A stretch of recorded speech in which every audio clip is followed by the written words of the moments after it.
Pilot will wait for your confirmation of thrusts before releasing the ROV. Understood.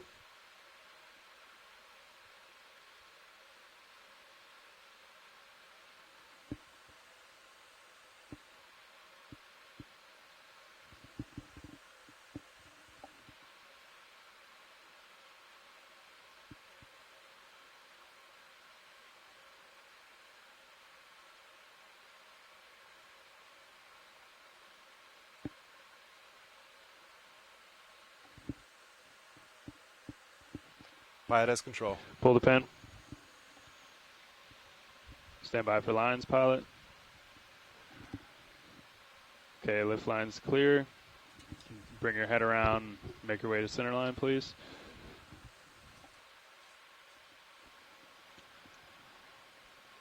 That's looking good. It's a good heading there, pilot. Copy that. Maintaining. Pushing out.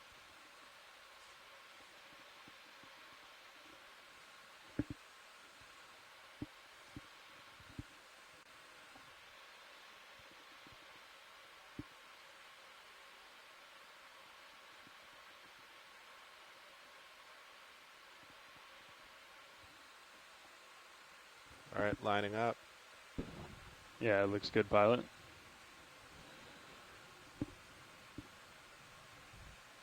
Looks like you're tight on the tether now. Off stick besides auto heading.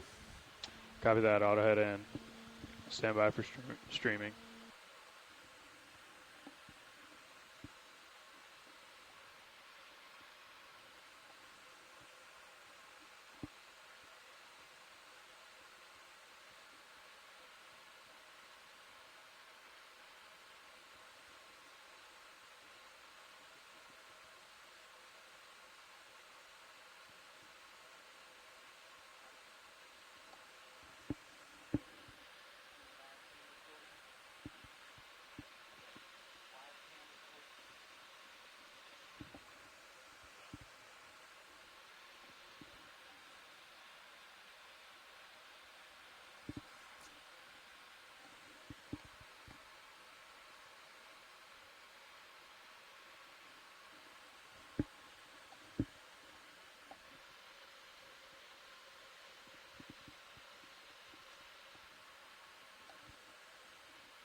Okay, deck. Streaming looks good. Let's launch Sirius.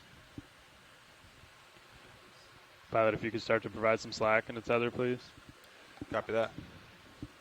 And I'll let you just modulate as necessary. It's hard for us to see up here. Understood.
Pilot is off stick. Copy that.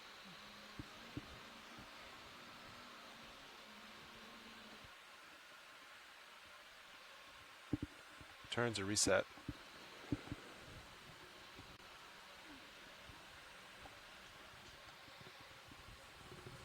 Copy, pilot. Winch, reset the counter, please. Counter reset.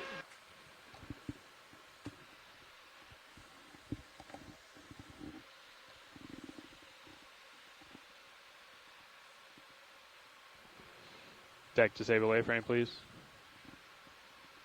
Thank you.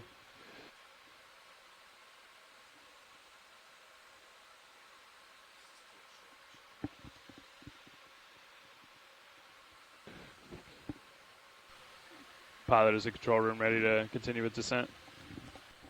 Yes, sir. We're ready. Okay, pilot, let's go down to 50 meters and hold, please, at 15 meters a minute. Winch will do the same. Copy that.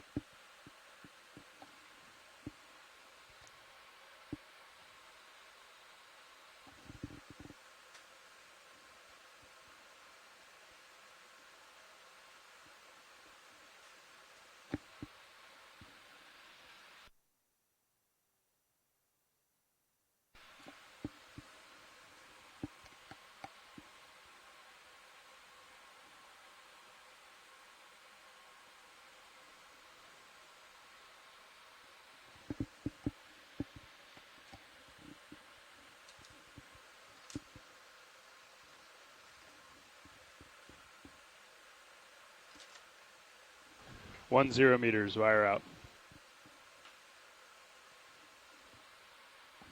D2 just passing 2-0. Copy.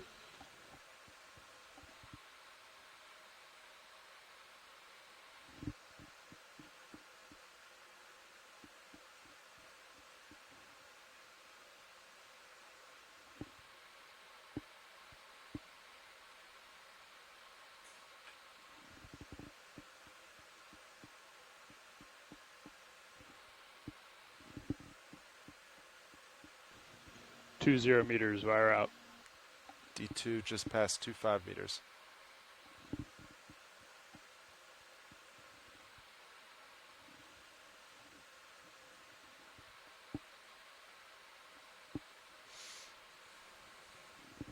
Nav, does that surface current persist down to 50 meters?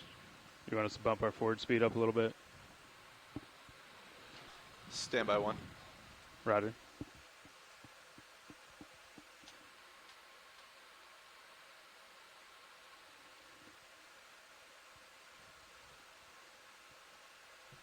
Three 0 meters, wire out. D2 3.7 meters.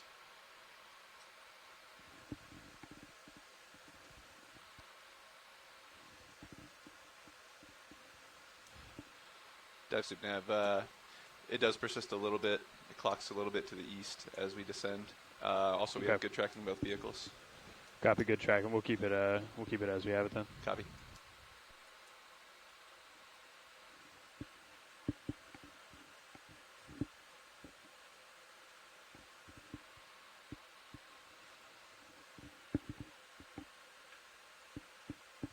Four 0 meters, wire out. D2 4.4 meters. Copy, pilot.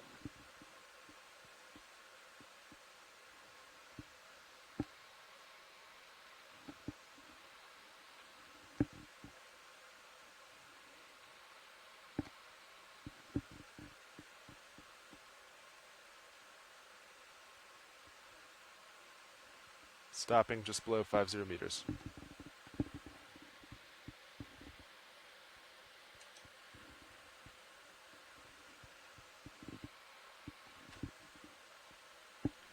Winch, I'll stop 50 meters. Winch, dive super. Go ahead, guys. Hey, can we pass control to the control room, please? Control, miss. Control. Control room confirms winch control. Copy, co-pilot.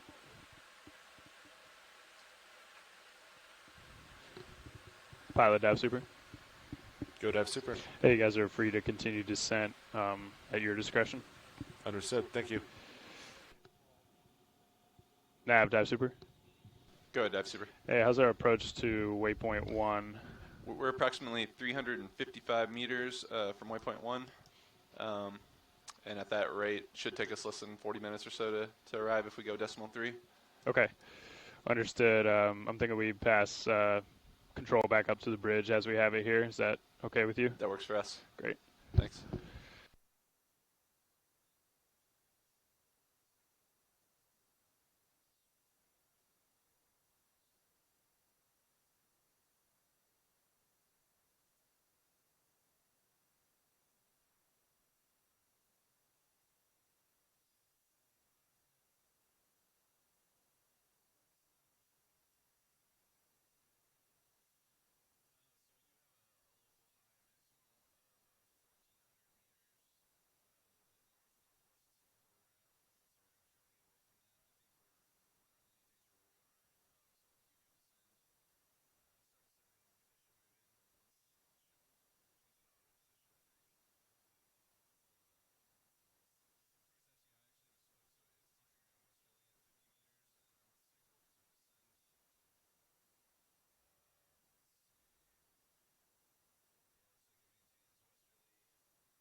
Nav, dive super.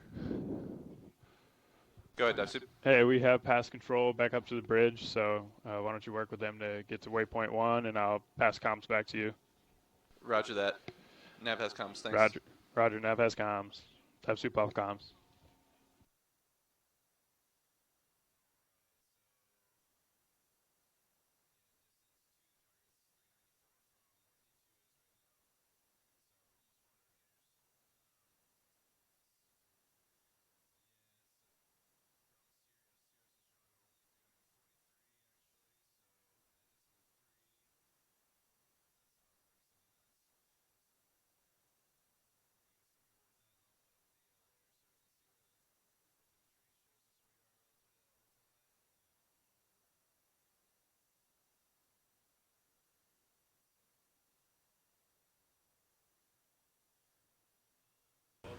Nav bridge.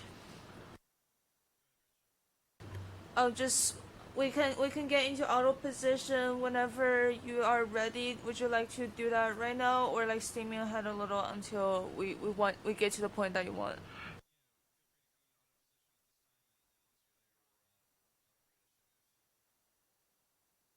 And can we get port prop and port rudder engaged as well? Yes, you may engage port prop and port rudder at this time. All right, thank you.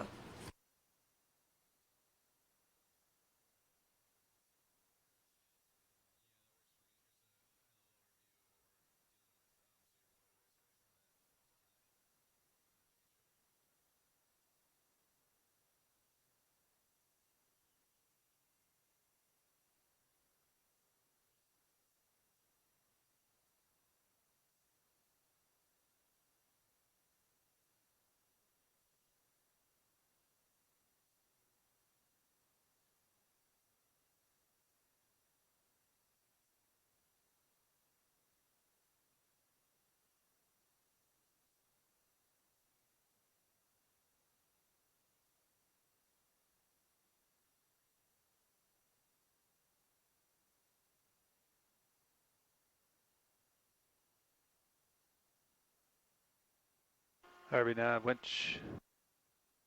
Go winch. Hey Nav, final walkthrough's done. All looks good down here. Requesting permission to go off comms at this time. Excellent to hear. You have permission to go off comms. Thanks. Good copy. Winch off comms. Thanks, winch.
ROV nav bridge.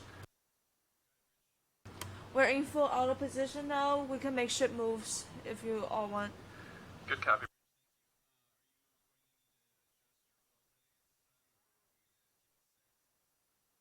We'll leave it for now. The residual current is reacting a lot better now, so we don't have to change it. Copy that. Stand by. I'll get a ship move to you in just a moment. At some point we might have to, and we'll let you know if we do that. Much appreciated. Thanks.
Go ahead, Nav.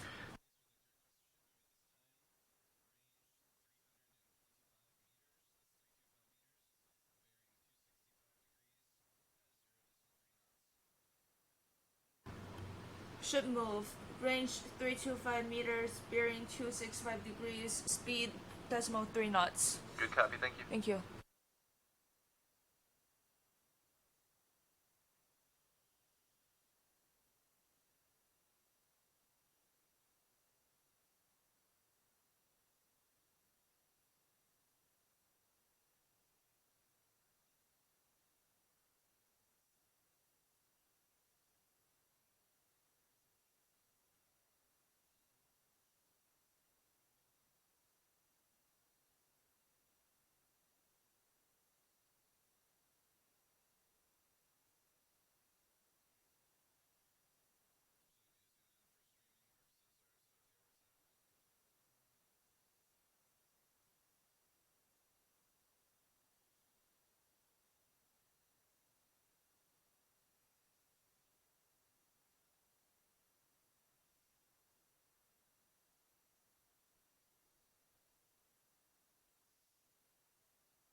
save it, and we'll say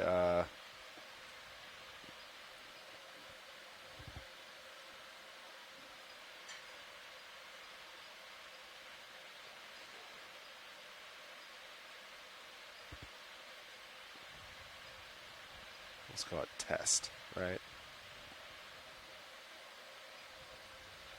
So then you can go, Way away from it. so we'll start here, right?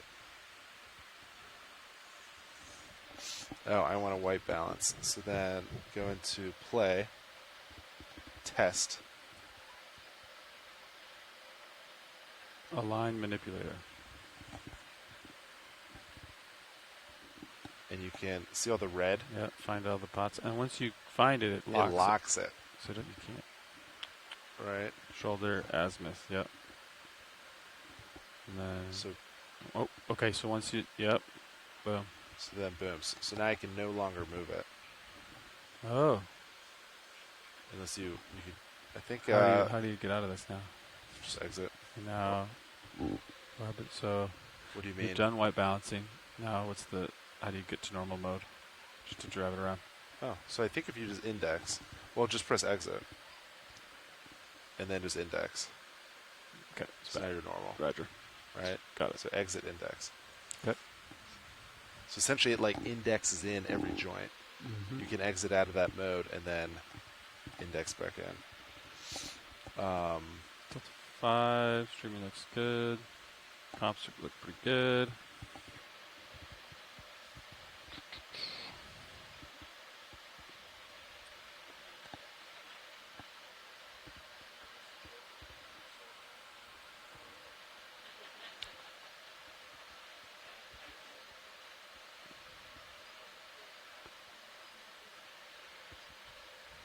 So task to play.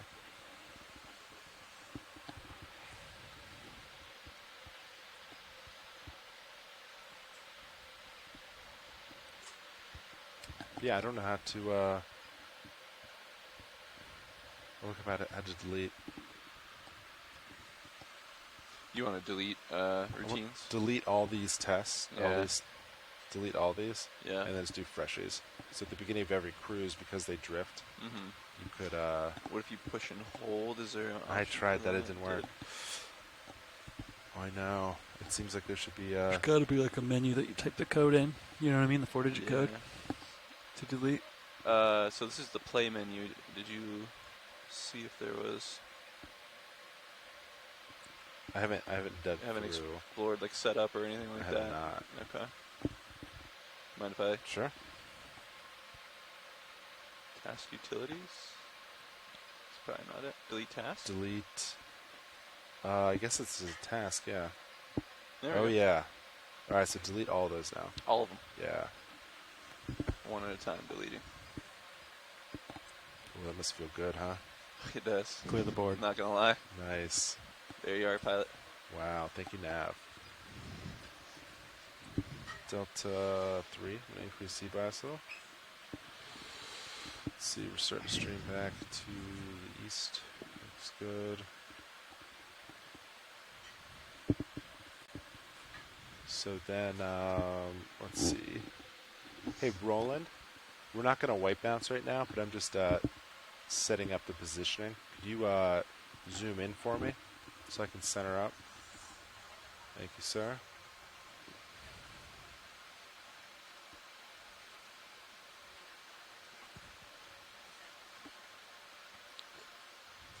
I missed it. Do we keep the rotator at a certain 5.4. 5.4? I have a 5.5, Copy. but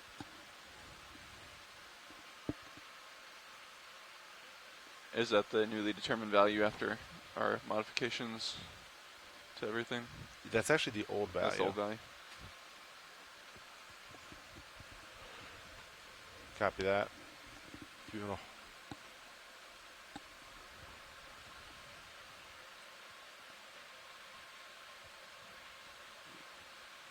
You gonna teach it, Sean? Or if you can change the gains down to make it easier.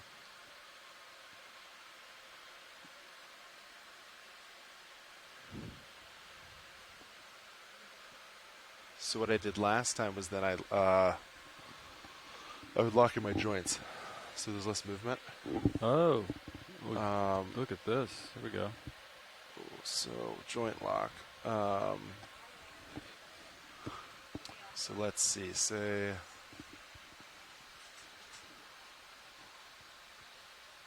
they look pretty parallel, I think. Pretty much just need to lock. So there's only 3 axes that you're doing, right? Shoulder, azimuth, elevation, and elbow, right? Yeah.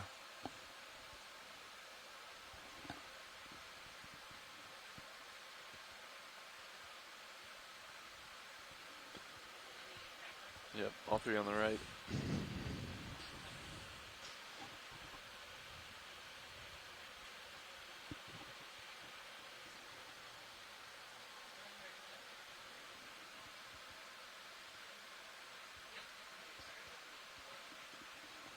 So let's see. I'm just gonna do.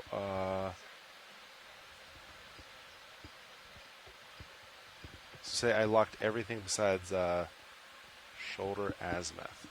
So now index out.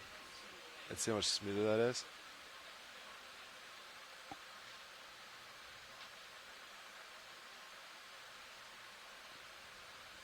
So that's just one joint. And then I just need to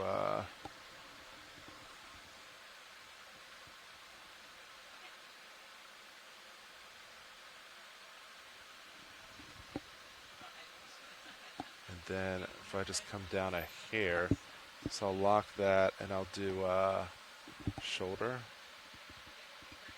So now I only unlock shoulder elevation.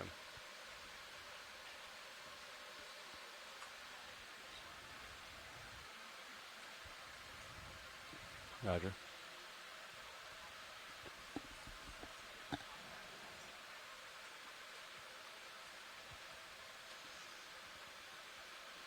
So now I'm locked in. Let's see.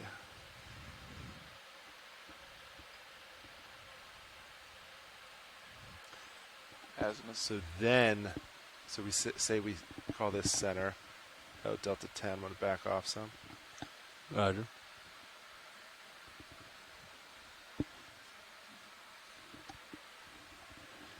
Either we zoom out or maybe azimuth out a little bit. Is that to get the whole chart, or is this good where it's at? I can't quite. I can ask Roland. Is this center enough for white balance? Yes, it is. So this is. You would call this good then? I would call this very good. All right. Very good. So now if we exit, so we locked all our joints. Let me see if this will work. Should remain locked, right? And then we go into. But you have to index in though. Oh, but you think they're still locked? I don't know. We'll try this. Alright. Because before they would always wiggle a little bit, so it's close. I'm curious. So say we go now teach.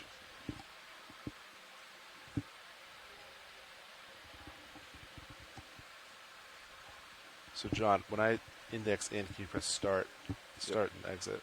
On your mark. Okay, go.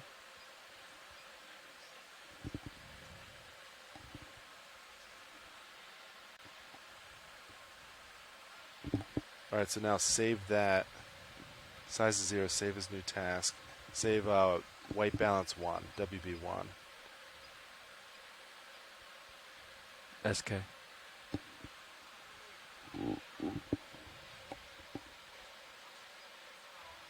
Okay, so now we'll go back into joint lock. We'll make this normal. Delta 5. Delta 5, understood. Thank you for that.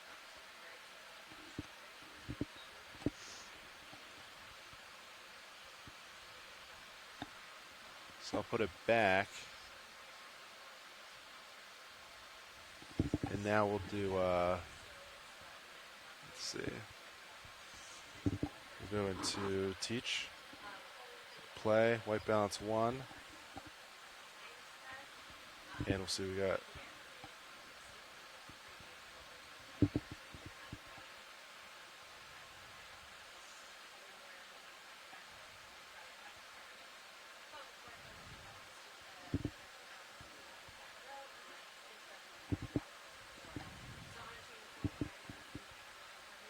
All right.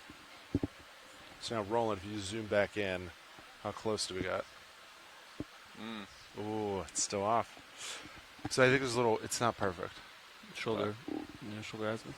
But then you could do, exit, Gets you close. joint lock everything besides Do fine tuning shoulder manually. azimuth, and then you can. It's not a bad idea. You know, that gets you pretty close. Gets you pretty close. So I think the joint lock I found super useful for this. It's cool. So the teaching get you close, and then you can use joint lock to finish it off. Micro credential right there. Do you want to try it? You can switch. No. Okay. I'll get it later. Thanks. Okay. Sounds good. 6 looks good. Okay. Stream looks good. I'll go for Stowe. Thanks, Roland. Oh, I still have my joints locked. Yeah, I guess make sure you unlock your joints, or else the next pilot's going to be super confused.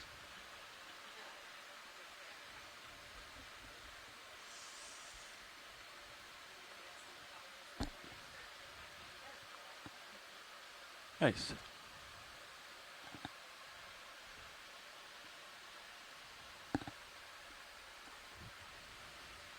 Okay, arm is coming off. Arm is off. Okay. I'll turn off hydraulics.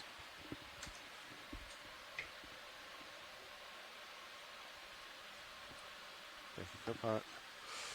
And we're back. All right, Delta 7 looking good. Comps look good.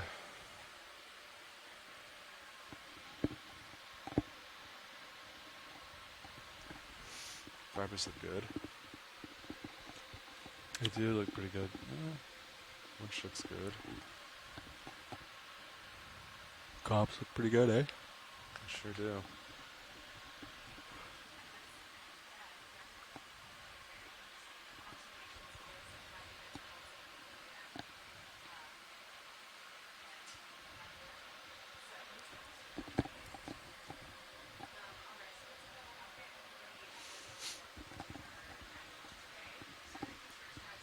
Let's see. How's our layback doing, Nav? Good at last glance. Stand by. Copy that. Get you out of estimate.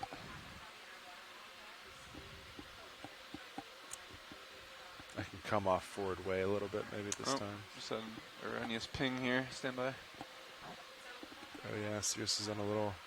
Took a walkabout. There we go. About 10 meters. Oh, 11, great. 12 meters, something like that. That's wonderful. Okay.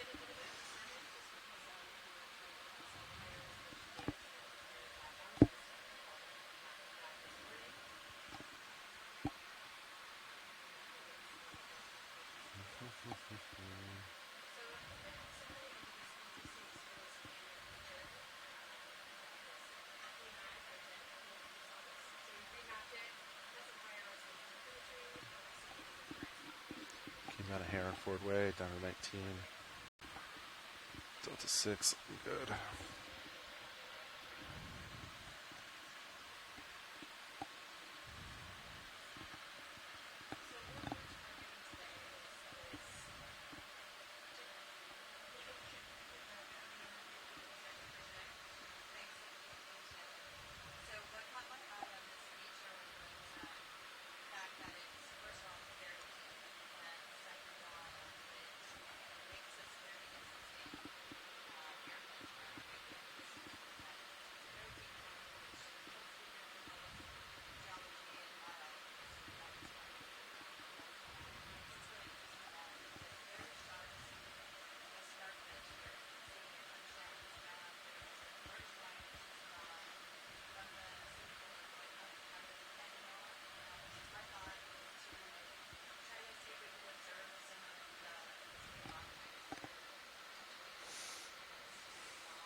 Some of those.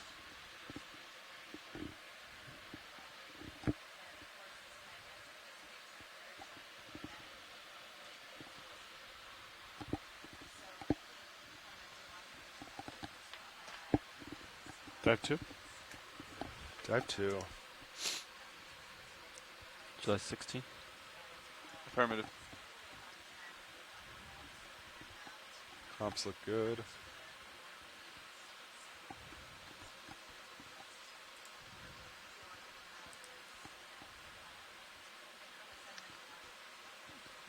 Alright. I think I'm pretty happy with the contours here.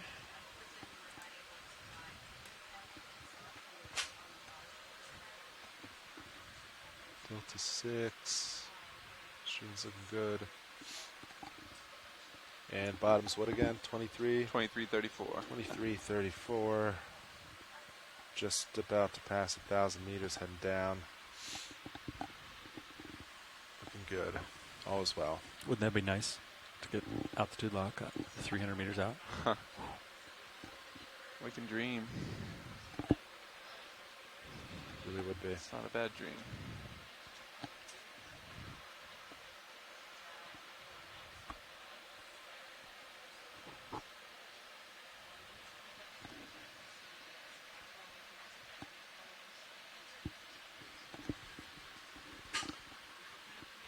Ship move. Not too much left to go here. Only 50 meters or so. Roger. Got that.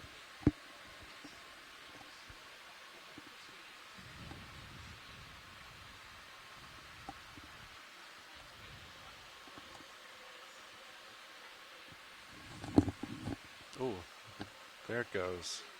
Oh, that's cool.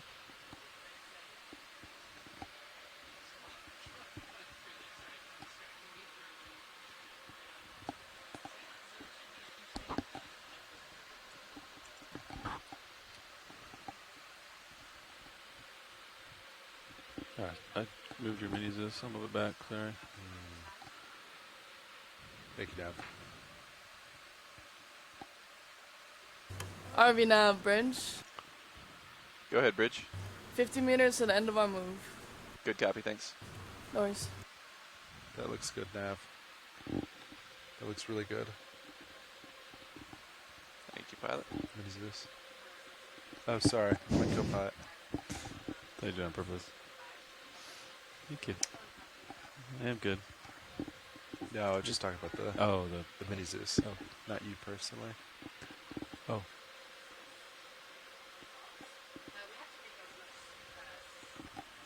Delta 7 looking good.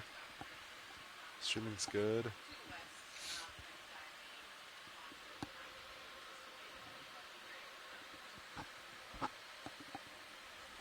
These fiber values. Look pretty good, eh? I sure do. I normally, lose comms at 19, 20, something like that? Or is it 18? Trying to remember.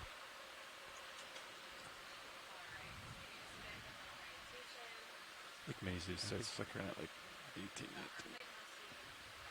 I feel like we've seen the mini Zeus go way sooner than that, though. It is Like 13, 14, I feel like we'll start Really? to see, like, it's been so long, like, I don't know. So do these readings, like, where these are being read at, has that reading site always stayed the same? Or has that Yeah. moved over the years? same. Okay. Yep. The newer focals have a much. They have a little bit more fiber power. Say like -10. Okay. -8. It's quite a bit. -7. Understood. Delta 8, back off a little.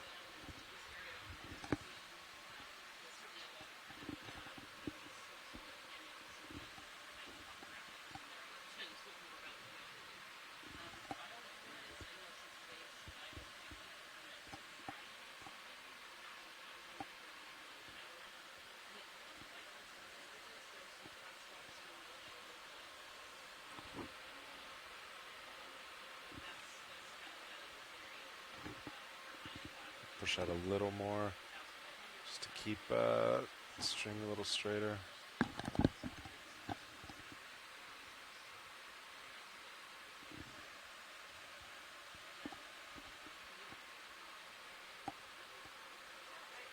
cool to deploy the port manipulator. If we do a sample, I'll tell Bobby to do it. I was thinking about getting out now, but I don't Do know. the port. Yeah, it's Oh.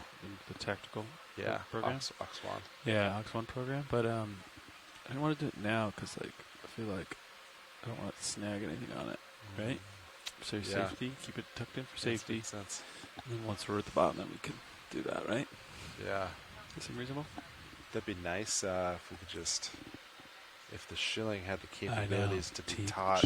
Yeah, I was thinking that. If only there was a way to do that. If only there was a, yeah. Good. It'd be even easier if it was something we already had.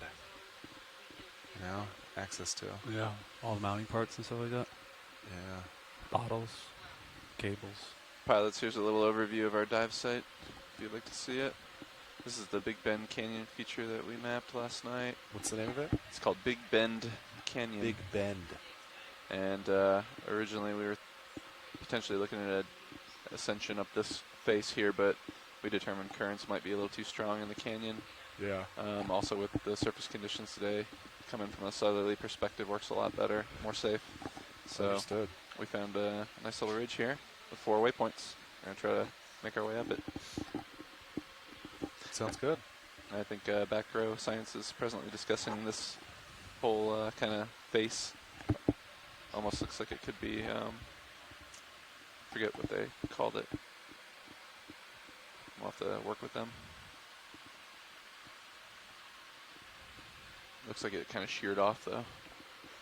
So they're kind of looking for some nice geology. Halfway there. Astrology. Yeah, about halfway there. Tension 4,000 expected.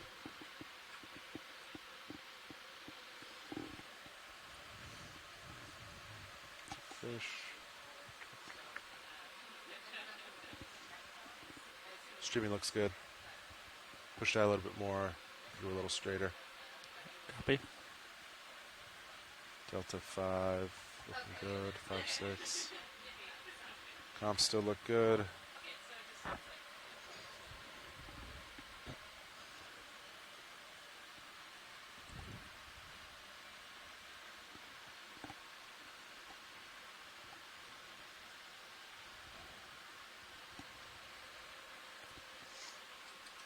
ROV nav bridge. Go ahead, Bridge. Our ship move is complete. Copy, thanks, Bridge. Noise. Shipment complete, pilots. Patch. We can let the layback settle out, but should be pretty close over waypoint 1 here. Understood.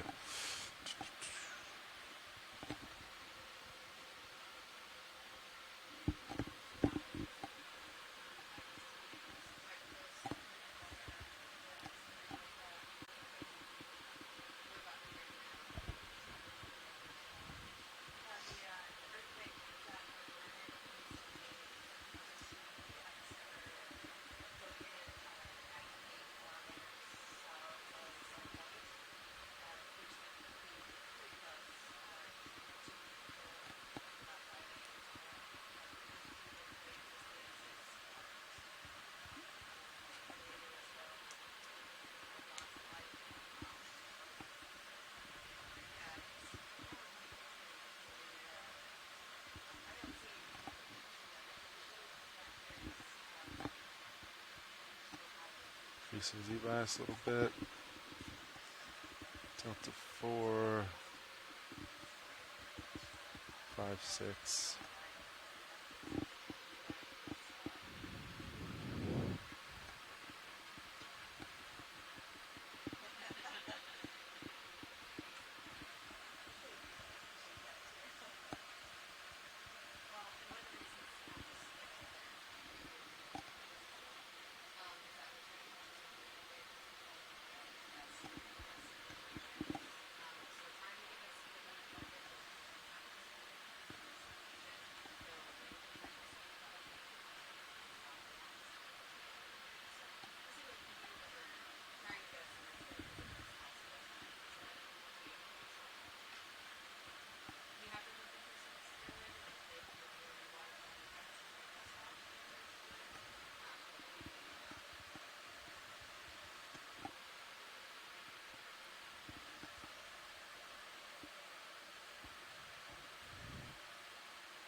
The high voltage comp barely moves nowadays, huh?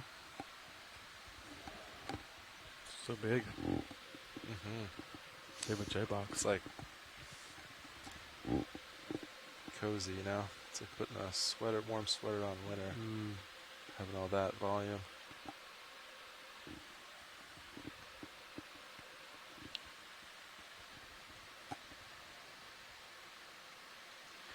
Pilots, are you guys happy with our landing site?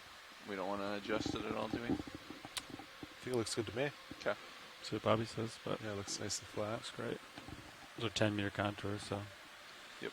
should be fine.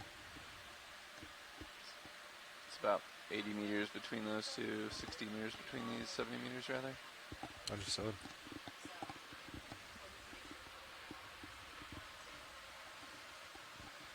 What is the max depth that the ADCP can read current? It's about 1,500 1,000. meters. Yeah, 1500? 1,500. Is there any current there or not really? Nah, it gets pretty low. If anything, there's a slight westward current. Roger. 1500 Decimal 1 meters per is second. 1500 is what we're expecting our max today. 2300 No, meters? 23.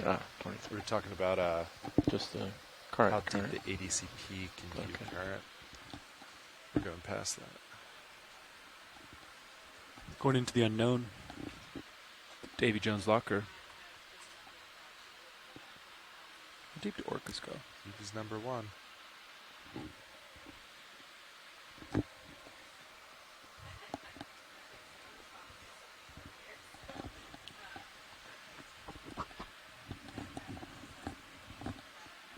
Yeah, I'd expect no more than decimal 2 knots current on the bottom. Or at least at 1,500. Understood. Hopefully that continues to the bottom.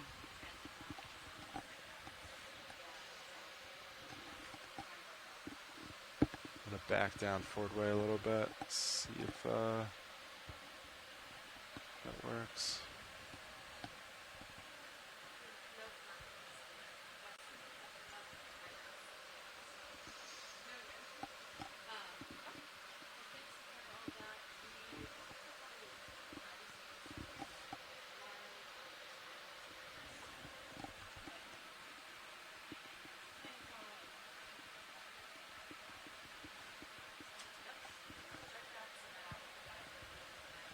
Just over 30 minutes to bottom. Roger. Raj. Should be at bottom close to the top of the hour with setting up and such.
Delta 5 looking good.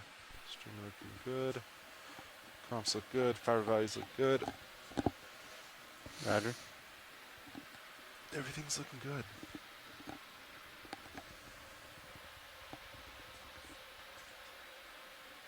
Yeah, if you want to put a reminder to do Niskin at bottom. I have a note in the log, and I will Yeah. pass it on to Chris when he sits down. Roger. Understood.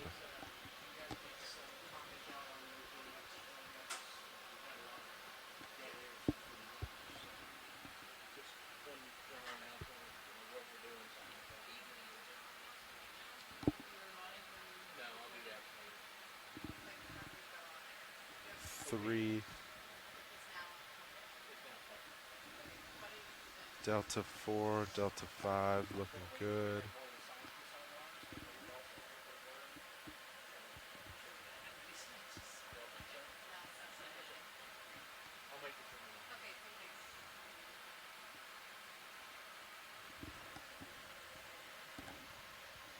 Yes, sir.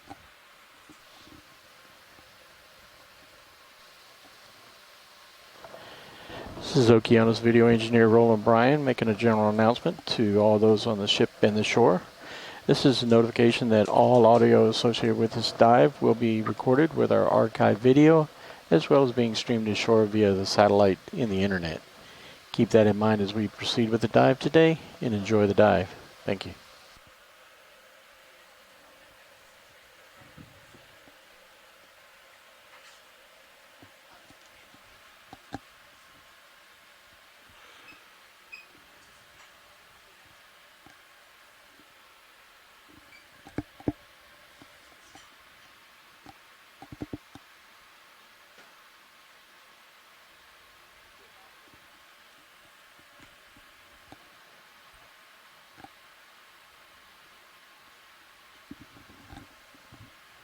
Copy that.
Delta 4, headings look good, streaming looks good, winch tension expected 5200.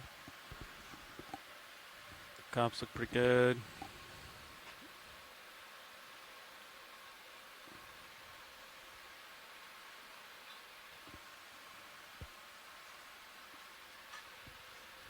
Sonars look clean. Nothing sneaking up on us that I can see. Measure that.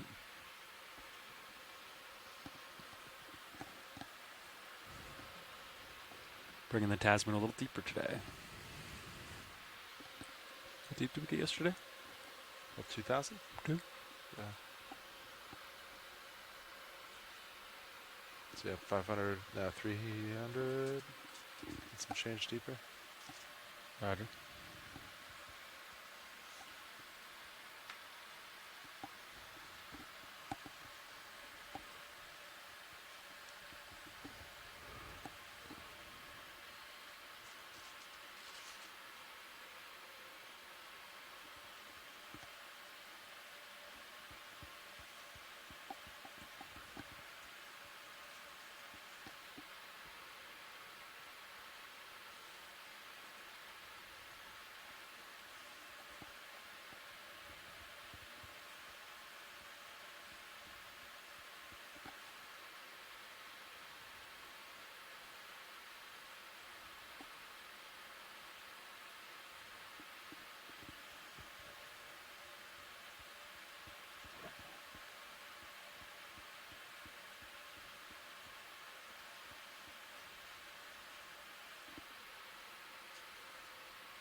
Little Joey. Hello. There it goes. There it goes. T2's looking pretty much straight south now. Shooting a little off, but still in view.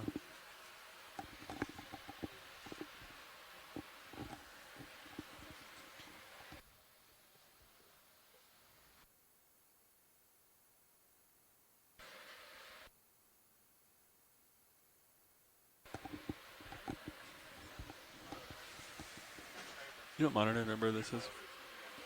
Sirius. I don't. So it's definitely CP aft.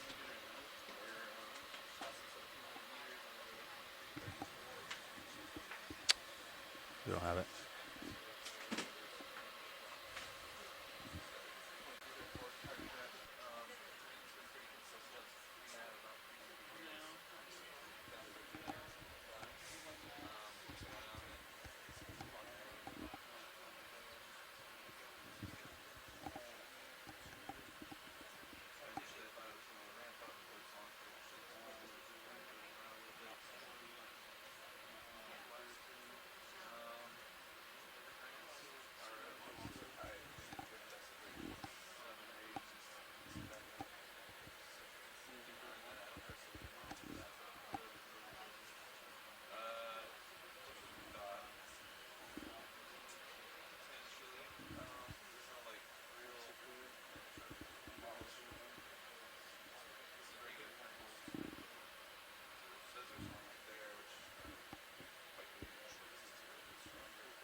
Hey, Copilot. What's up, Joe? How's it going?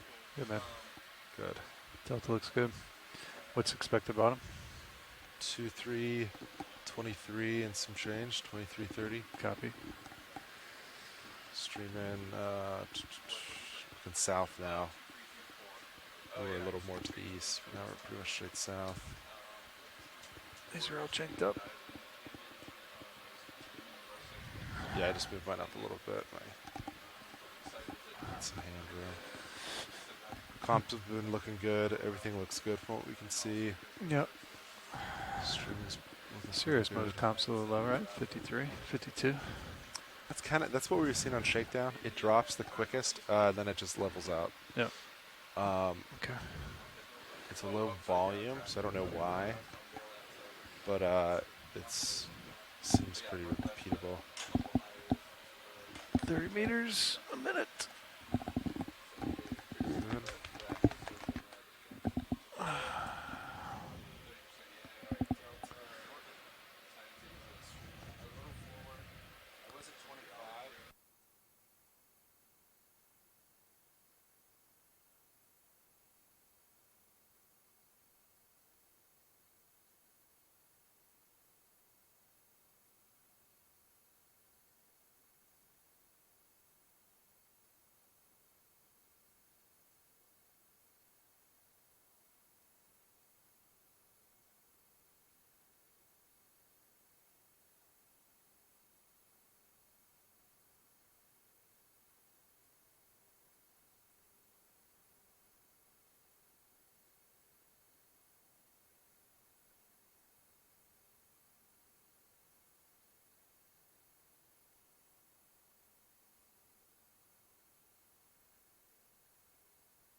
2330 and change. Video, how do you feel about white balancing now? Are you okay with that? Do you want to wait till bottom? What is the bottle temperature? 21.1 C. Doesn't it get down to like 14? Yeah, that feels a touch warm. Yeah, I'd say let her cool down All right. closer. All right. At that point, then we're probably gonna have to wait till Bottom. on bottom because we're only at 23:30 today. Already at 19:30, so about 12 minutes to bottom.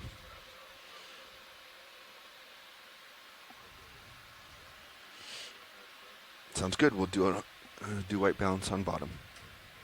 I can back off just a hair. I'm a little hot. We're down to 1-2 delta. Back down. I think you're fine hot. I'll crank up a little. I just A took little it bit down. of both. Okay. Yeah.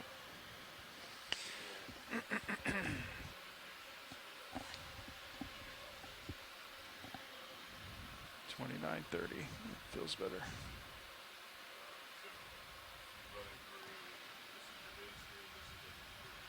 Did I overhear Sean right? We're getting some layback.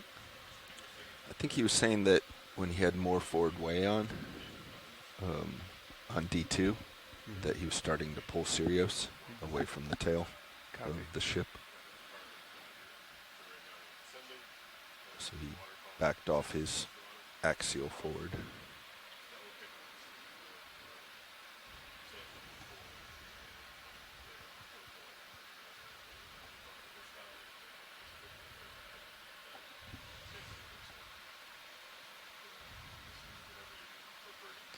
So that's the new bottom facing. What are you guys calling that? HD? The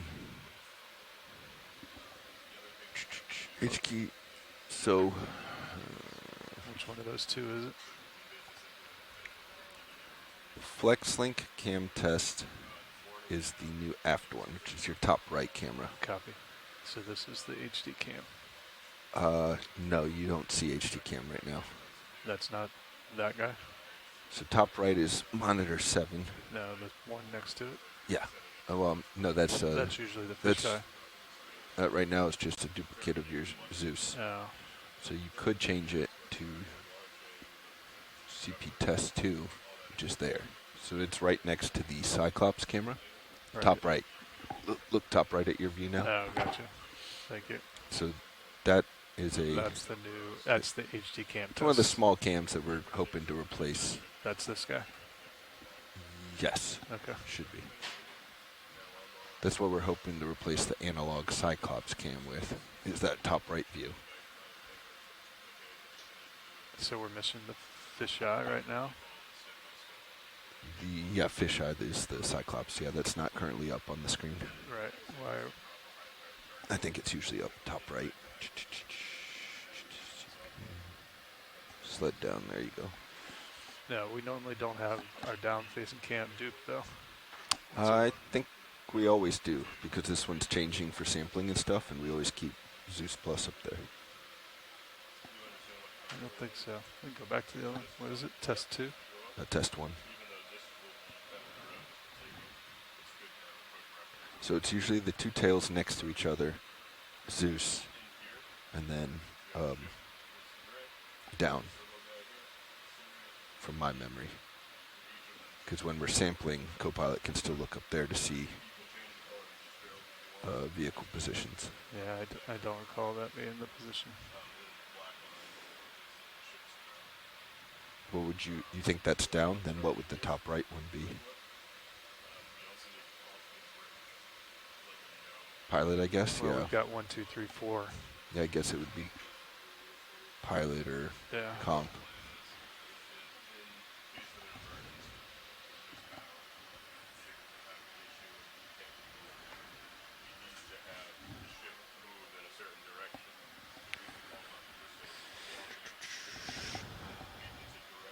$23.30 estimated bottom.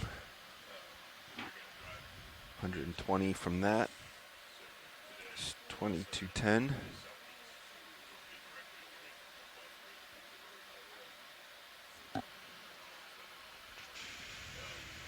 240 meters to go before bottom lock.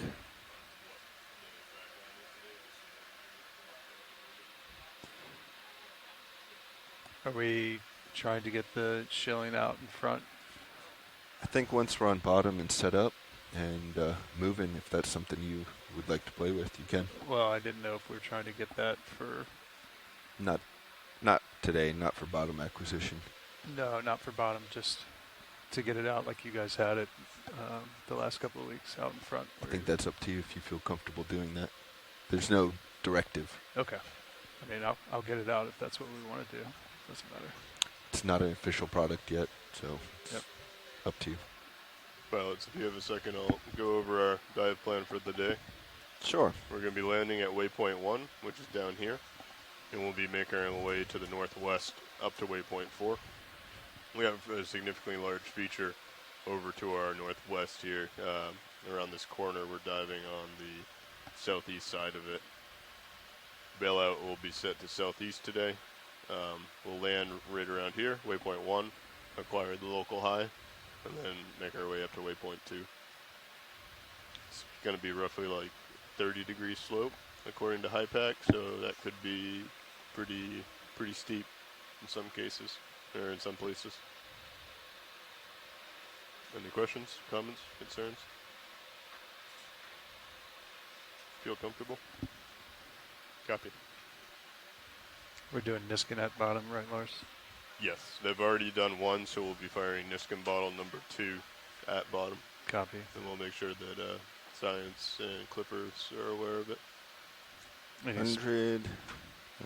Any specific science objectives that we should be aware of? I believe there is a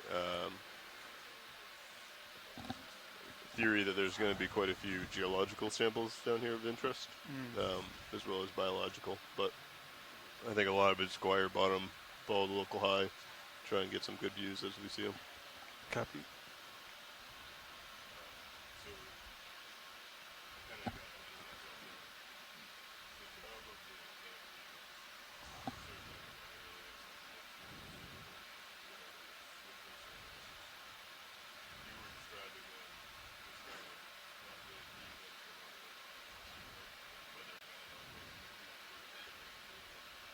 I think we might be getting some altitude at 160.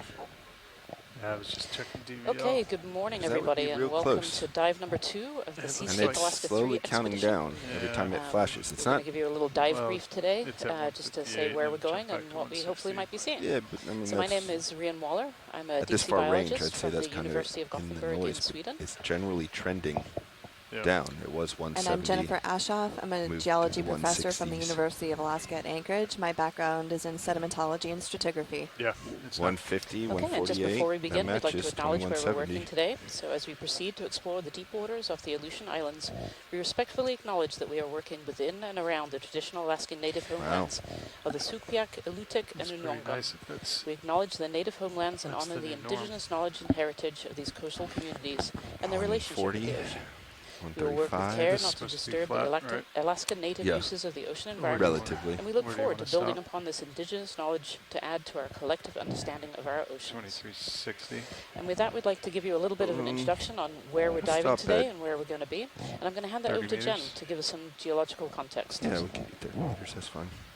Thanks everyone Put for that joining. 21, Today we have a dive that we're all sorry, really excited about. I mean, I can stop a little higher. If we you want. I are can stop at 40. Currently located 75 miles, Stop at 30. We can have Um, you stop at 2300. 78 miles off Okay. the coast of Yeah, I think we got it. the 120.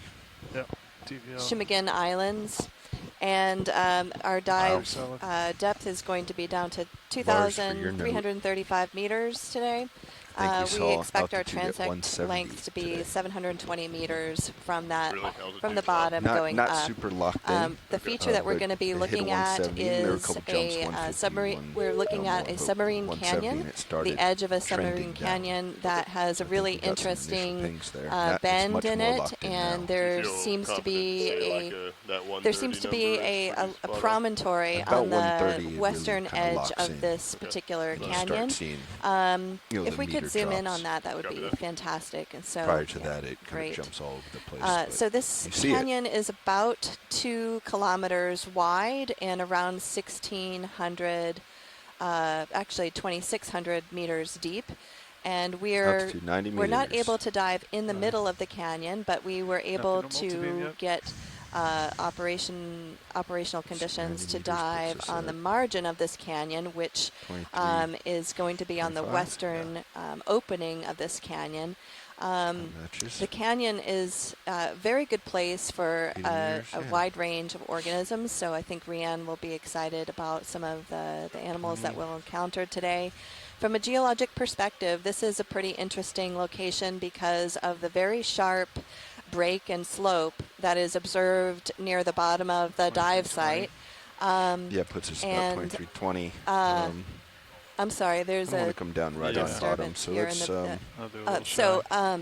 yeah, let's put me at the dive site is 23 located at the bottom of 2300. this Let's make you 15 feature, Yep. and it's very sharp. And you know, when 2285 geologists see here. these really sharp features, we start to wonder whether or not they are cored by a fault, because many fault scarps tend to be fairly sharp breaks in the Delta got way slope up. and Getting a laterally little bit on extensive. yeah, Delta got way up.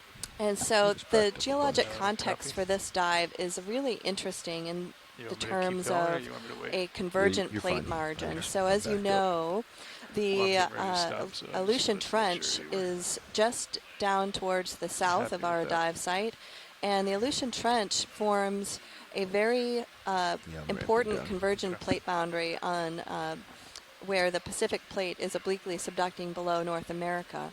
And this particular dive site is, as Shannon is showing, is just to the north of that plate boundary.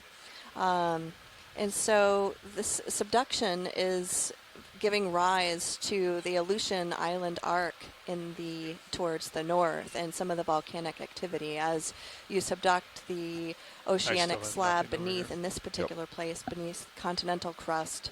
You can have water released from the subducting slab that helps to reduce the solidus and give rise to volcanoes back in the background in the Aleutian Islands.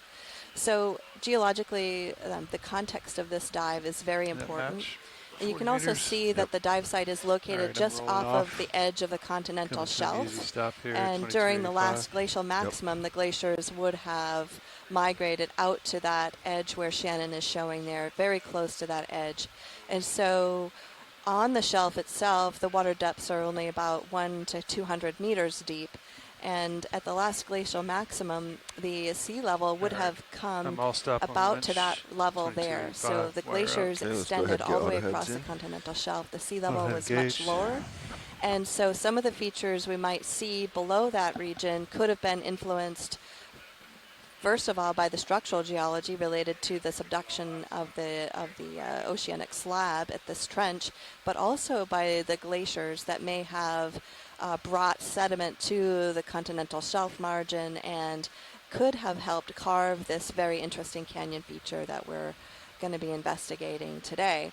So just to summarize, we are in a really, really cool geologic setting Okay, where Delta we have 20. the convergence of these two tectonic Holding plates, here. an Copy. oceanic plate being subducted underneath in this spot, a continental plate giving rise to the volcanic chain and to a wide range of faults All right. and Are you ready for me to canyons and various other Yeah, features ready. in this Inverse our particular head. area just above And then the back up. trench. Yep. So we're really excited up. about today's Can you, dive, bring your and HD we'll all give the way you some back? more Copy. details as we continue down to the seafloor. And I'll turn it over to Rianne to say a few things about the biology. Thank you, Jen. Yeah, so this biology dive, so we're starting today at about 2,335 meters. That's our Up to target 18. depth. And in this kind of range, we'll go up to about 2,000 or so meters during the duration of this dive. We expect to see some species of Yourself there benthic in your habitat view. creators, ecosystem engineers, such as corals and sponges. There follow won't be you a up to huge 90. diversity, we suspect, because they tend to live in more ranges, 1,500 to 1,000 meters and up a little bit. But we should see a good number of those filter-feeding organisms, some deep-sea sponges as well. In these kind of canyon features and on these slopes, we tend to see a lot of organisms that filter feed, so picking particles out of the water that's column. me looking straight And that's down because at you at these 90. features, where they're steep and sharp, they tend to funnel water and make it a little bit Tether's faster. right And where you get across faster the currents top. of water, you have more food coming think in, we're gonna and you turn have waste starboard. being taken out. So it's a really good area for these filter feeders to leave.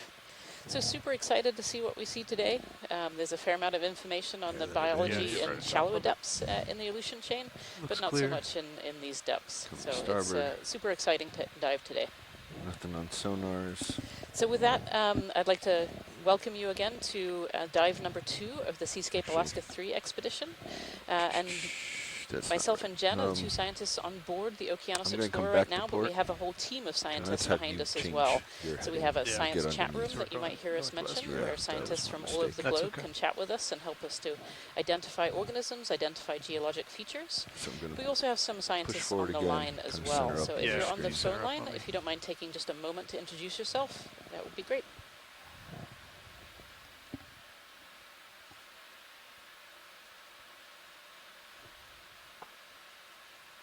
Headings back inverse. Hi, this lateral is over. Elena Jorgensen. I Delta work at the Alaska 19. Fisheries Science Center in Seattle, and Pointing I the am way an we expert wanna in go. squids and oxalids of the Slope. region. Let's have you come around. Yeah, I'm going to come to port.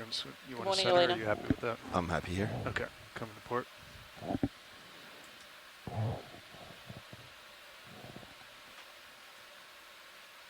Tether looks Maybe come to starboard. Looks like our tether's drifting off to port. Right, so you're going to cross over it as you turn. Okay, it might just be Elena on the line this morning. We do have scientists who dip in and out think there's a throughout the fair day. amount of current down Remember, we're working across a vast array of different time zones. We have scientists from all over the globe, all over the US, all over Europe, New Zealand, Yeah, and you're sliding Japan, off a little and bit. other areas of I'm the globe in as well. XY. So we're working across some supposedly here. big variety in different time zones. So with that, I think we'll go a little quiet on the line. We're getting very close to the bottom. At the moment, we are at about 2,300 meters or so depth, and we're headed for 2,335. Multi-beam So suggests as the straight pilots on get to the set slope. here towards the bottom, we need a little bit of quiet in the control room. Let's come down and then like once this. they're ready, we will get started with this dive. Not a lot of depth. Coming down slow. 15 meters a minute.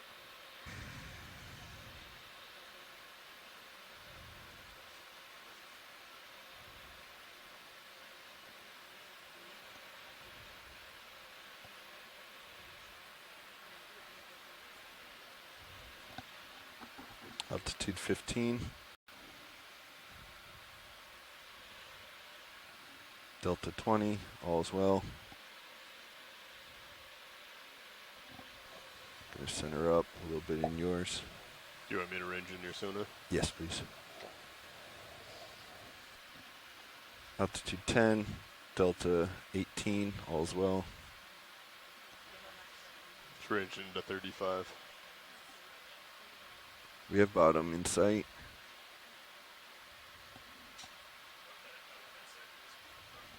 We're on bottom.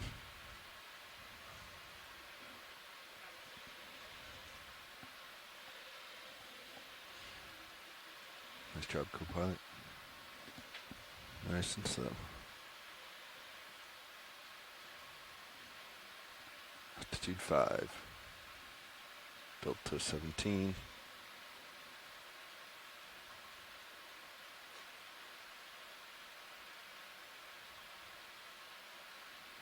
All right, I'm all stop on winch. Video. Copy, all stop on winch.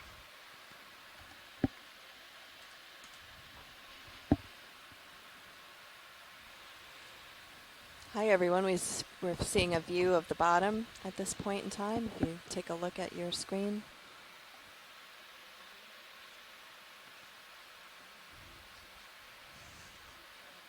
You ready for me to start getting swing arms out? Yeah, if you're comfortable. Yep. Tether looks safe, no obstructions. Okay, getting the lowers.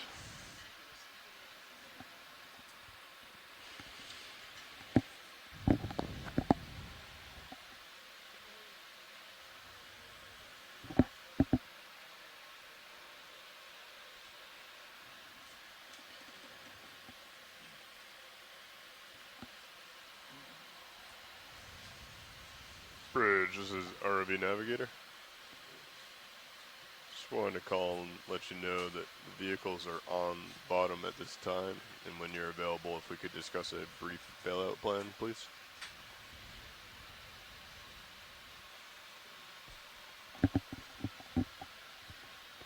Yes, yes. Okay, we would like to set bailout to southeast at this time, please. I'm going to center up in your view. Copy.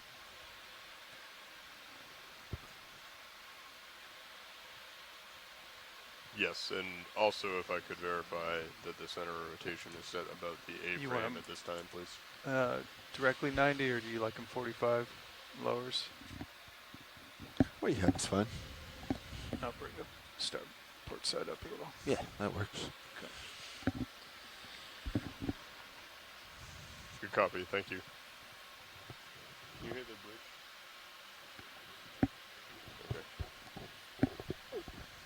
Hey Bridge, this is ROV Nav. You sound very quiet on my end, and my settings are set pretty high. I don't know if you could just speak into the microphone a little bit clearer, or if it's on my end.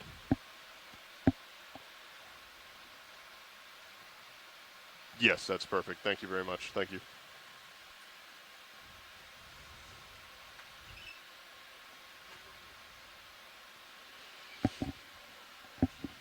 We ramped up enough that I can do craft. Yeah. Uppers and lowers deployed. I'm going to close the drawer.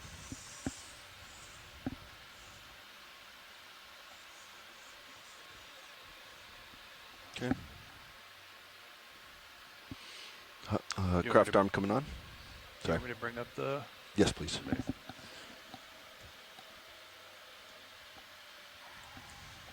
Arm is on.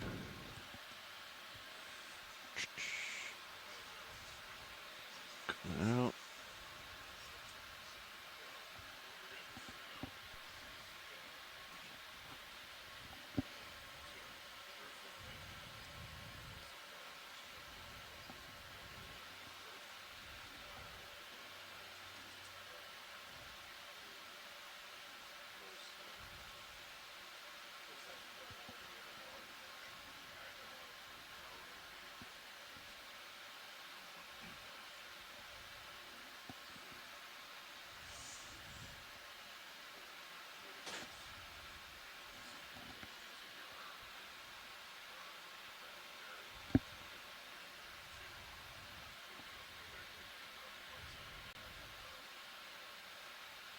All right, I think we'll have to. We jumped the gun a little bit on the lowers. Sure did. I just realized. Let me stow them. Oh, we only need the port one, right?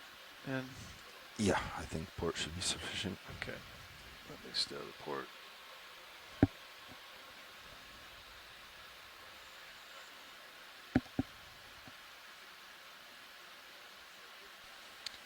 Thanks to everyone who's Supposed joining us to this bring that in- morning we'll or bring that all the way afternoon, in wherever board. you are. Not all the way. You should be able to watch the light Yep. come, kind of wash across.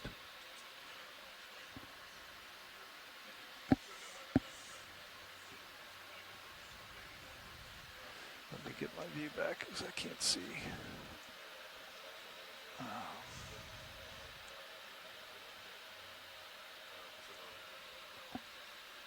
I can't see. Let me grab the tape. If you watch the white balance, you can I usually did, but I couldn't guide it. I had it all the way inboard and it didn't show anything. So Copy. I didn't see any light change. So Roland, how's our light levels looking on the white balance? Let me zoom in and take a look. let me go back out.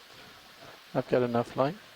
No, sorry, Roland. Had enough light. I know. I'm trying to see where I need to be with this.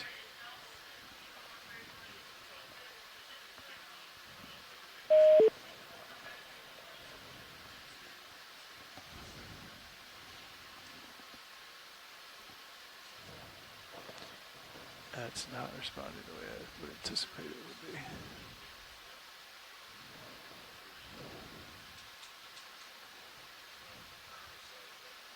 Are you full zoom, Roland? That is max zoom.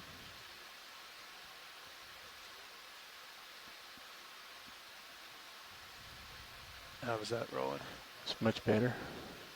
Adjust my iris down. Okay. Yeah, I can work with that lighting. Copy.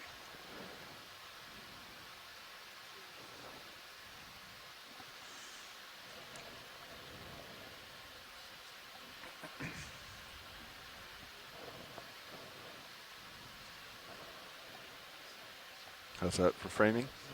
That is good framing. Okay. All yours then.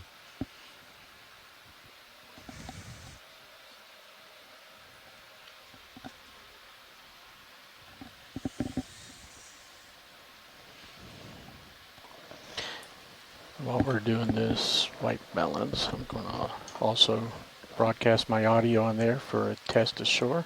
Okay. We might also do a white or a Niskin if science is okay. So I'm going to check in back there.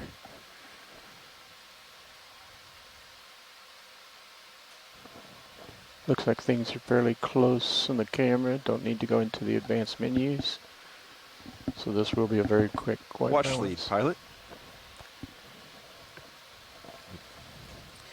Watch lead here. Yes, would this be a good time for our bottom Niskin? Yeah, if you're all set up, I think we've been sitting for enough time. We can take that Niskin. We'll Yeah, just we're get it set sitting up about 3 meters off the bottom. We've been stationary here for several minutes. So I agree that it's probably a good time to take the Niskin. So we'll work with our stations and get that done. Thank you so much. Thank you. Survey 2, Copilot. Got a thumbs up from Thumbs back up. row. Okay. And watch leads are Nav, ready. you ready? You're muted. I heard you though. All right. Resetting now. Firing in 3, 2, 1. Good visual. Confirm. Bottle 2. HD1 is clear. You can adjust HD2 to get the chart. Good copy.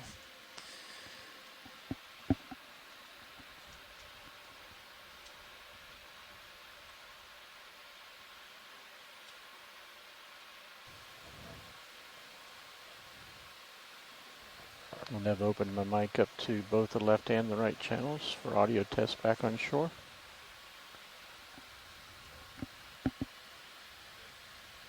I do not seem to have something quite right with this.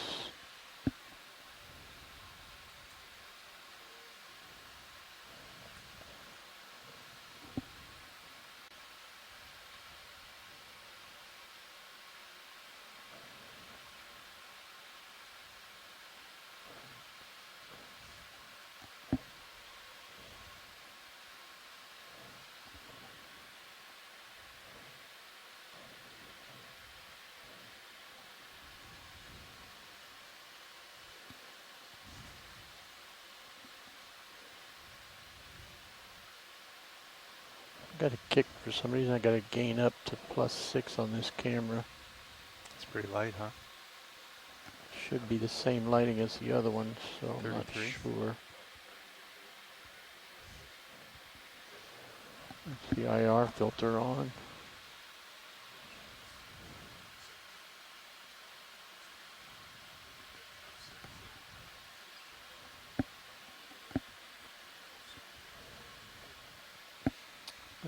Okay.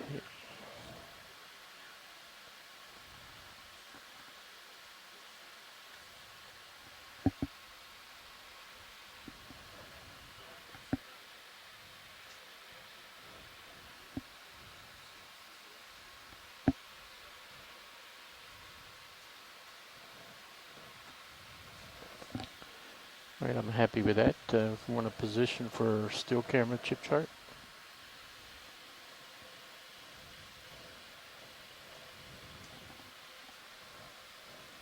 Good? Okay.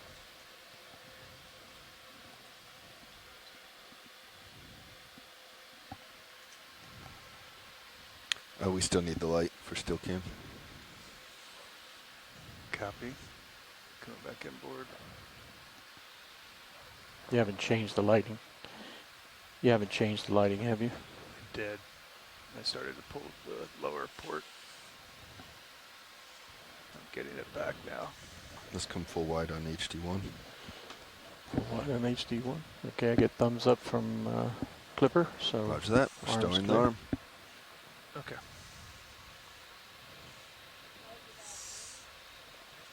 Go ahead, Bridge.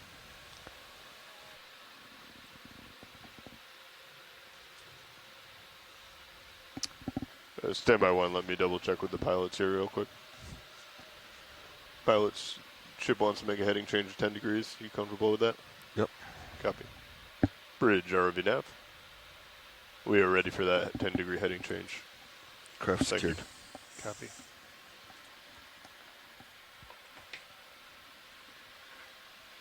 All right. I'll get you back out to 45.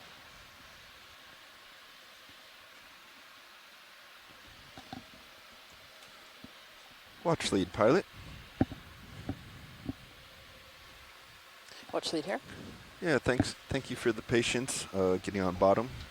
We wanted to get a good white balance on all our cameras since this is our first time on bottom. And we are now set up. Pilot configurations and white balances are done, so we're ready to proceed. Okay, great. I guess we can start on our way towards waypoint number 2. Roland, can I get some light, please? Sorry, I was looking at the wrong camera. All right, Nav, let's make it happen. All right, everybody listening at home, Bridge, I'd like to so, welcome you to waypoint dive 2 number 2 of is the currently at a heading of a Seascape 330. Alaska 3 expedition. However, We are what currently is your diving in local about high up here? 2,335 meters of water. You want me to range you out a little? And we are going to make our way up Kind a of feel slope like I'm pointing up slope. to around 2,000 or so meters. I can get in We are 20-meter currently move about 78 300. miles from land, from the Aleutian chain. Okay, I'll call it we in. have a dive track today of about 300, 500 Bridge, this is meters or ROV so. nav. Are you still doing that heading And change? these are the first sites we have at the bottom. We've just landed on the bottom. Yeah, you can. Copy that. I'll call back up with the move after you're done then. You want me to keep you center or keep you at a fixed angle? What do you prefer? Fixed is usually good. Okay. You can also change your altitude as desired. Looks like we're already seeing some signs of life here down on the bottom in the sediments. Let's get some IDs rolling. An actinorous anemone on the left there. Pilots are still doing a heading change, so we'll hold off until they finish. Let's go video. Let's get partial. Our current water depth is about Which is your subject of interest? All of 2,320 them, meters. kind of at once. Okay. And here you can see the pilots are zooming into some of the sediment that's sitting on the seafloor at this water depth. Can we and bring some up of the fog lights at 50%? Some of the biology that's Fog light's occupying coming that up area. 50%. That helps. Yeah, on the left-hand side here, we have what's called an actinorous anemone. This is a sea down. anemone. These are closely way related to corals and jellyfish. And on the right-hand side there, it looks like we might have another anemone that might be a little solitary coral. Yep, that's a solitary coral. Yep, I can see the skeleton. So these little See solitary the corals, orange thing on the they're lower very, very left. similar Go to ahead, Bridge. anemones. They just have a skeleton on the outside. It makes them a Copy. coral. Thank you. Little All right, shrimp pilots, hiding I'll in go the ahead and get sediment that there. You moving. can just see its eyeballs. Bridge, ROV nav. It's a nice have view a of the move when sediment you're as ready. well. You can see a nice mixture Range of 20 sand meters, bearing with some 300 clay sitting on top of degrees, it. speed 0.2 knots, please. fairly We'll coarse-grained find something sediment nicer for to look at, this water Roland. depth. That is a really Owing to the interesting fact that orange it's on very it. close to a Copy, nearby Bridge. Thank you. channel, deep sea channel.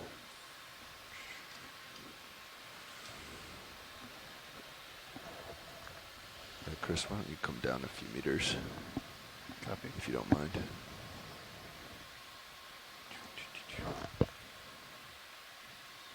So we have a sea cucumber here.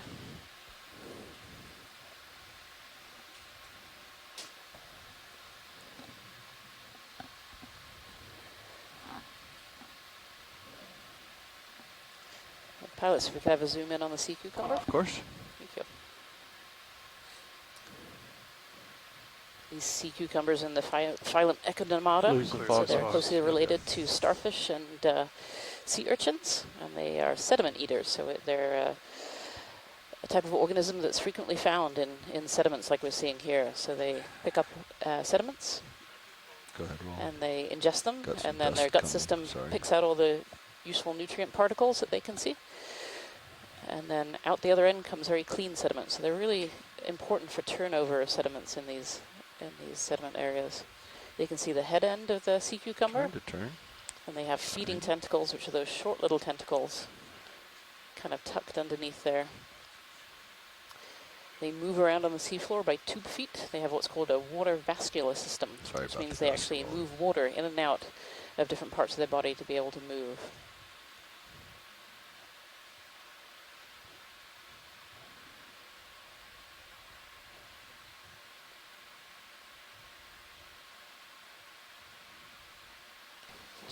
To see all that sediment all picked up in the water column. There's a lot of light sediment floating in the water column. It looks like predominantly organic matter being transported there. You can hold when you get full screen. One thing that's kind of interesting is if you look closely, you can see how the sea cucumber is disturbing some of the sediment below it. And one of the things in the rock record that we look for to help us interpret ancient environments is traces such as these, so that we can get an idea of whether or not the environments were marine or terrestrial. Looks like he's turning around to look at us. All right, time to go. Yeah, sea cucumbers have these sense organs on the front where they can sense where organisms are, but they don't tend to have eyes. And we have from Sean Rooney that this is a Synalactides sea cucumber. Synalactidae. Oh, we have our first fish as well.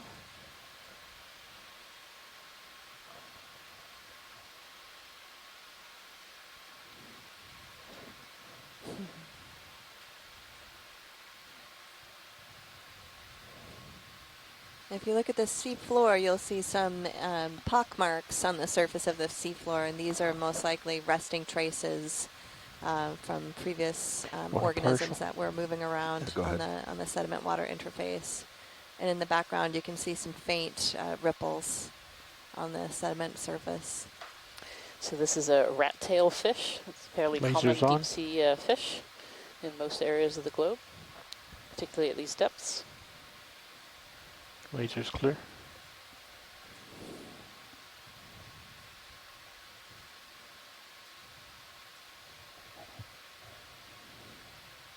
Let him swim off.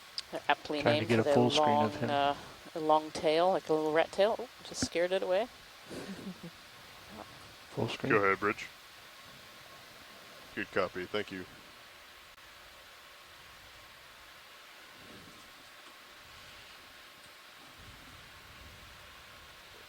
Copy that. I'll confirm with the pilots. Pilot set. Ship move is complete, and also they're looking to do another 10 degrees. Bridge. This is Nav. We so are on the dive track that we're doing today, we are kind of starting in a flat spot. It's really important that we start the ROV in a relatively flat area, on the right. And then we'll be moving up towards a we're just gonna towards a high sloped area. Here, so it's expected that we would land in this kind of sedimented area, and we're hoping to hit some hard rock as we kind of move along our dive track here. This looks like a Formosoma, which is a type of sea urchin.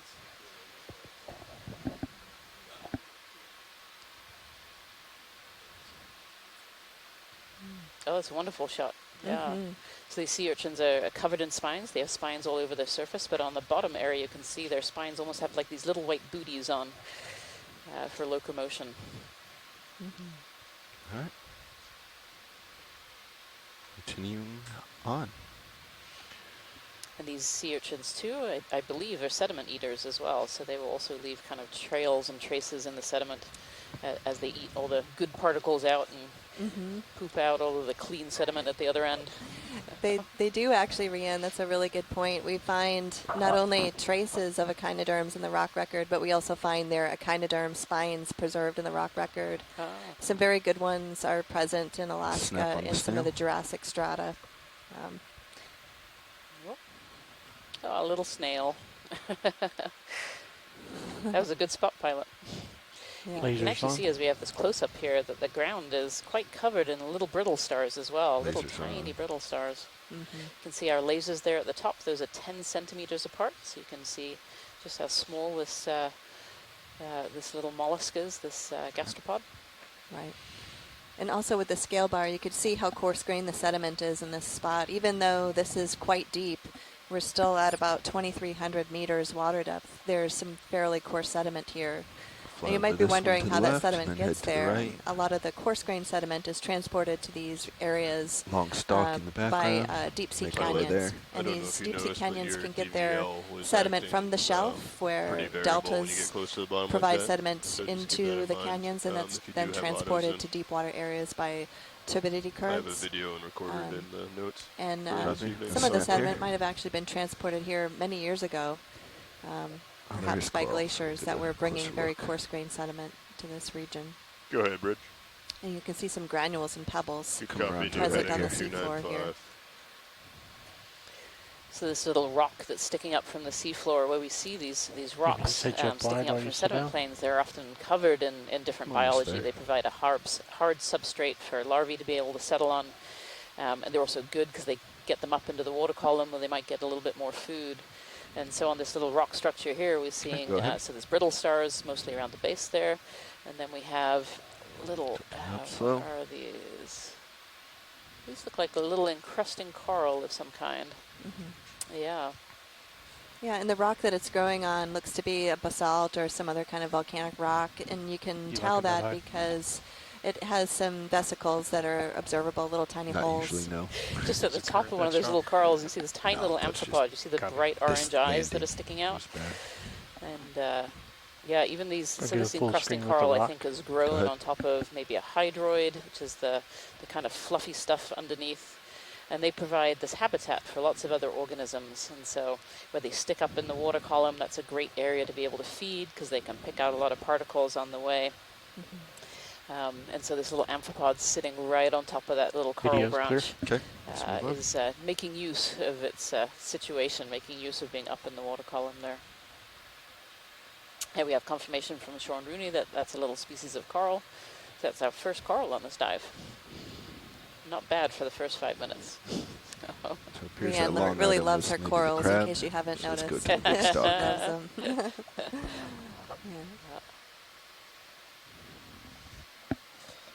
Crabs have Passing something over a in little its crab claw. here sitting on the surface. Oh, Nope. it might actually have something in its claws. Do you want to snap, Roland?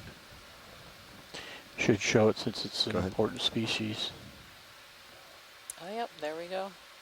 No, it's not, it doesn't have anything to eat. It's very covered by sediments. I wonder if that's what we kicked up when we landed there. What's the distance to the bottom of that incline? Yeah. Our expected slope.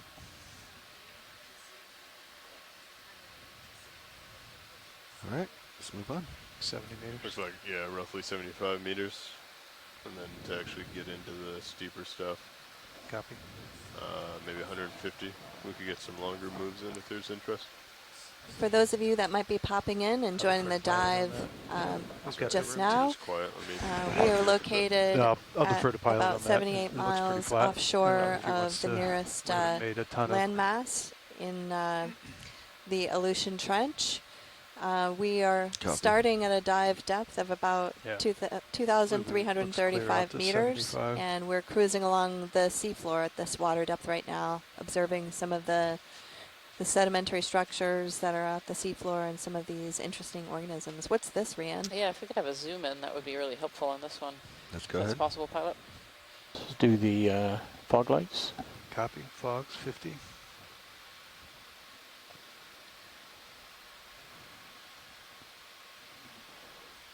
Sorry, I gotta get my lights adjusted Get another first. move in while you guys are stretched out. Another 20 at 300.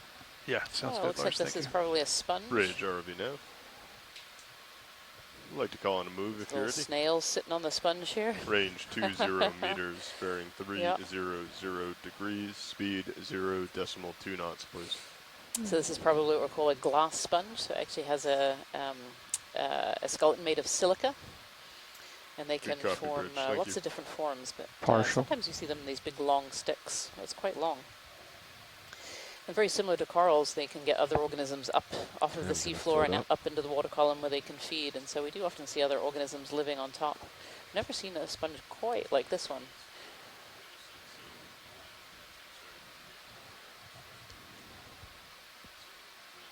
Yeah, sorry, Roland. Having This trouble isn't the best. determining Yeah, where I'm the getting focus awfully is. close to it.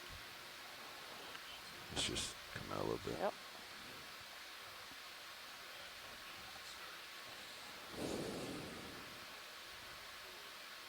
Okay, let's leave it. Full wide. Fog's off. Yep. Fog's off. Come up and over. Round it and reacquire.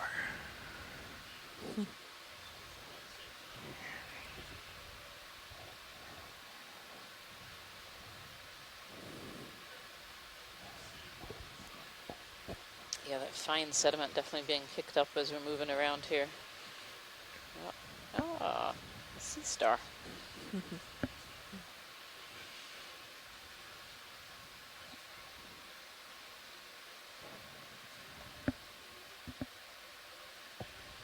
Let's get ID.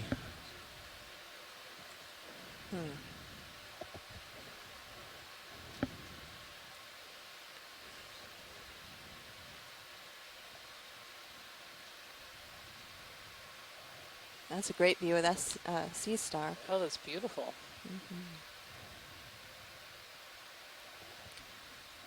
It's very So sea stars are another echinoderm. We've certainly seen a lot of our echinoderms already this morning. We're sitting right next to it yeah, too, we these tiny stabilize. little brittle stars.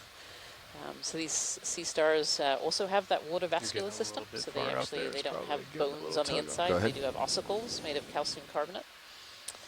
But they use their water vascular system to move around. They also have those tube feet on the bottom. You might just be able to see one right underneath there. And this one's very spiky, all covered in spines. It looks like we have a little scale worm as well on the top there. Yeah. Occasionally we see what we call commensal organisms. Pulling focus near. And this one has a little commensal scale worm. There might also be another little worm down on the left-hand side as well, very pinky color. How long did that first move take now? Full screen. First move was 4 minutes. Copy. Scale worms We are put really this really next neat. one, They're yeah, polychaetes. 2 minutes ago. So they're 3 worms, but they minutes. have Should these be coming to plates on the stop top here pretty shortly. that kind of articulate and move the What was that, worm Roland? Done? Hold with that. the worm as Holding they're moving. 20 meters. And so they're called scale worms with Took those down plates slow. sitting Sorry, on you top. guys are super quiet.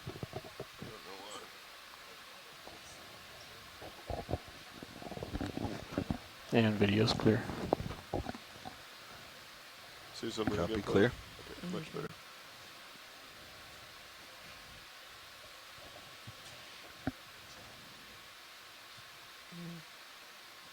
Moving along here on our track. All right. Try and see if we can get to some hard bottom environment. Copy that, Bridge. I'll notify the pilots that we're coming to an easy stop. It'll come up bottom. Bridge, this is Navigator.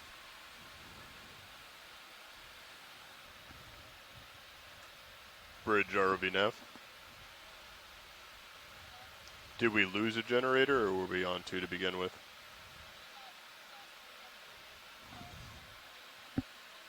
Copy that.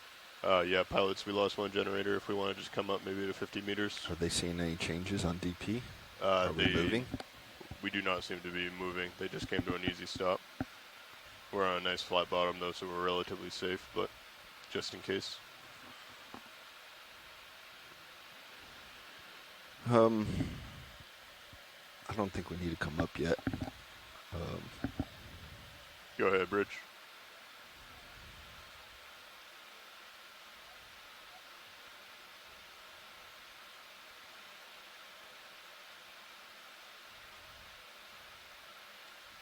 Good copy. We'll just stay stationary for a second down here. Let us know if anything else happens or if you see yourself starting to lose holding position, please.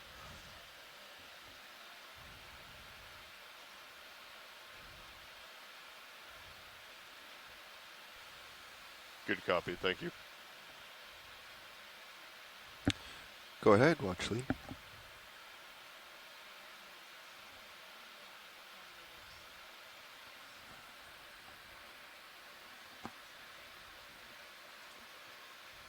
Yeah.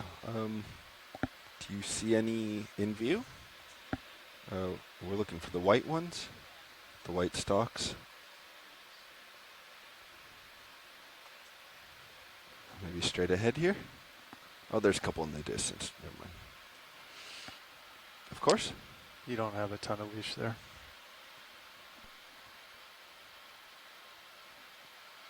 See if I can go out slow. I can come down a little bit, but I'm already at 10.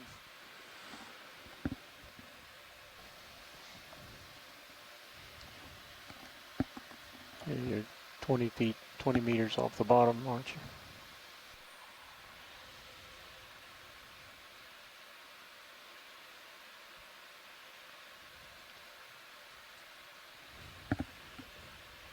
I think we should just let things settle. Make sure that generator's up and running. Yeah. As intended Another before we pink start fuzzy calling coral another move. center screen below the star. We can snap there, Roland. We were trying to get to the white stalks. But we can get the feather. It's a worm.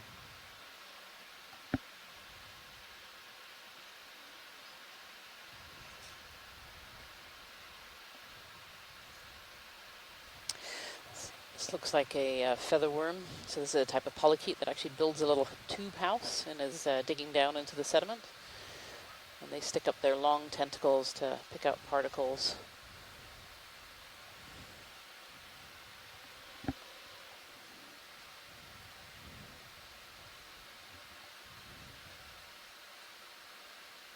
All right, let's leave it. See if we can't get on a stalk here. Yeah, one of those two stalks would be great to have another quick image of.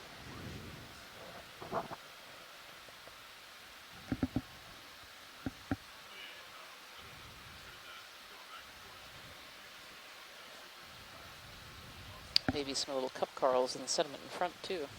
See some bright white spots.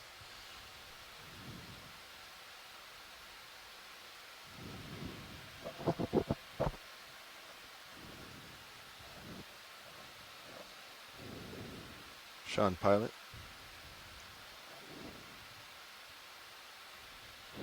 Workshop, pilot. That's close enough. Yeah. Go ahead, Roland. Yeah, I was. Can one of you come up here, please? Thank you. Go to the fat center part. Working on it, Roland. I can't hear if someone's talking well. Yeah.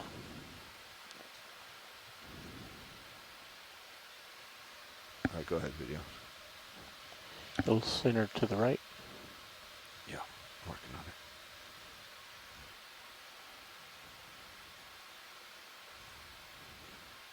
Yeah, look at this one. This one seems to have a structure on the other side. I think this is a little different from the one we saw earlier. Break would be nice, but also good to talk to Chris.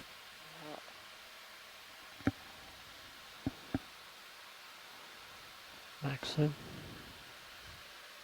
Very, very smooth and one-sided and lots of structure on the other side. I'm not quite sure if those are polyps. If they are closed. Actually wondering if this one might be a sea pen. Look at the top. Tilting up.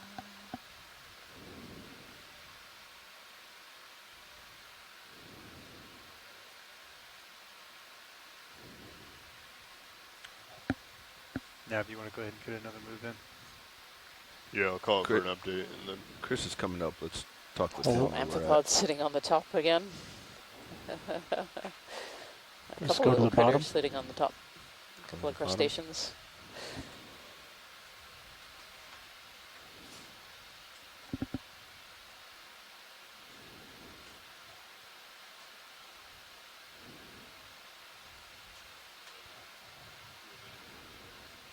Yeah, this one's definitely a bit different from the one we were looking at a little earlier.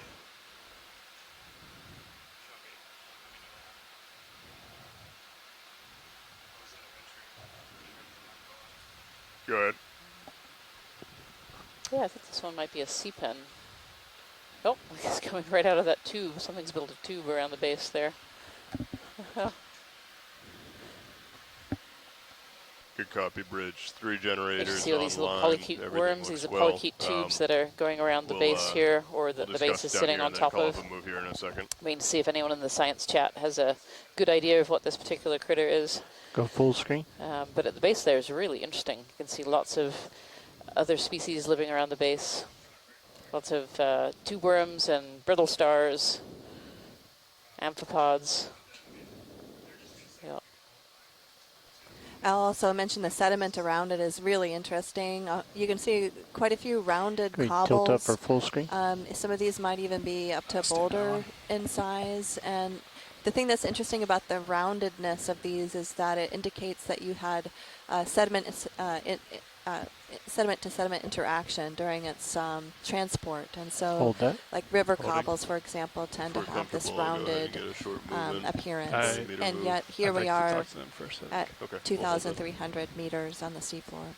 So one of the ways in which sediment gets to the deep water is through these big Since we're sitting here, you want to just tilt to that object in the background? Sure. And predominantly that can happen through sediment being transported during times of sea level low stand, when rivers and deltas make it to the edge of the shelf and can provide some sediment into those canyons, where it gets transported down the canyons to the seafloor. So essentially the canyons are important sediment conduits, connecting the rivers to the shelf and then to the deep water.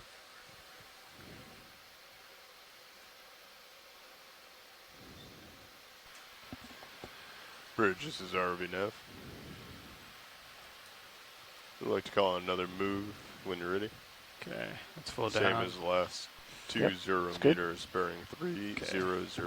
Okay, we have the speed, lasers 0 on here, so you knots, can just see please. the size. The lasers are 10 centimeters apart, and this is what we use to help size things that are on the seafloor. Go ahead and go to the object in the back. Copy, thank you. And so those are 10 centimeters apart there. And we also had a correction on the worm tubes, or on the bottom of that coral. We think they might actually be amphipod tubes, and that's from Steve Oskovich from Boston University. And in the back there we have a coral. Another different coral species, different one than we've seen so far. Right, for some of you listening at home, you may not be familiar with this centimeter use, but 10 centimeters is about the width of your fist. So some of those cobbles that were in the background are about just getting a focus. fist-sized Go ahead and cobbles. tilt up.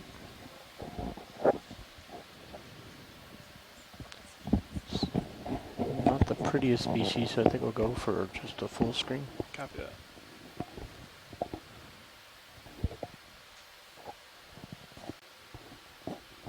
So we're thinking this is a black coral, an Antipitherium. And the way that we can kind of tell that is by looking at the skeleton there. As we zoomed in there, we could see this coral species has a very dark black skeleton. Okay, and so they're kind of known for their skeleton. The skeleton is also proteinaceous, which is a little bit different for corals. So they're a whole separate group. Okay. And these black corals down here have traditionally been fished often in shallower waters to make jewelry and ornaments out of. They're beautiful proteinaceous skeleton. Yes, 20 meters. Sorry, Not quite sure what species that is. 300. It's this small little black coral. Okay.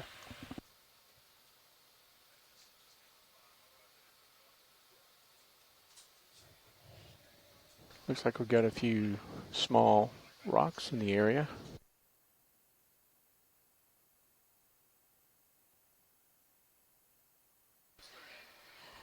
Yeah, as I was saying just a second ago, some of these rounded cobbles that we're seeing in the background, the dark black ones are probably going to be basalt, which is a volcanic rock.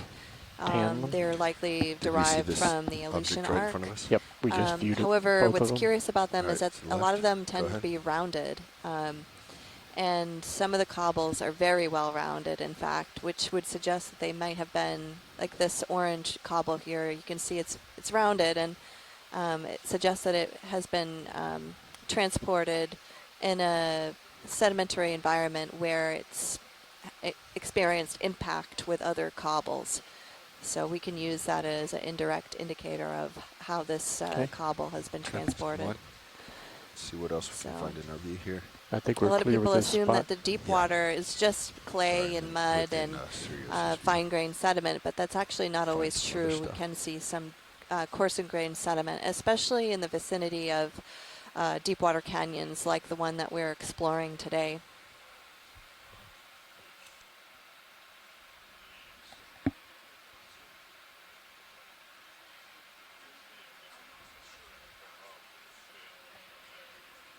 There's another stock system, so let's go take a look.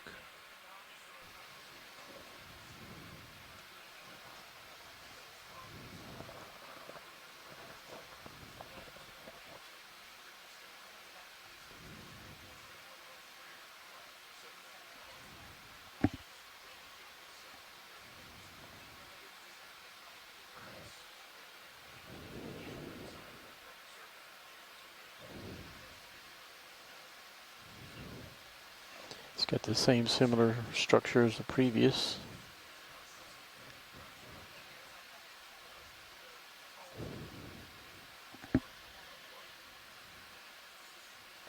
Okay, go ahead.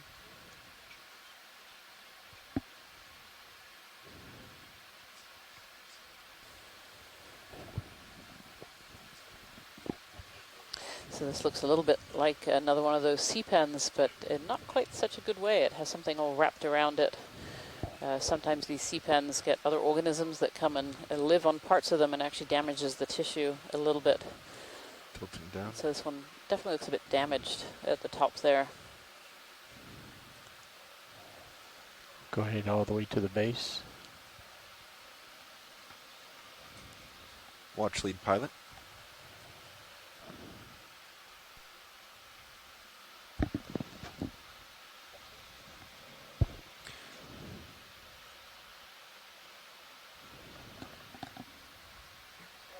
Oh, hi Watch Lead. I just wanted to give you an update.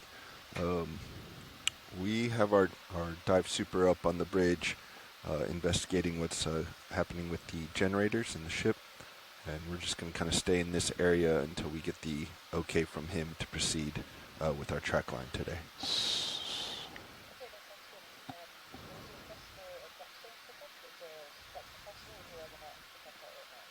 Yeah, we can take a collection.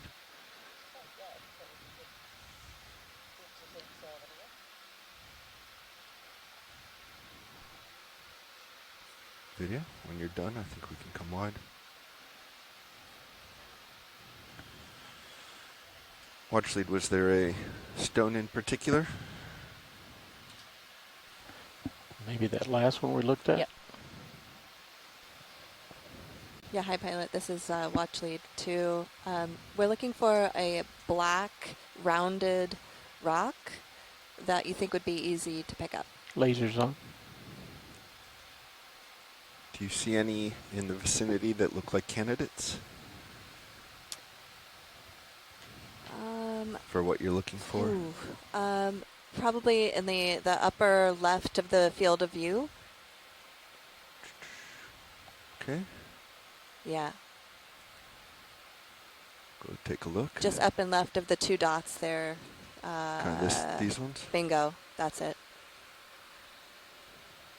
Either of those two, I'm not sure if that one is too big. Though. Yep. Yeah, the lower one may be a touch big, but we can get the arm out and see if they're loose. See what we can do. Ooh, beautiful corallimorph. I just looked up for my note-taking, and there's a corallimorph sitting in the sediments there. Let's get a... And for those of you following along at home, we're we, going to stir up attempt to sample everything. this rounded chunk of basalt to the right side of the screen. Not the corallimorph, sorry, we're having a quick zoom in on it before we pick up a rock here. These corallimorphs are really beautiful, and they're a really interesting group because they're evolutionary kind of in between the scleractinians, the hard corals, and in between anemones.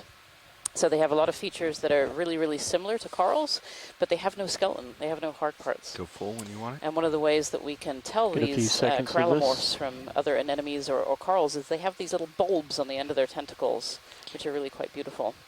And this one's got its mouth all pursed up there, so I wonder if it just had Going tight. a little snack somewhere in there. very often they'll sit there with their mouth kind of open until they find some food. Oh, and right on the tips of the tentacles, you can see these tiny little amphipods living amongst there. Again, just trying to get that water flow, you know, any way they can get up high. And it looks like there's almost one on every tentacle. Look at that. 1, 2, 3, 4, 5. This is not a rock, but it's still pretty cool. It's not a rock. But still pretty cool. Yeah, that's neat. Let me know when you got it. So the tentacles are water-filled. Again, they don't have hard parts, so they pump in water. And that's how they inflate their tentacles and how they move their muscles and feed and things. They have a muscular system. So, all right, away from the biology, back to the geology. Thanks, Rianne.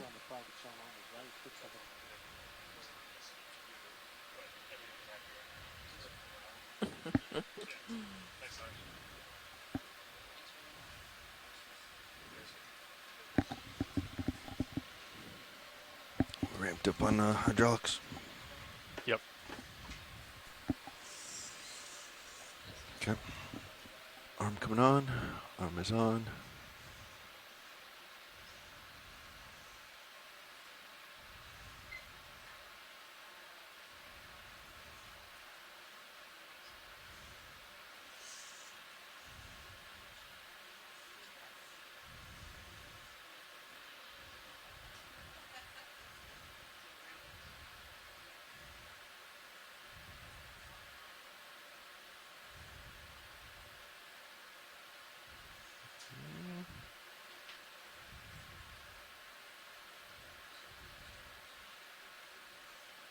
I don't think we're loose on that one.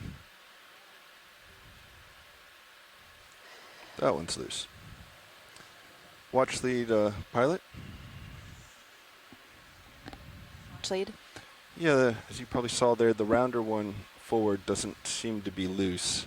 The one that is loose looks like it's a little bit flatter. Is that still going to work for you?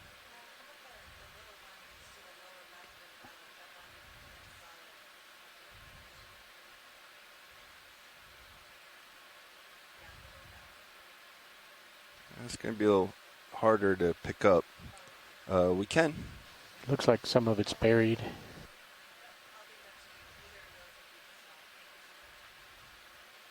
There's a better image of size for that one. You can kind of see where it's moving. Is that good for you? All right. You want to open the port side first? Or? Yeah, we should. All right, let me wing in for you. Stand by one. Okay. So for everyone following along, what we're going to attempt to do here is take a sample of one of these basalt fragments on the seafloor. And so you can see the pilot is he first went and tapped the arm, using the arm, he tapped the rocks to see how well they were attached to the seafloor. And now he's going to go in there and try to pick up this one cobble that's just down below the one we intended on. That first one was a little bit too well attached to the seafloor. So we're going to try to get this one, and you can see that the rock box is open, and he's going to try to get this rock and put it in the box, and we'll take it back up with us.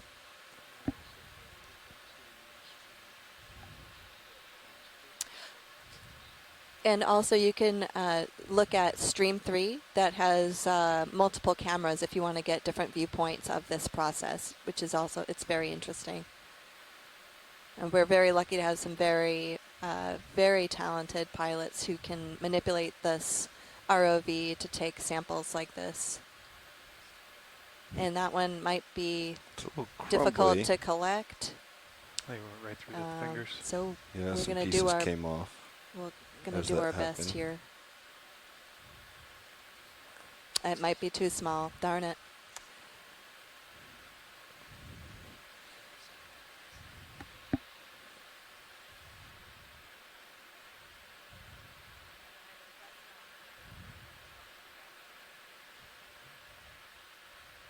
Yeah, I think you can get it if you come in straight like that. Yeah, that looks good. And it looks like we've got it. Do you want to view it on camera? Or put it away. If we could have a quick view on camera. Yeah, I'll come up, get it in front of the camera.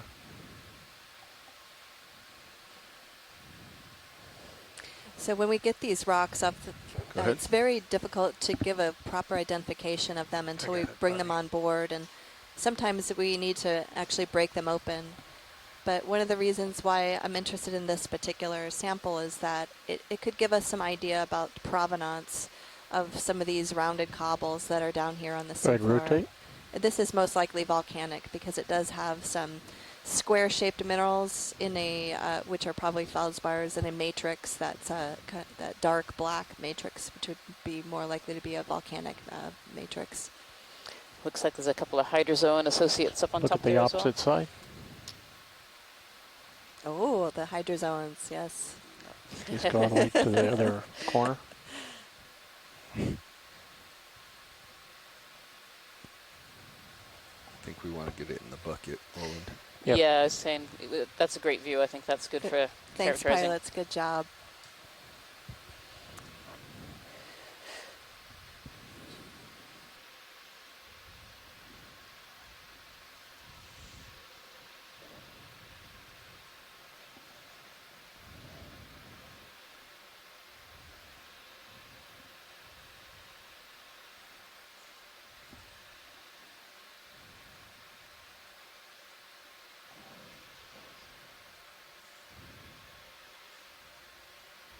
It's good.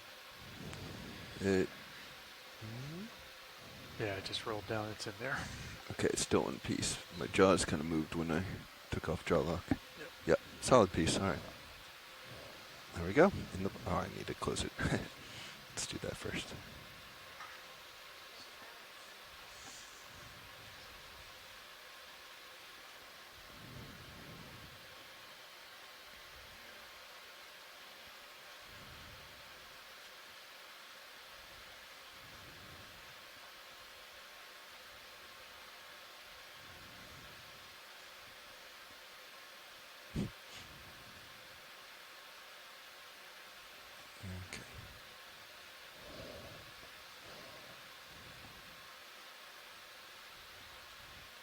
Winging out. Thank you. Good. Follow you back over.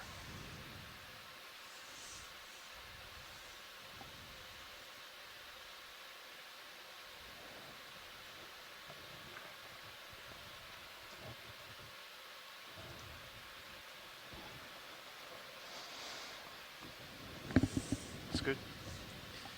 Craft off. The jog's secure.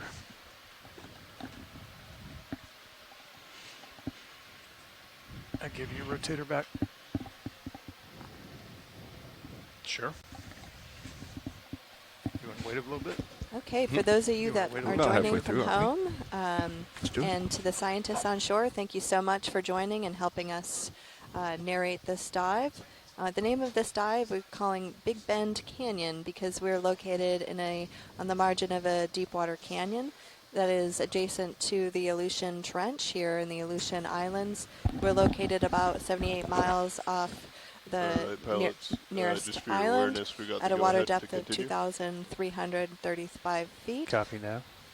We just took our very first sample of this expedition for geology, which is exciting. I think they may want to quick we are snap on the at the second coral dive by your right toe. Copy.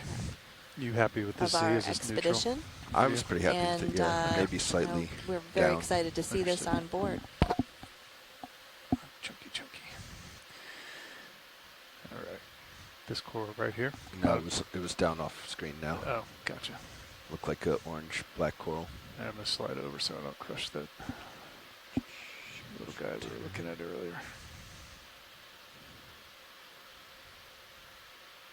Kind of right middle. Right below me? Yep, middle down right now.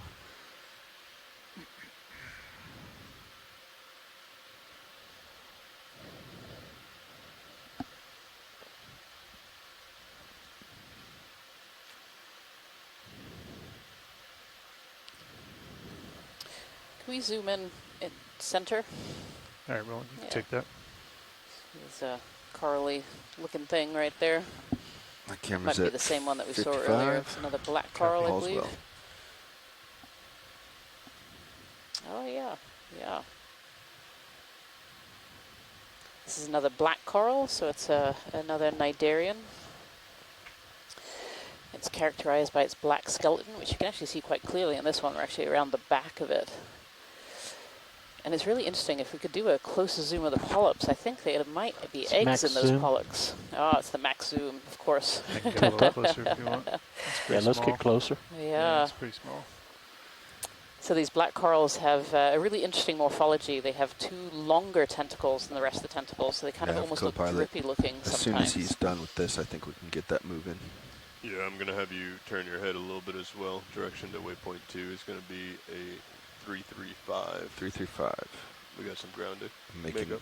All right, bro. making that When change we're now. just looking at that black coral there, we can Max see this tilt kind down. of dark Yep. pink inside the polyps. And that dark pink sometimes indicates that there are eggs in there. Yeah, I'm betting there are. This black coral doesn't look super healthy. It seems to be kind of covered over maybe by some hydrozoans as well. See kind of the brown, fluffy looking things, for no better word for it, kind of covering the colony. Where we get coral colonies like this being covered over by other organisms, it actually blocks the want the water base flow, so video? blocks the food Let's being get able on the to dot extra in. lights. 50%. That helps. And of course, this coral is really quite small, so it's very hard to get a Okay, closer we'll call look. that good. Copy. Lights are clear. Yeah, it's a beautiful little little black coral, Antipitherian they're called. And again, they're in the Cnidaria. And the Cnidaria Pilot, includes I'm looking at our new jellyfish like we were direction seeing 4, yesterday, but also 335. includes Understood. corals, anemones, the corallimorph that we saw Camera's earlier at as well. 68. And they're characterized by I'm gonna having these center special up. cells called Come back. cnidocytes. They're stinging cells.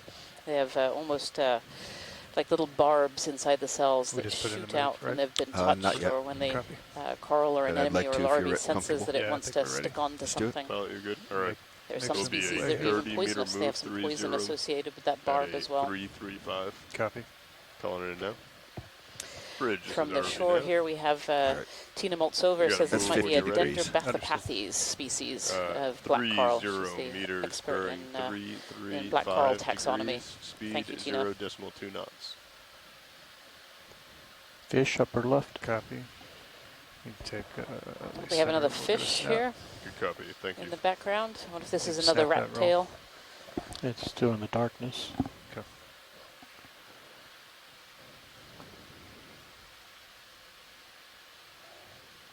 Just creeping slow. This fish is laying on the bottom, interestingly. Yeah,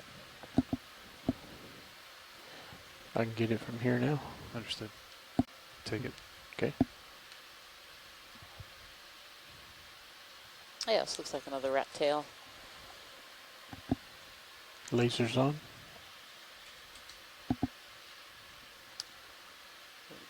Paint those lasers on the fish if we can. There we go. So those lasers, those 2 red dots that you can see on the screen, those are 10 Look at centimeters his apart. eye. And so those lasers give us a Lasers off. good idea of how big organisms or features on the seafloor are. And that helps us tell what species they might be. That's a beautiful shot of this rat tail here. I'm gonna rotate down, stand by roll. It's a pretty good sized fish, Rianne. That one's about this length of my arm. It is, yeah, it's a good sized fish. Hanging out, staring at us. And what is he eating? The rat tails, they usually eat crustaceans, organisms that live on the seafloor. I know we have Very good flying. a couple of fish biologists on the science chat here from Sean Rooney. We have a giant grenadier. And as far as I know, these mainly eat organisms make out that live on the T2 in seafloor, his such as iris. crustaceans, so that's crabs. Very nice follow. Pulling out slow. It's a great shot of its nose there. It's interesting that the shrimp we keep seeing are all Fins. buried. And that beautiful lateral line. That's a Fill the line of screen roll. sensors that runs down the back of fish. That's Helps perfect. tell where they Wouldn't are in the change water a thing column about and it. what is Copy. around them. Kind of sends out little electrical signals. And that beautiful long rat tail where it gets its name. Holding. That's a great shot. Thank you, pilot. Let me know when you're clear, video. A few more seconds. And we're clear. Copy. Yeah, from Sean Rooney, who's Nice. with the Kodiak lab and the Where you NOAA find the lab current? in Kodiak. He says that little is known about the early life histories of these 330 grenadiers. bars, The so larvae of some 335. species are believed to hatch at 335. about a depth of 200 meters, so And, quite a bit co-pilot, shallower would than you we are mind just today, lifting up the and live pelagically sonar as when you get juveniles there? before Yep. becoming bottom Come driving dwellers it. in the deep sea by adulthood. So that's great. Some great information on this fish, because of course we're sitting at around 2,315 meters right now. So in Alaskan waters, giant grenadiers are especially abundant in depths of greater than 400 meters. And usually male giant We've grenadiers are seen the found deeper star. than 800 One meters. sonar target off to starboard. Thank you so much, Sean, on 30 shore for meters that. out. Heading that way. And as we've mentioned good partial before, on you the know, it's crab. myself, Good Rian on the Waller, crab and would be Jen good. Ashoff here on board, but we have this amazing team of scientists working in the background on what we call the science chat. You Cameras might at hear us say 45. that a Understood. few times throughout. And they Just help gonna us to fly by here. identify organisms or features and help us kind of guiding this dive from what we see today. Lasers on. Lasers on. We still have roughly 10 meters left in that move. Understood. A crab here, a regular crab. I think we're safe for another 30 after that, Lars. Copy. And then we'll ease off. You can take more roll if you want.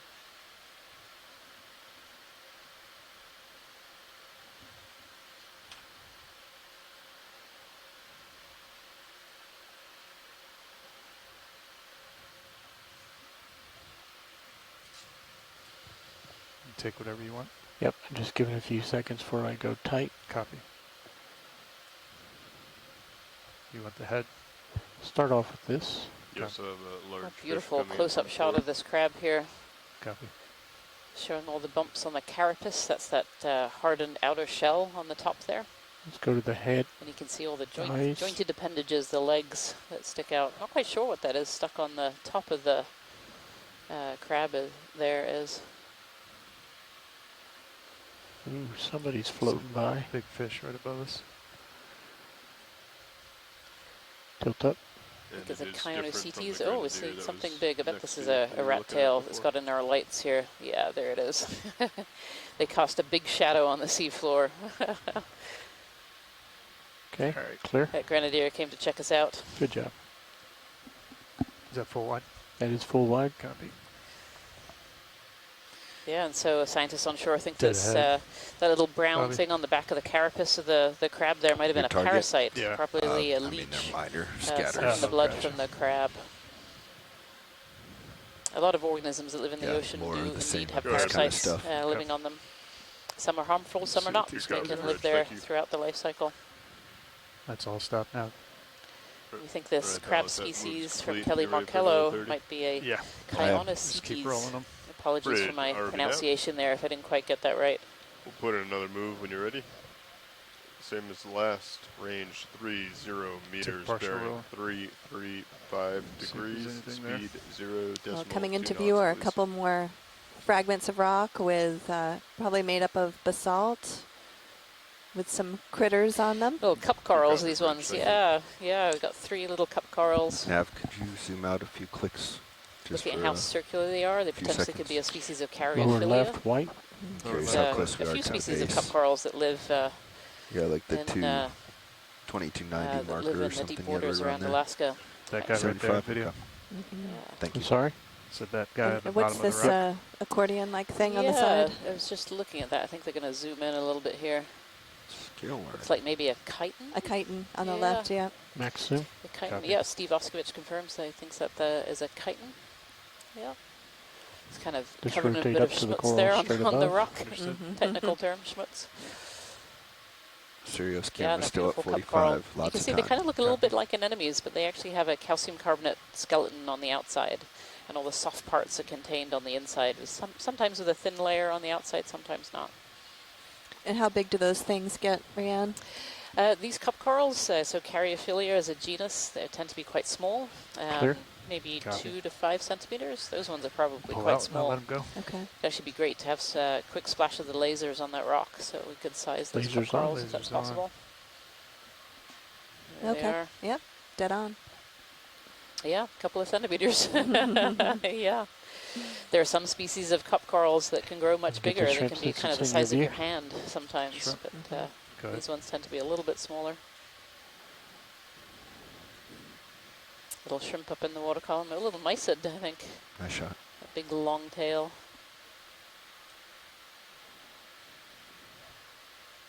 That's inside your lens. Can't Yeah. focus anymore. All right, we'll let 'em Camera's go. at 55. Full wide. Coming up.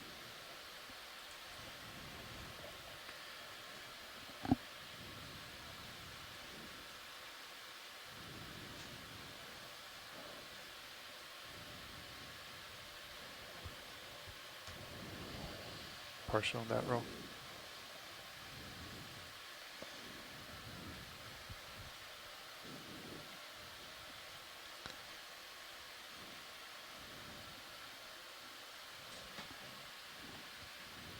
Have you seen this? Closed How's up an enemy all closed no, up? we haven't seen it, Okay. but You want to come back out just a little Oh. bit for me? this will probably be enough for them. Okay.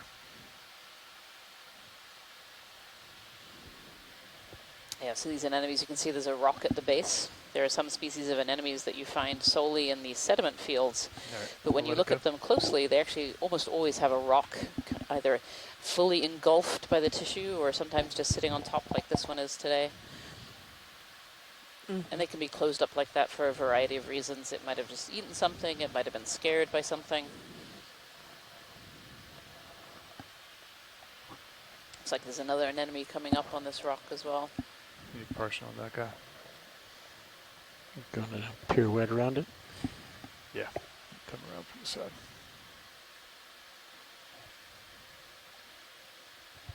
Yeah, this one's more open into the water current. You see that one's on quite a large rock for its body size. A few other animals living around the base there. Give me a little bit more. Back out. Yeah. I'll come around for him.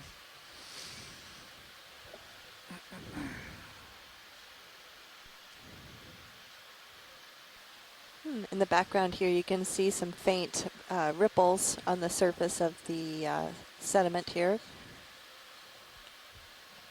And that's indicating some of the current that's moving through this water depth. Even though it is deep, the currents can be quite strong, even in the deep water like this. All right, you can take more. And you of can that see roll. some of the Tilt sediment down. floating Watch these around, calm being when you get pushed a by the chance. current. Go ahead, watch this.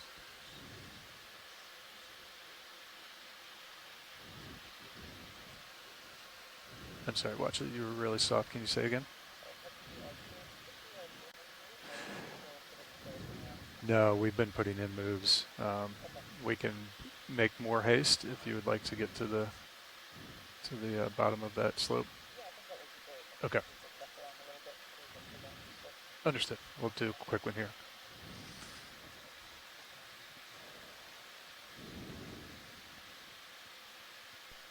Are we all stopped, Lars? No, we've been constantly moving. Okay. Copilot and I will just keep you moving along, and Yeah. you just keep Sounds good. pushing ahead when you start. Lasers on.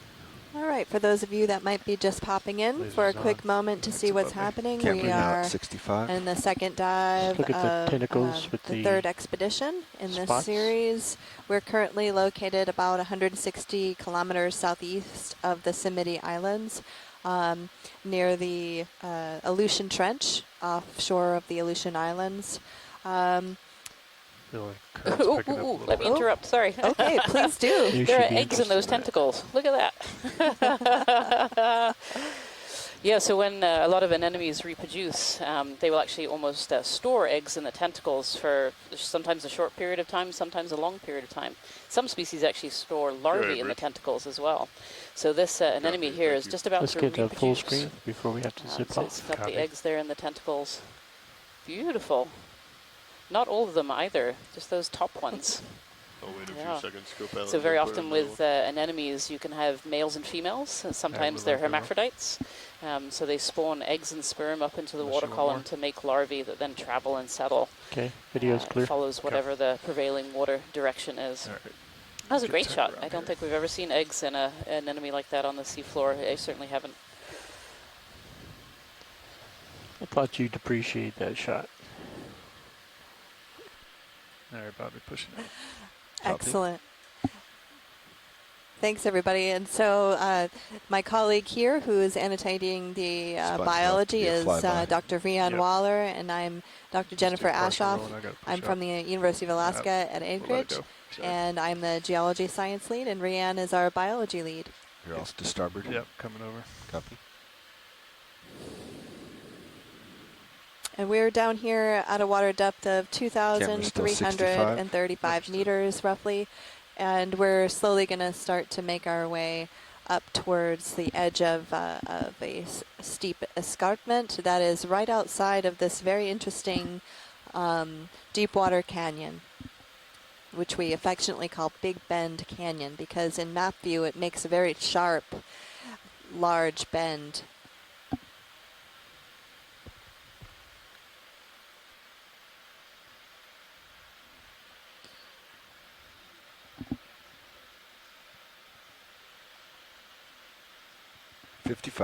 Copy. Still pushing out.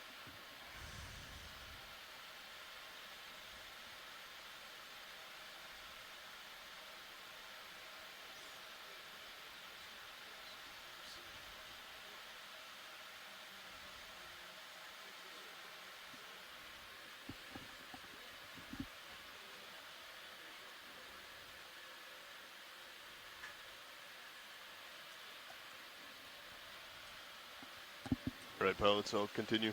Another 30-meter move. Sounds good, Lars. Yeah. 335. Bridge, this is ROV nav.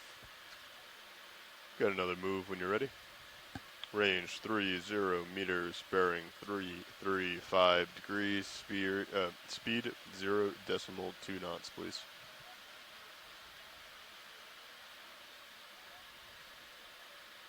Good copy, thank you.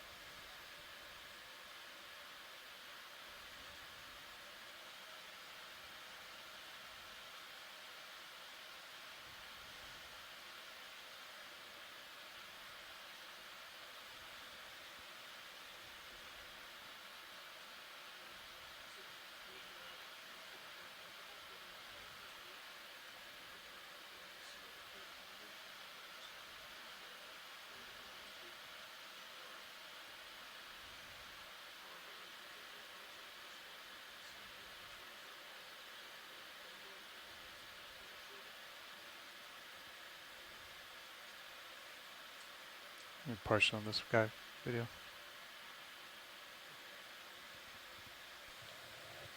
Little snail sitting in the sediment there as we're making our transit here to a slightly steeper area. All right, we'll let him go. So what you might be viewing right now is an area that seems like it's just a lot of sediment without too much on it. But if we were able to actually get into the sediments, what we'd discover is that there are actually a lot of different animals that live just beneath the surface of these sediments.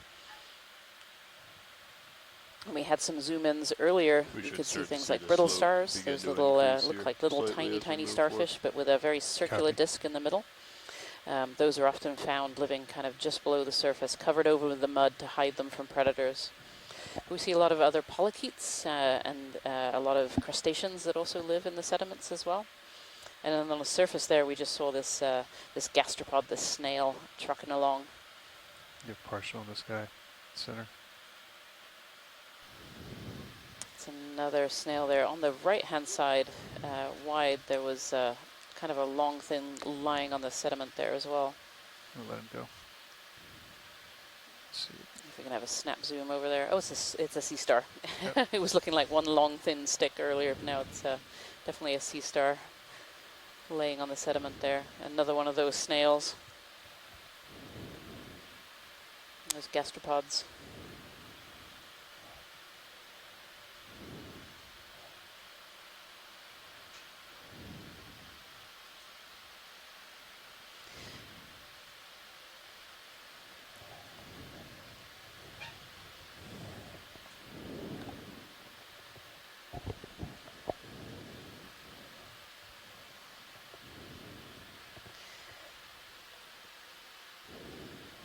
If you've just tuned in today, we're on dive number 2 of the Seascape Alaska 3 expedition, and we are exploring waters off of the Aleutian chain.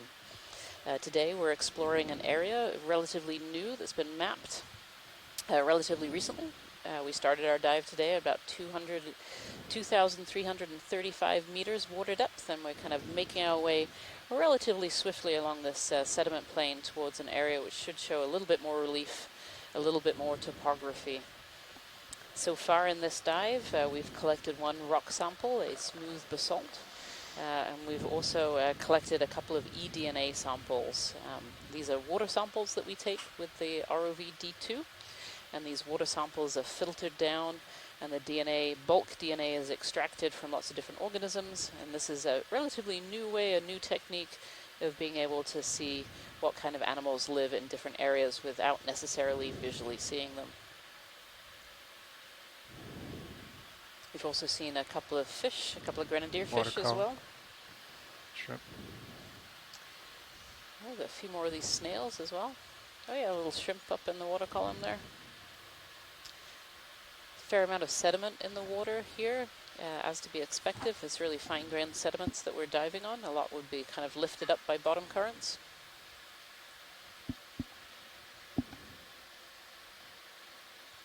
It's another mysid, I believe.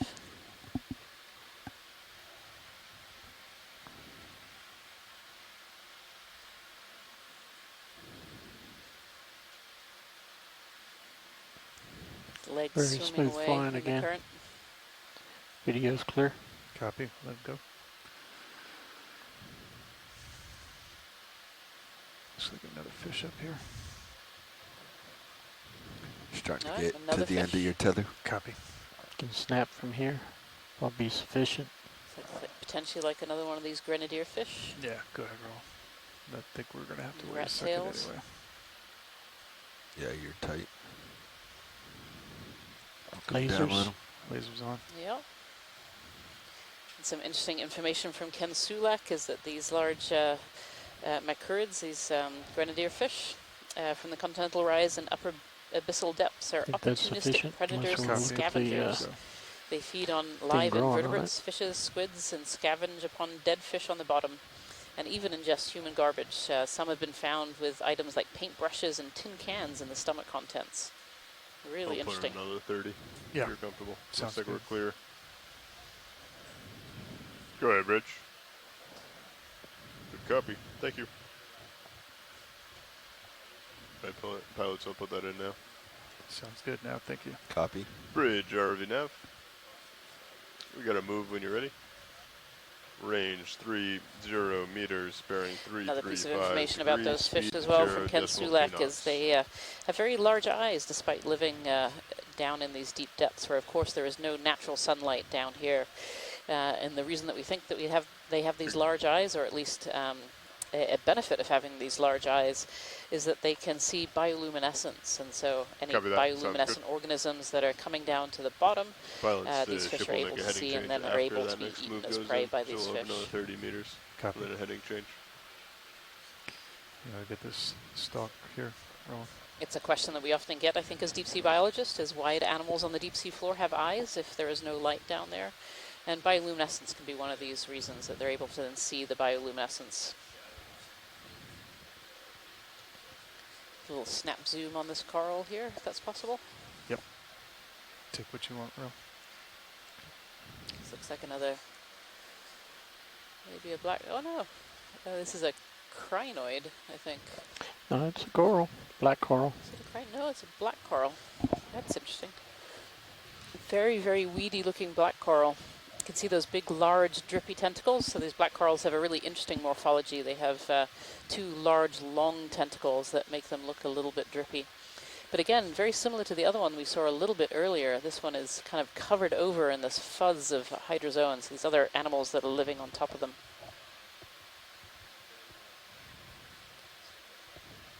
Camera 55. And this one too kind of has a dark pink spot in the middle of those tentacles. You can kind of see these darker pink areas, and those may well be eggs that we're seeing on the inside of the Video's polyps. clear.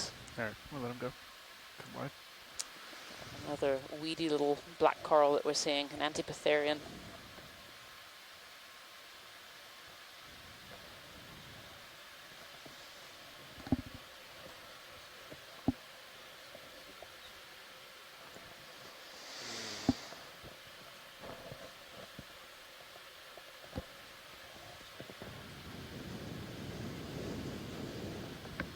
2 fish in 1 shot.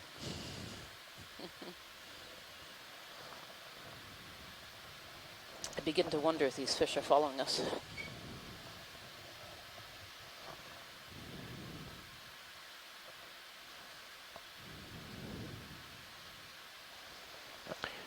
White object to the left of that rock, left of center screen. Copy.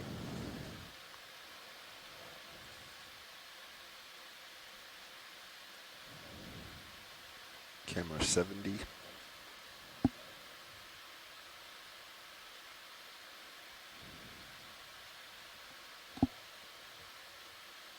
that another little fish sitting on the seafloor Take a there? roll.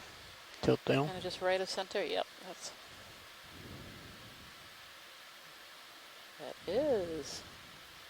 that's something a little bit different. A little bit different fish here. Very rounded nose and some interesting features down underneath. Very large eyes.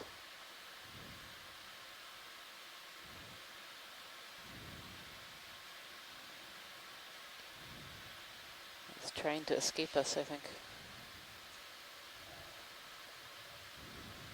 Snailfish we have from the shore, from our scientists on shore. They're saying this is a type of snailfish. All right, we'll let him go. Camera's at 70. Copy. Coming out.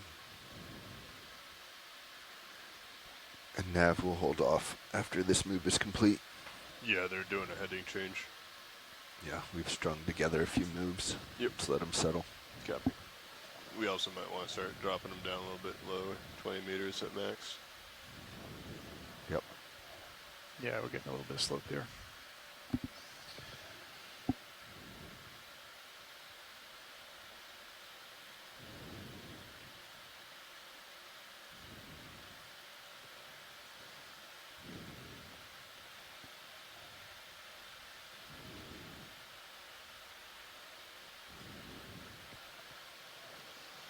Camera's at 55. Copy.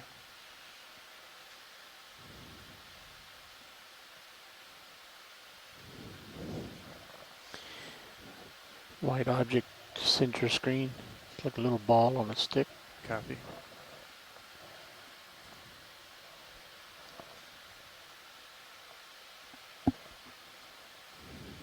Can do a snap on it, see if it's any interest. Yeah, if you want to grab it.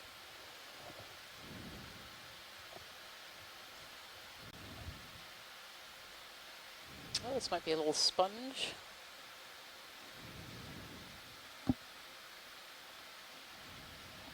Yeah, look at this little guy.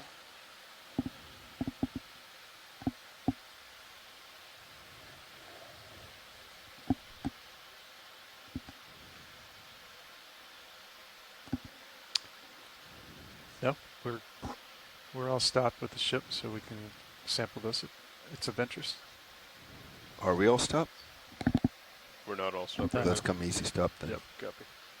Bridge is the ROV nav. Yes, I'd this roll is a if you wanna give potentially a wide. carnivorous Could I sponge. request Just, easy go stop ahead at and this point, I please? set think up we're for going a to nice take shot a then. sample of this one if we can. So we're just going to set up here on the bottom. Perfect.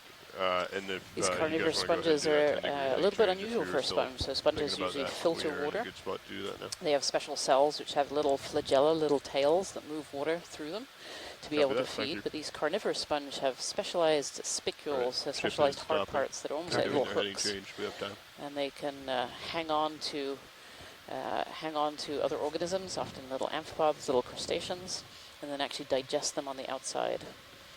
So rather than filtering water, they actually catch prey to eat. Yeah, a little cauterized. Just light it with the extra lights.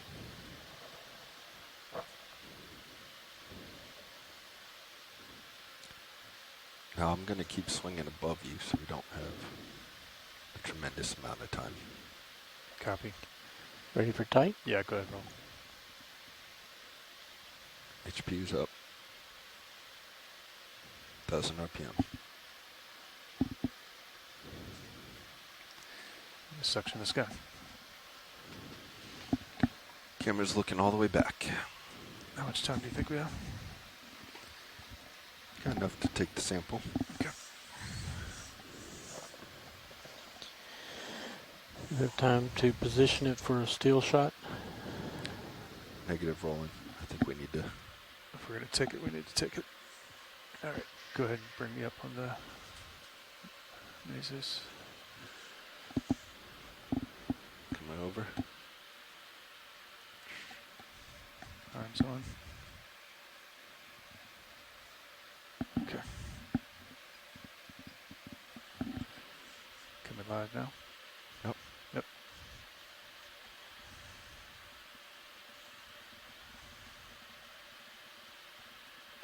Following you over.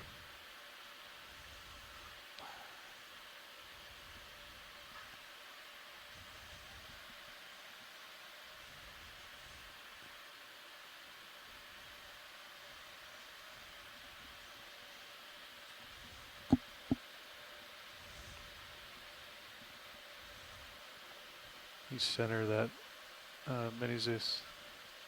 Yeah.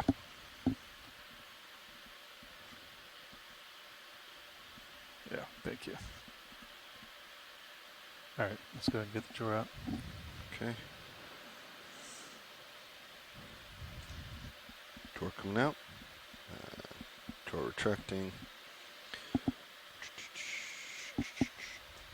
Okay. Drawer extend.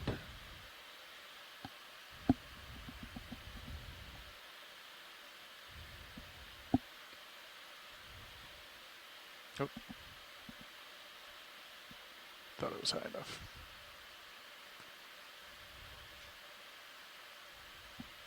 Drawer fully extended. Copy.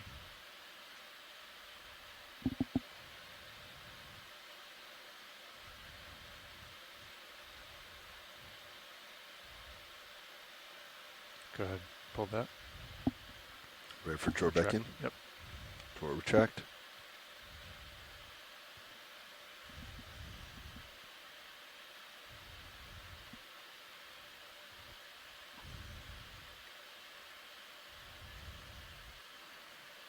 Drawer in.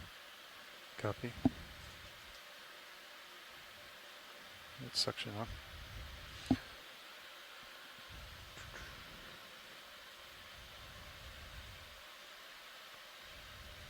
Move into jar 1.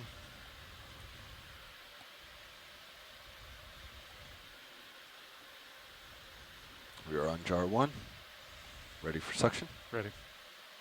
Inhaling. 100 RPM, 400 RPM. More, 5. I think it's in the tube. 700.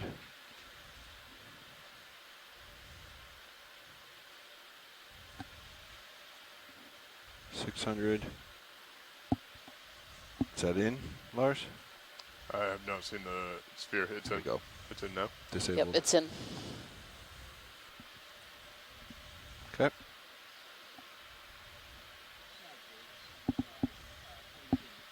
Good copy. All right, Bobby. You want to bring the drawer back out? Extending drawer.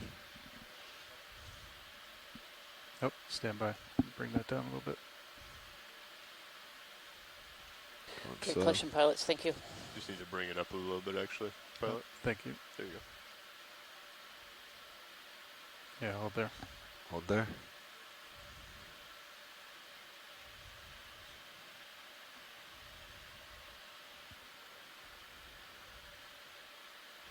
Okay. Retracting.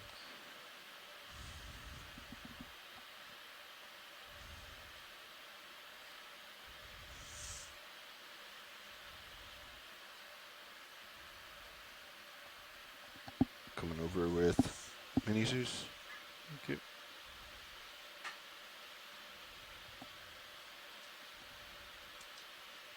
Good there. All right, so we just made a collection of a You have the light pool carnivorous sponge. These are sponges that are a little bit different. They actually Copy.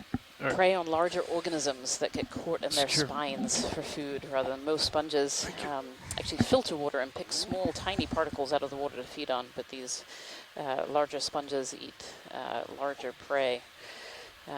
We're hearing from Sharon Rooney, the habitat. These sponges are often found on soft sediments at depths between 1,108 and 2,854 meters, which is right about where we are. We're currently at 2,305 meters. These are really interesting little species of sponge that are definitely a bit different for the group.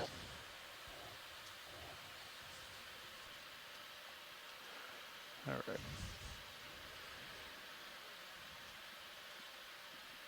HPU disabled. Copy. And up in the background, we can see some rocks. These Still look pushing up. like they could be sedimentary rocks because they are fairly layered. Hard to tell. And then intermixed are some volcanic rocks. Here's a few more of those rounded basalt cobbles. Camera's still all the way back. Yep, still pushing. This is lighter in color, so it could be a volcaniclastic, perhaps, or sedimentary rock. I'm leaning more towards volcaniclastic at this point because it is so white in color. Yeah, this is really interesting. We've definitely kind of hit a change, one of these transition zones. We're seeing a different set of fauna here. More of this hard bottom habitat. Looks really different from what we were seeing earlier. Copy. Yeah, we've Still only pushing. come up about 100 feet or so, and already the rock type is changing. And this is looking more and more like a volcaniclastic, or even like a volcanic You can stop here if ash you want to look flow at. or Yeah, ash just layer. There are see lots where we're of at. So you're looking at me 7.5 where I'll stop. holes Yep. in this Okay. particular rock, so you can see these vacant void spaces. That would be more indicative of volcanic. Absolutely. We're just pushing out here to try to get caught up, but we're going to stop We're going to here. try to zoom in to some of these roll. samples here Take and this big guy in the middle. see if we can get a better look. Yeah, these looks like a couple of different species know of when. corals, perhaps. Some more of these Go black ahead. corals, but definitely healthier, bigger looking corals than we were seeing The earlier. fog lights are not on, right? Is that just Sirius's lights? They're not on. Another species of coral in the background there. You can see the orange in the front is the black coral, and then the white there is something a little different in the back. Can't quite see what that is just yet.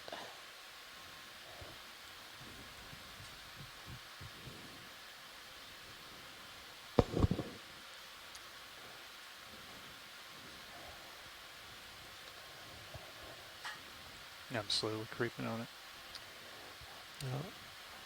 Yeah, we can see lots of brittle stars sitting in the coral in the background, and in the front, in the foreground, this is a black coral, another one of these black corals with the black skeleton. You can almost see through the polyps. This one's definitely a bit more dense, a bit more healthy than the ones that we've seen before.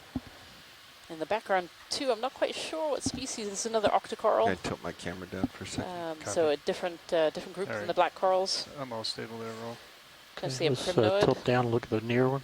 Copy.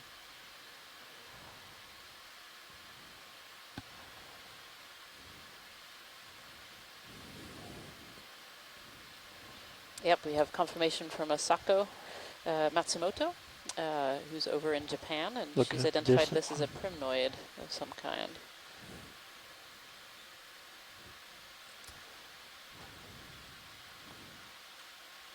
We can see little brittle star arms sticking out from inside that coral colony. Go for full screen.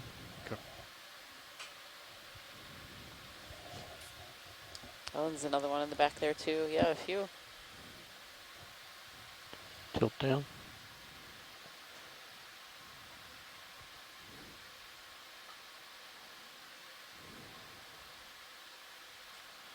Lasers on.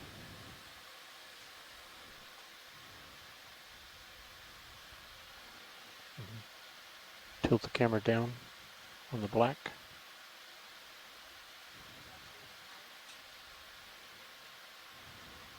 Go ahead, watch Lee.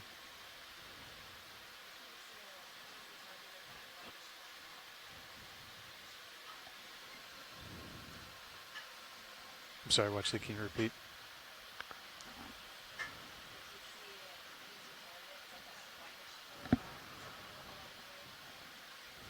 Okay.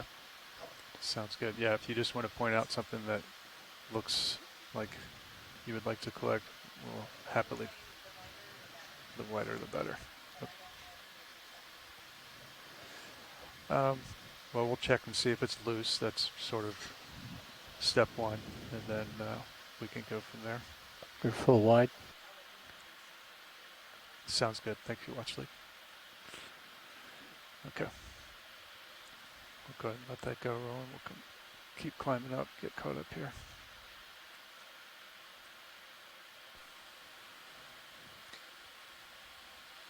All right, now we can see some You want to take a look at a stratification black showing rock up on the in some left, of or you gotta these go? outcroppings at the base of the slope here. No, we're stopped, so I can Yeah, stop. just Okay. bottom left off screen.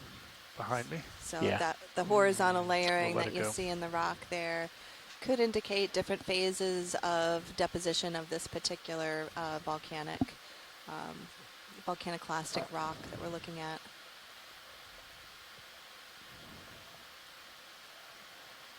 What's the camera angle at the moment? There's my toes. Okay.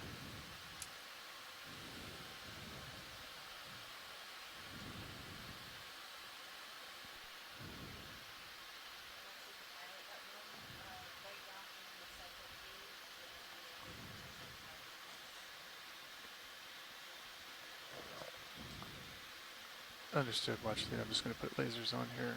Confirm we're looking at the same thing. You turned them off. You had them on. This guy right here. Just below the lasers, Watchley. Understood.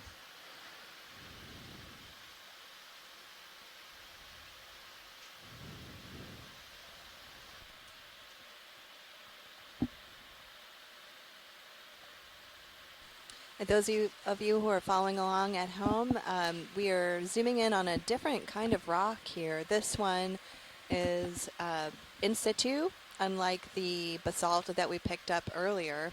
And it's a little bit lighter in color. Hard to tell from here, but we're hoping to grab a sample of this white, what I think to be volcanic or volcaniclastic rock, to see what it's made up of.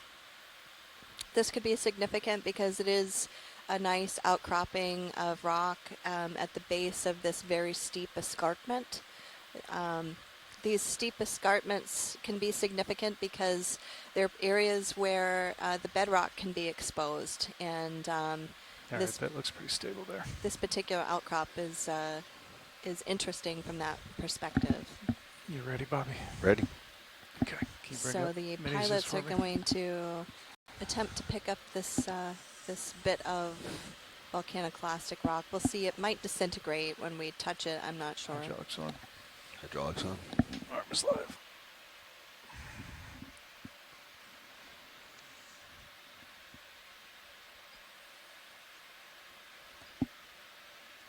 So, Watchley, do you think this may be pretty fragile?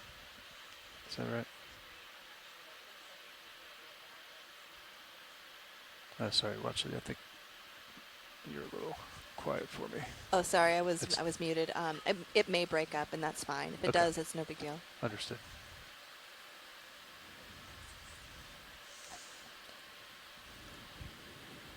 Look on Rianne's list. Yes. Okay. So that's not attached. So this is our 5th sample of the day, including some of the water column samples we took earlier. And it's a second geology sample, which I'm excited about.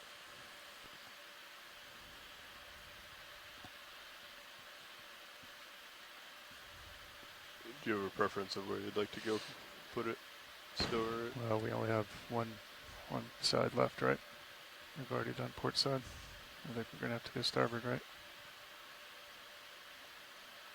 Do we like to combine or no? That's up to science. Generally, if they're significantly different, it's okay, but that's their call. Science, do you have a preference? Do you want this one by itself, or would you like to have it Combined would be preferable. Thank you combined? so much. Okay. So port side works for me. Do you want to get the lid open then? Yeah, we sure do. Thank you. Winging inboard.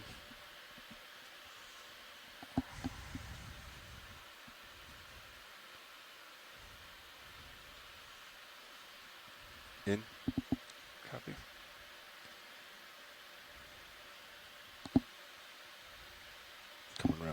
Jesus. Thank you.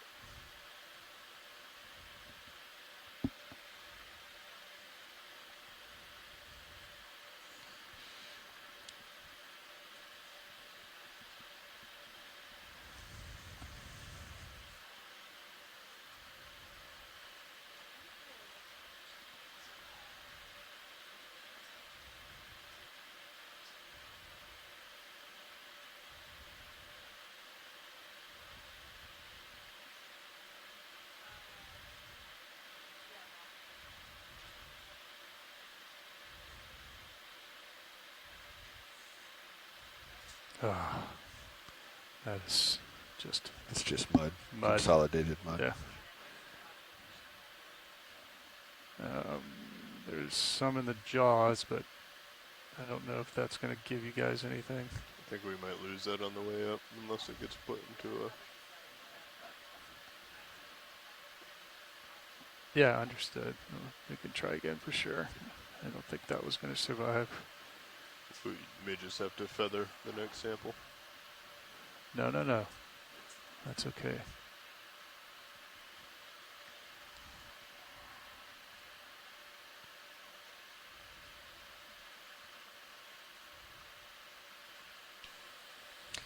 So everyone, unfortunately, the sample we tried to pick up disintegrated, and that's pretty common with volcanic and volcaniclastic rocks. They have lots of vesicles in them typically, and they're composed of minerals that are fairly labile, which means they're weaker. They break down quite easy. In fact, they break down into other minerals called clay, which are very soft minerals. So many times, even on land, when we try to pick up some of these types of rocks, they crumble. And so the pilot did a great job trying to get that one. And I told him I thought it might crumble, but we could try anyway, and I appreciate the effort.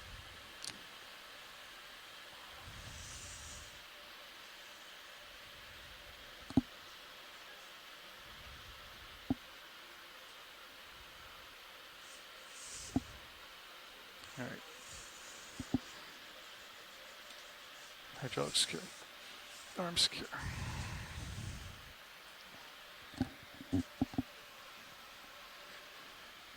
Thank you, Lars.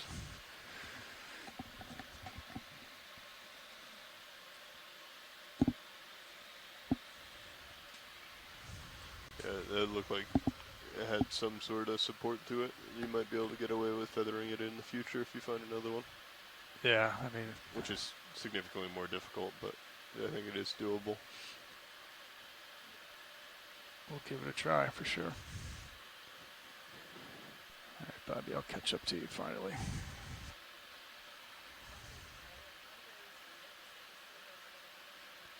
Someone's muted but trying to talk to you, I think. Watch, Lead, I can hear you from the background. I think you may be muted there. Sorry.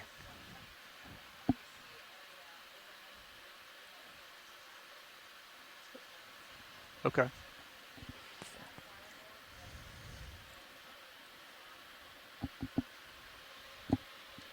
Understood, Watch, Lead. You're welcome.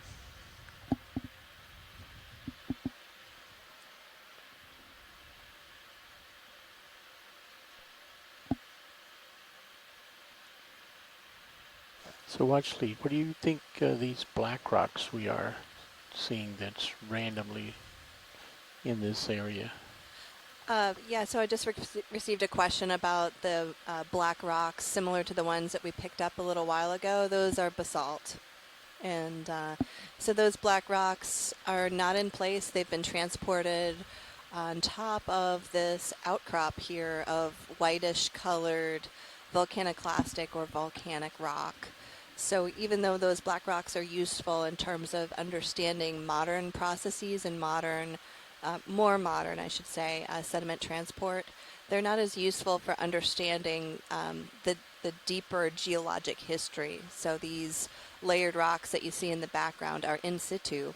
So they tell us essentially what that environment was like at that point in time. And so each of those layers you're seeing there records a snapshot of the landscape in time and what we would want to do is try to figure out, first of all, what kind of rock that is. And we have some ideas, pretty good ideas. And then we would want to take a closer look at it to verify that, first of all, and then to see what it can tell us about the landscape at that point in time. And in this case, so the white rock is very different from the black rock.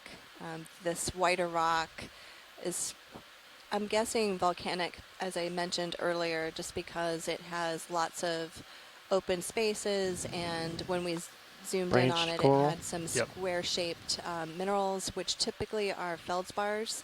And also the fact that this is kind of a friable or easily broken outcrop. Volcaniclastic rocks tend to not be very well cemented. We'll keep coming around, Ron. I think there's a little bit more to our port the here. Volcanic minerals in them are very liable, which means that they just they dissolve or they weather very easily. So labile minerals are ones that tend to be weaker and turn into clay. So we'll see if we could get a sample of this, but it may or may not be useful with how friable this outcrop is. How steep is the terrain here? I'm not sure.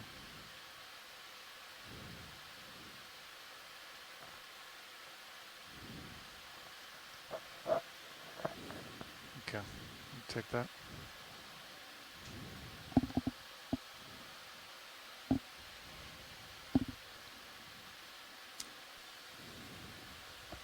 Lower left, wrapped around. It looks like we're zooming into one of these corals, and Dr. Waller has taken a quick break to get some lunch because it's lunchtime here on the ship. This looks like I've got Anna next to me, who's a biologist. What do you think, Anna? I think this is a black coral. This looks like a black coral. Looks like one. I'm not sure exactly what species, but with the black skeleton that we can see, I think it's safe to say it's probably a black coral. Okay, excellent. Thanks for filling in there for a second. That's a great view of it, too.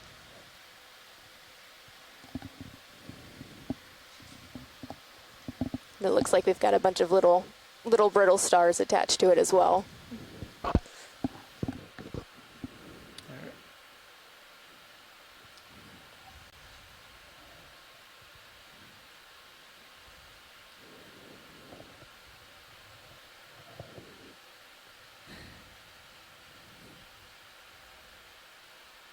I'll come back and get that one you pointed out a minute ago. Right, and we are continuing our slow ascent up from the bottom along this very steep escarpment.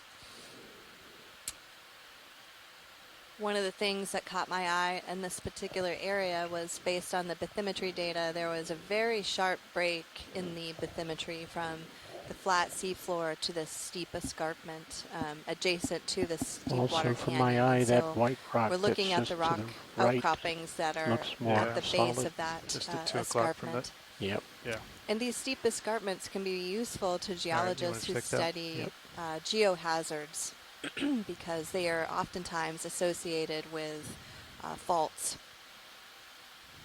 And now we're zooming in on stalks. So watch lead to pilot. There's a request to zoom in on the stalks.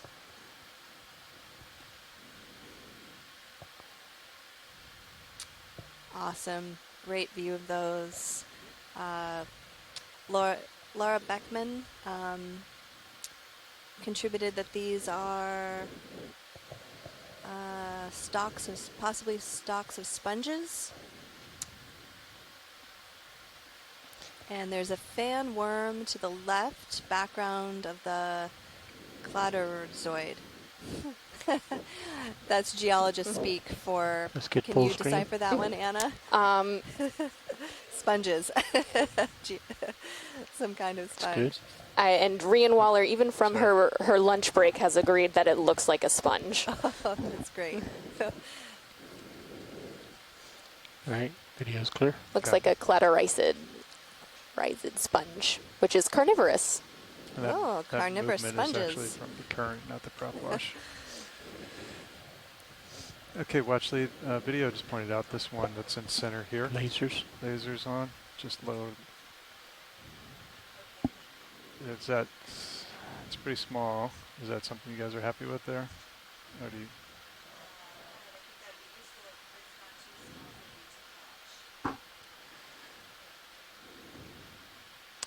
No, I think we can give it a try.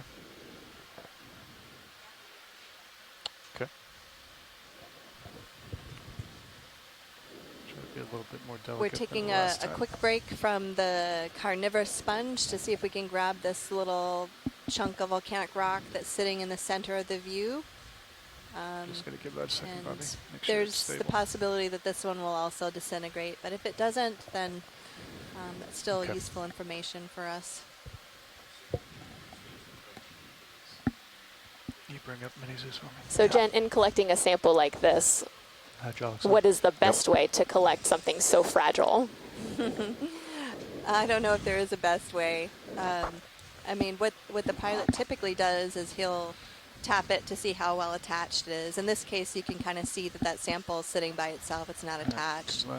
And then he'll just gently grab onto it. And in the outcrop, we would usually break a piece off of the outcrop. Lid's closed. And, Yeah, I'm just going to and make sure get a fresh sample. However, first. in the underwater samples, we don't have the ability to really break anything off at this time. We can grasp some of these already broken off chunks of rock.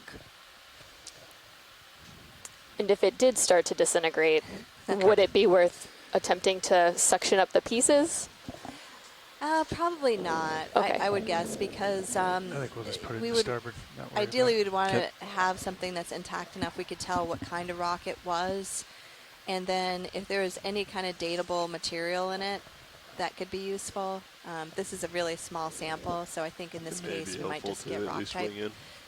But it still gives us some information. The textures of the rock help us understand how it was formed, and the mineralogy inside the rock help us understand some of the deeper earth processes that help to form that rock, if that makes sense. And so bringing it back into the lab and looking at the mineralogy, how does one determine that within the lab?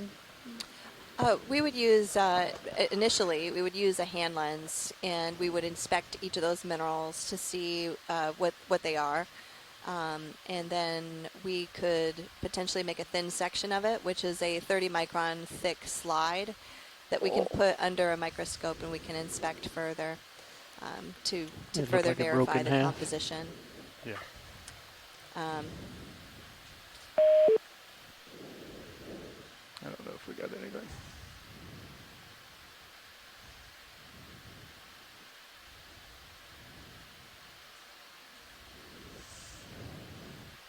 Want me to wing? Yeah, I mean, that's the residual You of want it. to turn on the extra lights? Okay. Okay, winging in. Starboard coming in. Understood.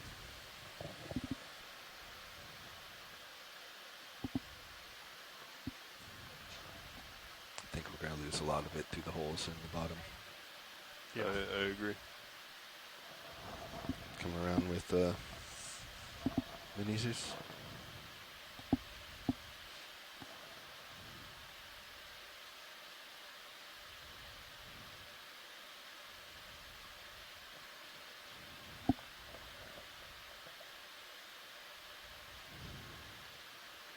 Let's see what survives. Okay. Well, we'll see if that one makes it to the surface, and even if we just get a little bit of it, it'll give us an idea of what we're looking at here.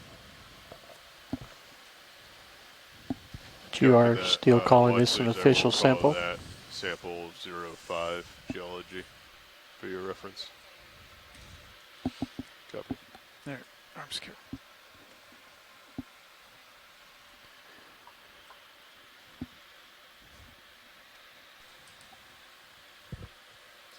I'm guessing we won't see any of that again.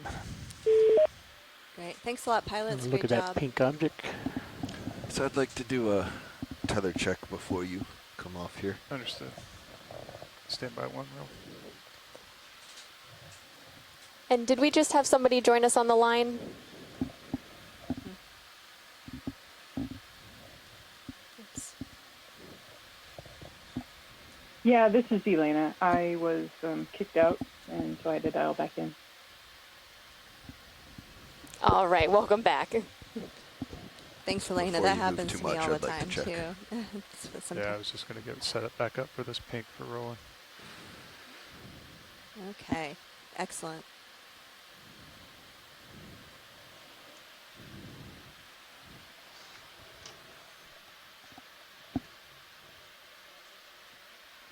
Good, watch it.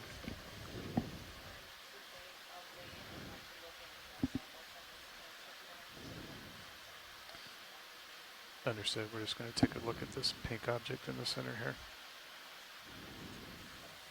We can get stable. Go ahead, roll. All right, it looks like we're looking at Can I check my tether? something pink. Yeah, go ahead.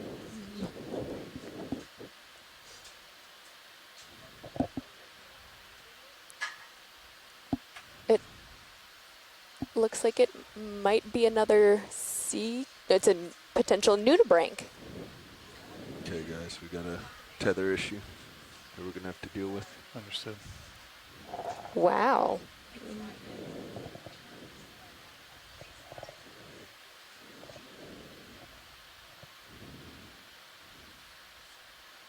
What are you saying, Bobby?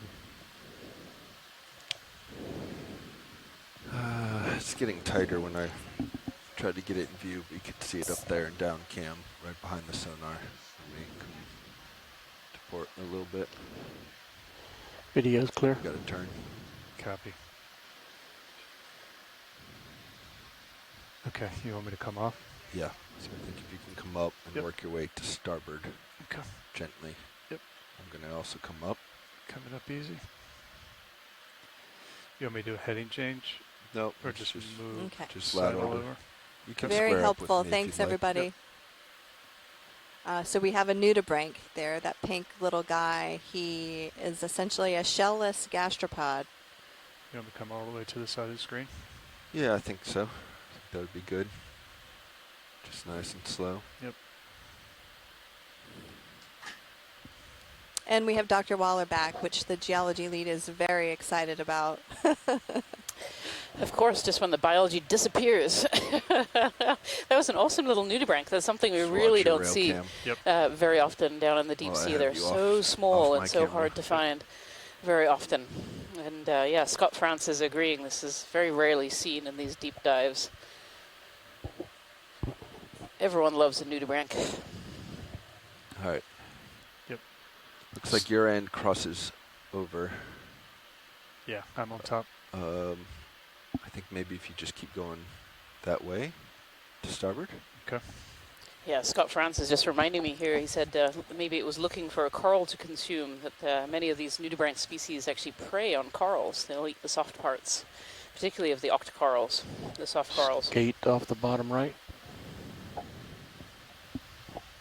I'm coming up. Watch leads, this is Nav. Just so you're aware, we're doing some tether management before boy. we come up the Can we feature stop? any further. Yeah, let's stop. Yep. I need to get it. Thank you, I need Nav. to give it some slack before we really get in trouble. Okay. I'm all stopped.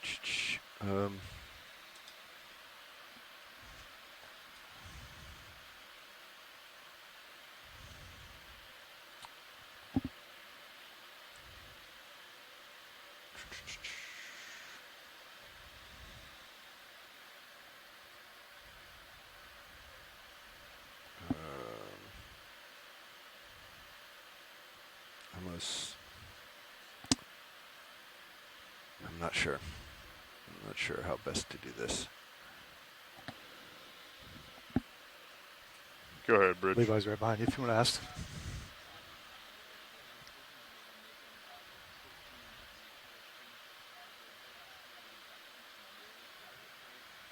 Yes, let's that should be fine at keep this your time. altitude.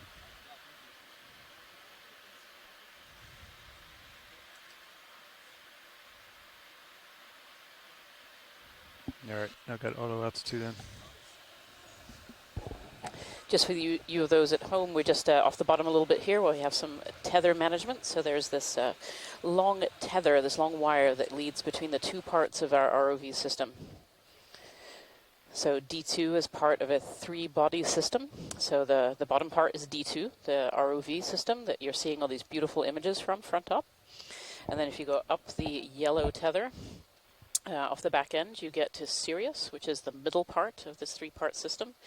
And Sirius has a couple of jobs, really. And so it acts as kind of an eye in the sky. It's looking down at D2. And if you toggle to camera number 2, or video stream number 2, you'll be able to see D2 on the bottom. But it also acts to take some of the wave out of the wire. So it's attracted directly to the ship. The ship is that 3rd part of the 3-body system. And so Sirius takes all the waves, it goes up and down, and then through the tether, it makes sure that we can have a nice steady view out of D2. So we're just having a little bit of tether management here, and we should be back on the bottom shortly, whenever we can.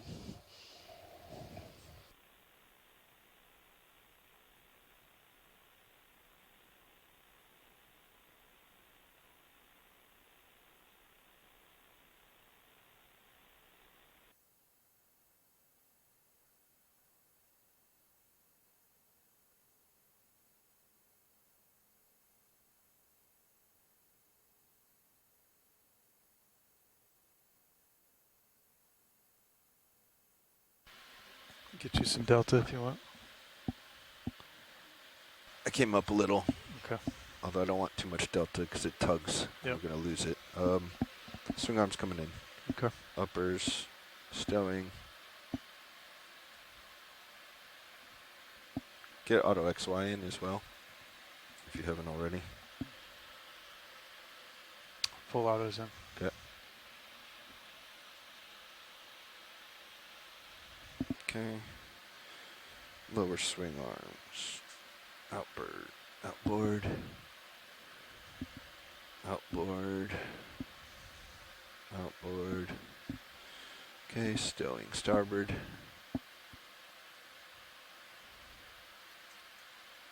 Stowing port. Disabled. Alright, yeah, let's come back towards me a little.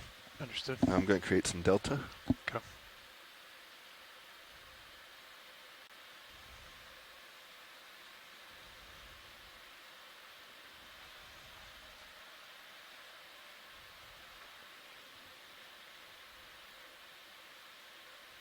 Alright. And I think when you're comfortable, let's start doing a port turn. You want me to come all the way underneath of you or do it out in front?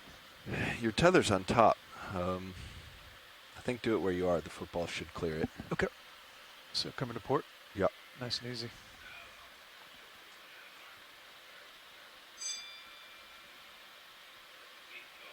It's going over top of me, right? Yeah, it's give a little down while Copy. you're doing this, just to help it over the top of you. Yep, so it's over the top of you now. Okay. You're at 5 delta or 5 altitude, so don't go down anymore. Yep. Come back towards me. Like Yep. close the gap a little if you can. Coming, pushing towards you. Oh boy. Yeah, we just lost it all on the Copy, bridge. Coming right at you. You want me to keep turning? yeah. Straighten. Okay. Straighten back out.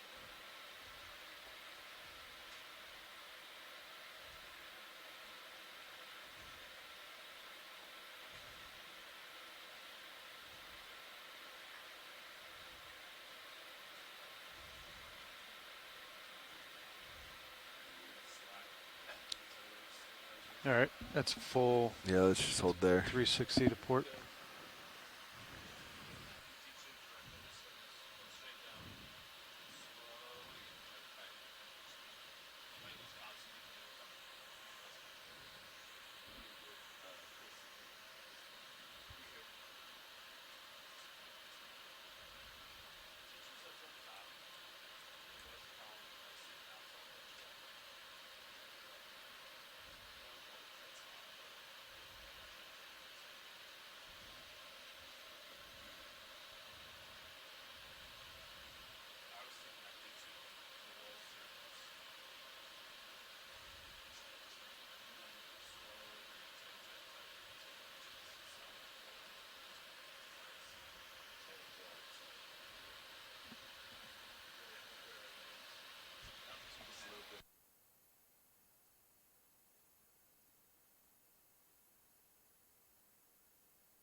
If you're just tuning us in today, we're on dive number 2 of the Seascape Alaska 3 expedition, and right now we're just working to, the ROV pilots are working to undo a loop in the tail, so we should be back down at the bottom pretty shortly.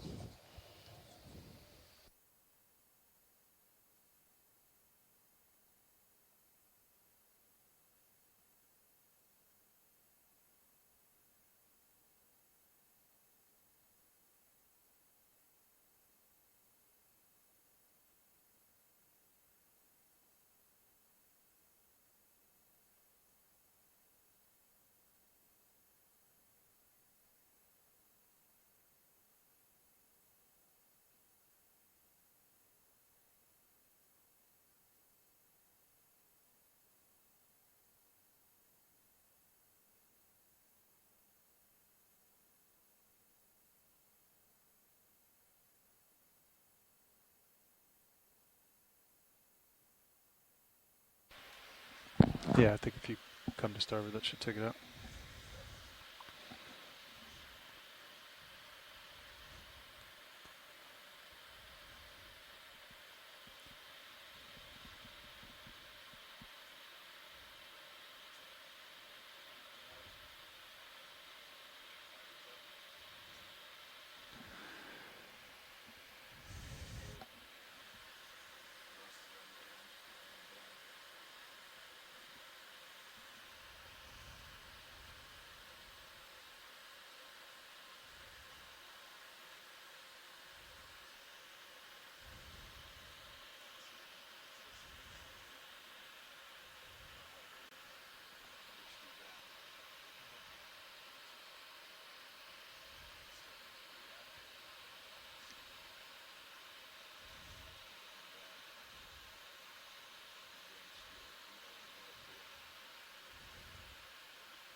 Fiber looks good.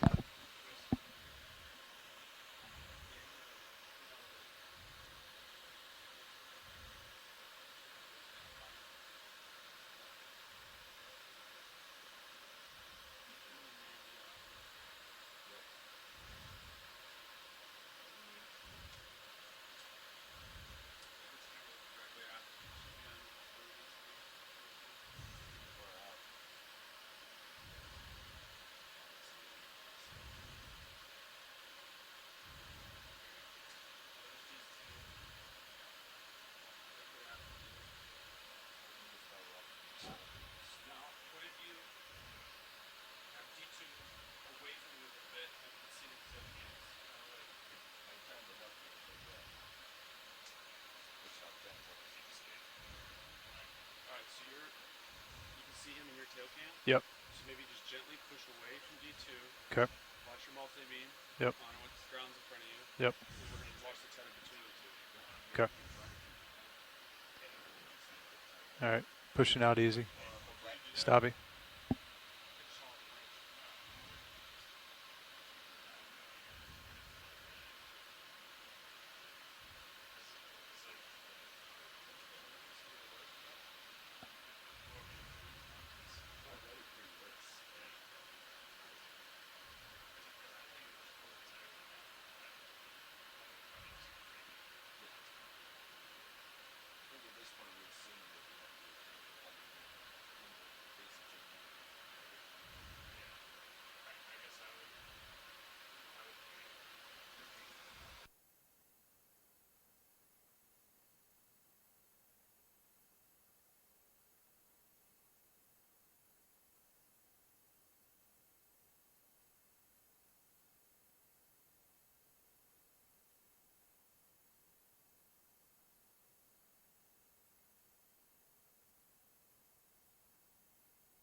All right, I'm coming back port to you. Understood. Can you give me just a meter or two backwards? Copy. Coming back. Because I'm going to be taking the slack out. Yep.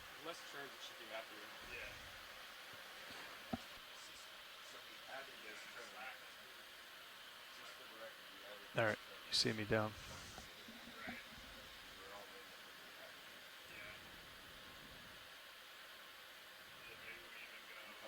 Yep.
Go pilot.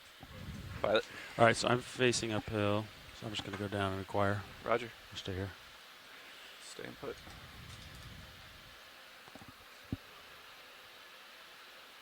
Delta 10. Just tell me if you need me to come down.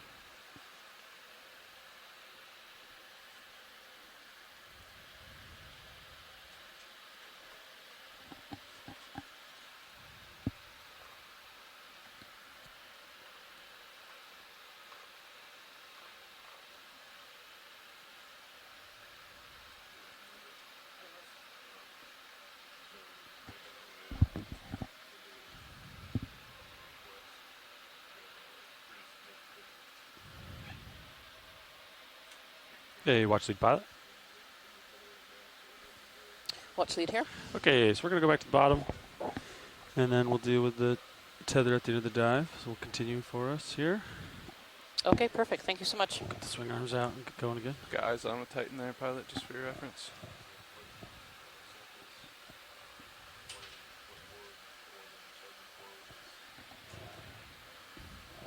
You want to get the swing arms out at your convenience? Yeah, after that. You can probably come down on the winch, like to 15 delta or so. Coming down.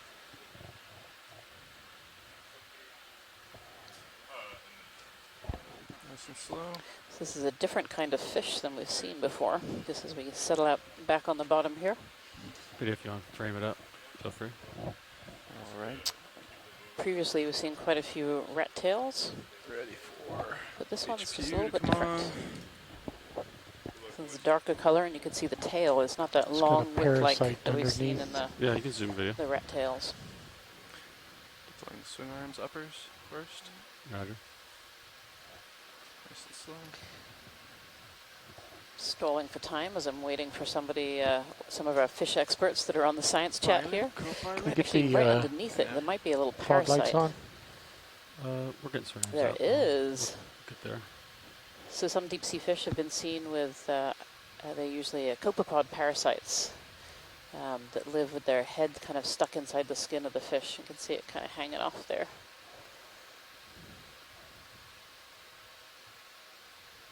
Just having a hard time with that current.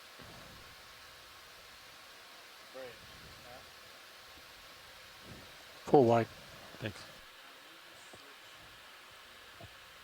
Deploying lowers slowly.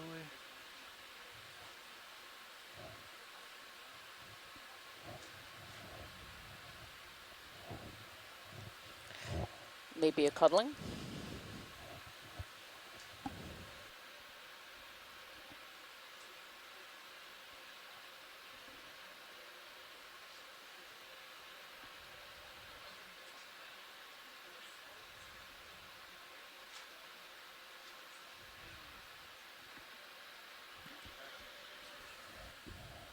You can get that starboard lower all the way outboard.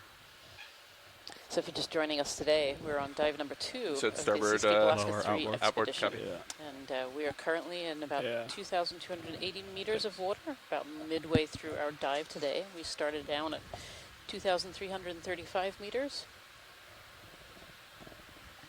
We are working our way up up a slope. We kind of just entered an area that was more blocky. We started in something that was very soft sediments and moved into an area that was more blocky. All right. Got a good move going, Fernando? Sure. What was the last move? The last one was a long time ago. Bearing 335, I believe, 30 meters. I don't know with that, with the tether right now, how long you want to make those moves. You wanna Just do a 20 meter move. 20 meter? 335. 335. You want to do that slow or normal? 0.2 is probably fine. Okay. 30 meters. 335. 0.2.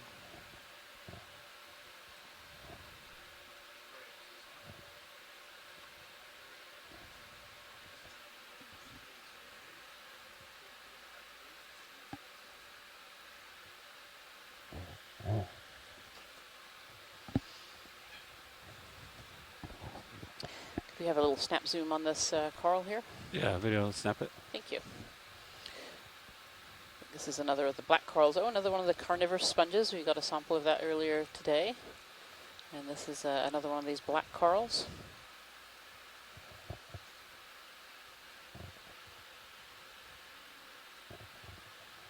They're given that name for their black skeleton, which you can just see kind of peeking out from the orange tissue. The orange parts are a fleshy tissue. They have two longer tentacles, which kind of look almost like they're dripping in some species. Another one of those little carnivorous sponges called the Cladorizid.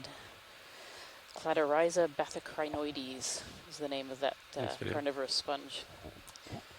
We've seen a few potential carnivorous sponges so far on this dive. Quite a bit of marine snow here.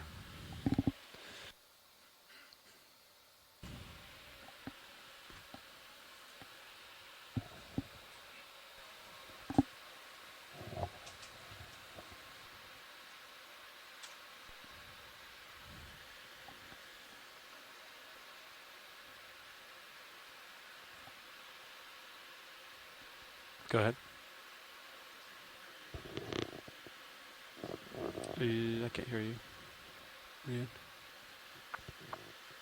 Oh, I can hear you now. Yeah, we just called a move in, so we'll keep going here.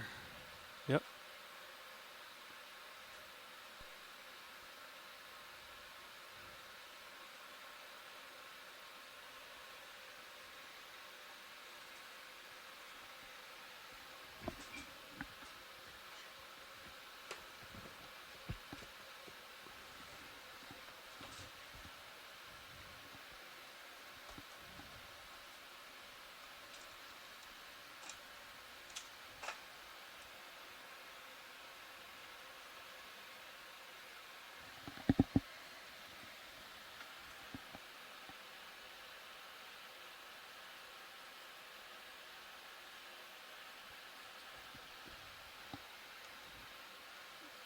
You zoom in as I wait for some more tether.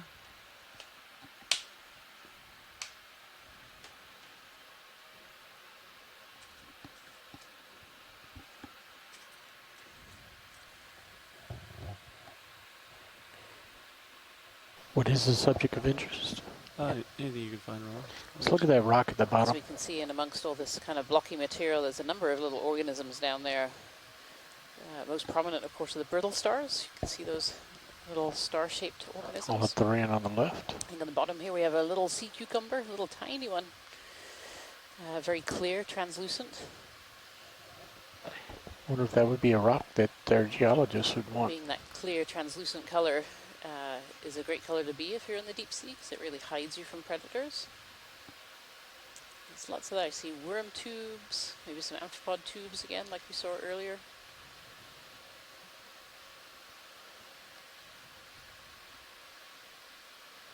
Max. Okay, thanks, Peter. You can come out.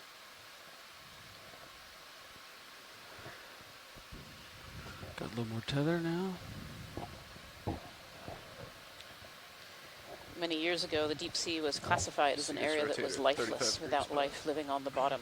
There was going to be too much pressure, too lower temperatures, and no sunlight, and so organisms couldn't possibly survive. But of course, now we know through technology like D2 that we're using today that there's a lot of life that lives in the deep sea.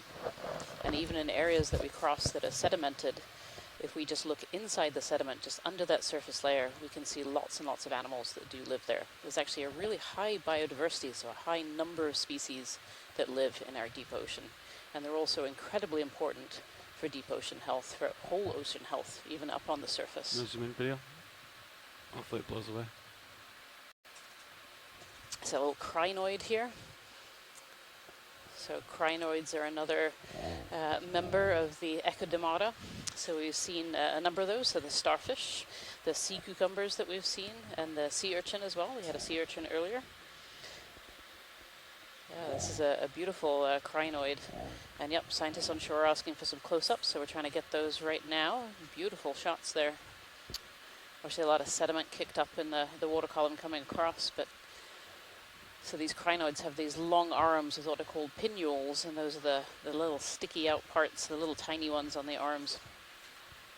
and they move food across the arms into the central oral area, which is where the mouth is. That's maximum for my dirt removal You can filter. Whoop. zoom out. I think my right toe. Got a good cloud there. Yeah. But that was a beautiful shot of the crinoid. Thank you so much, pilots. Yeah.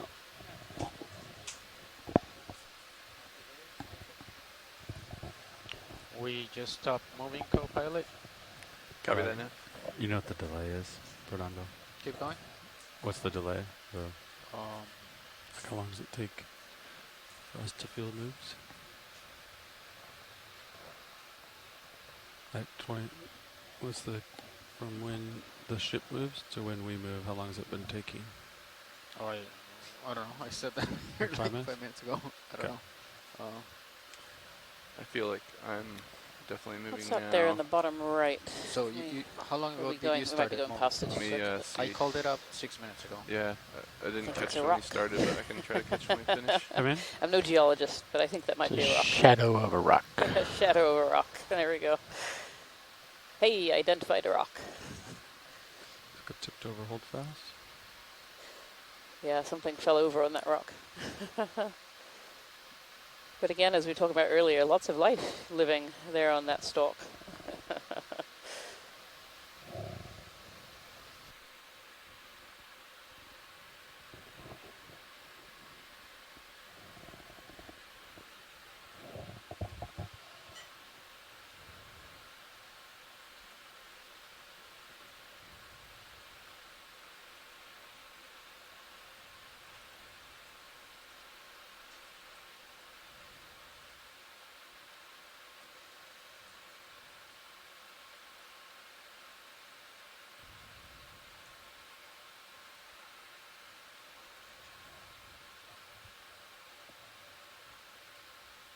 Is this a camouflage fish or a rock?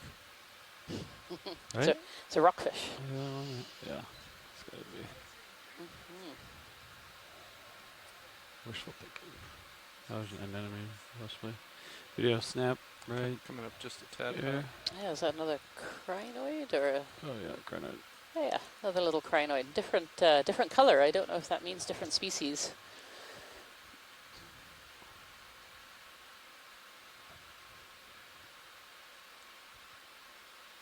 Yeah, beautiful. You can see the arms with those pinnules on. And again, these are filter feeders, so they pick particles out of the water to feed on. So most often we see them on kind of high prominences, but this one's sitting on the sediment. You sometimes get crinoids too with stalks that I know are well represented in the fossil record in certain places as well. Yes, they are very common in the Mississippian and all throughout the geologic past. Yeah, hearing from Kelly Markello in the science chat room here. She says that they say that it's likely a different crinoid than earlier.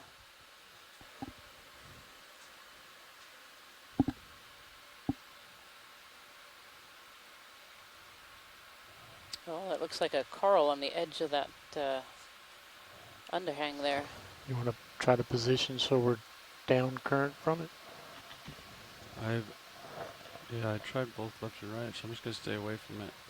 Get it from further away, wrong. Yeah, you might be still swinging, but he can stay. Go in, Roland. He can keep up with you, and there's nothing. Lasers on.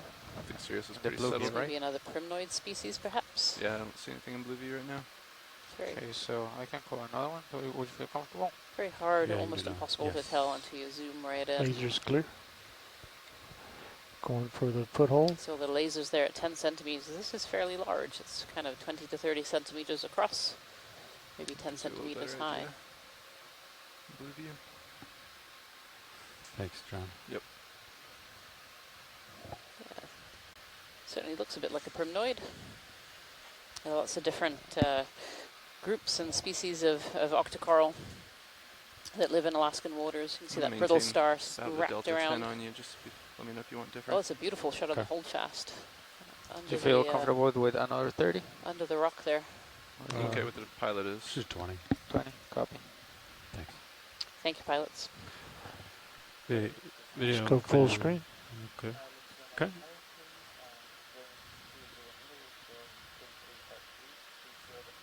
Hold that. Roger. Little amphipod sitting up on the rock above. Its little pink body, its legs. Let's go to the pink They're body. a type of crustacean. So there it is. Bright, bright eyes. Beautiful shot. Alright, co-pilot, ship started moving at 2031. 2031, copy, You can thanks. see a little polychaete worm in the top right there as well, hiding in that burrow. Is that a polychaete? He looks sort of Estimate here, translucent. Pilot for the delay. Very, very small. Roger. Clear? Certainly Yep, looking at the thanks, very video. fine Keep moving. details now as we move our way on up.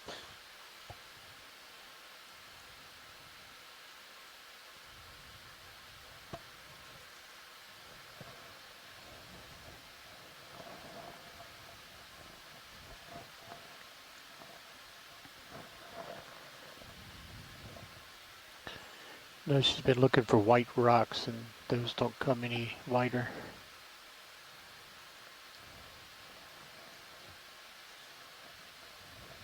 Probably go for this coral on the left. There's two of them.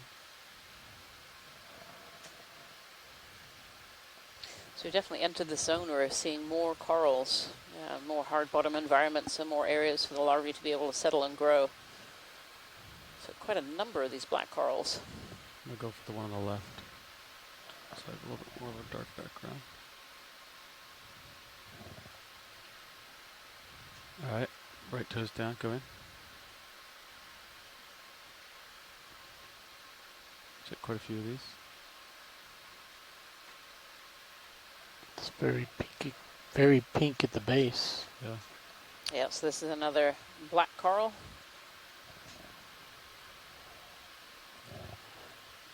Let's go to the hold fast. Something funny going on with its base.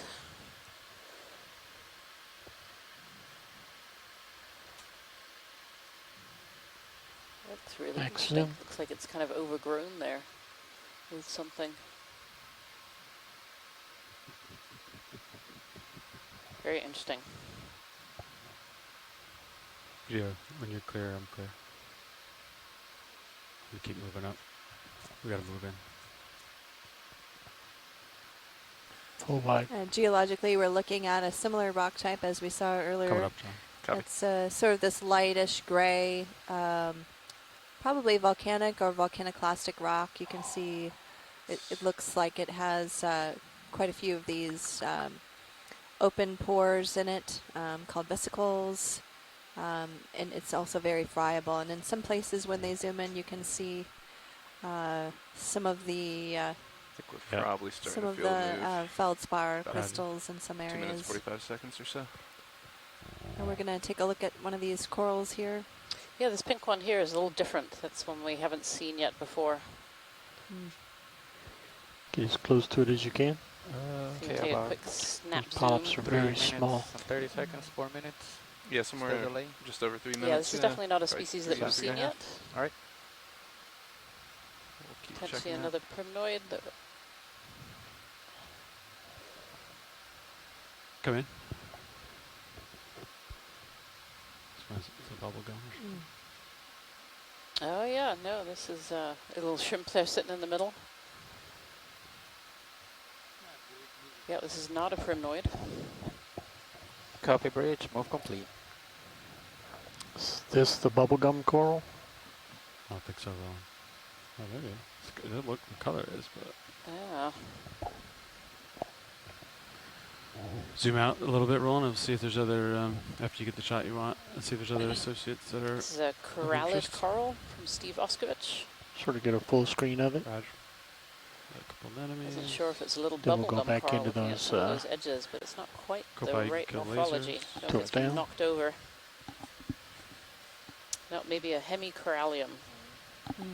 We'll tilt Yeah. down to fill screen. Hemicorallium.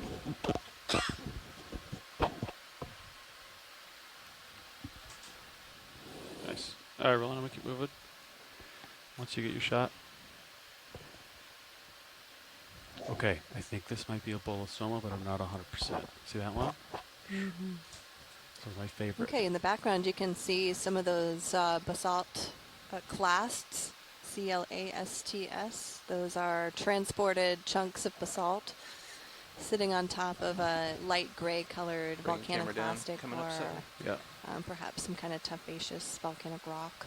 Delta 10, 45 degree or so camera. Cool. There's some good colonies here. All right. I'm going to continue forward, John. Copy. Onward, upward. Try to come up with you. Raj. Onward and upward. Yeah, definitely a more biodiverse area. Look at all this good stuff. Some more of those sponges. A few different different species of coral there.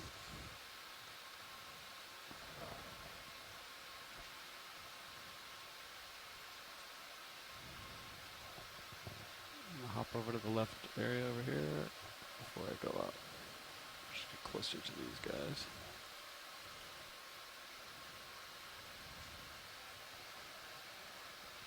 Little sponge underhanging down there, looks like. Want to snap? We're just hearing from Steve Oskovich, there's not a single record for hemicorallium throughout the Aleutian archipelago. So that's really interesting. Sea spider, bottom right. Just Watch it. went Do you off want the to screen. picnic on it or not? You can snap it. Sure, if it's quick.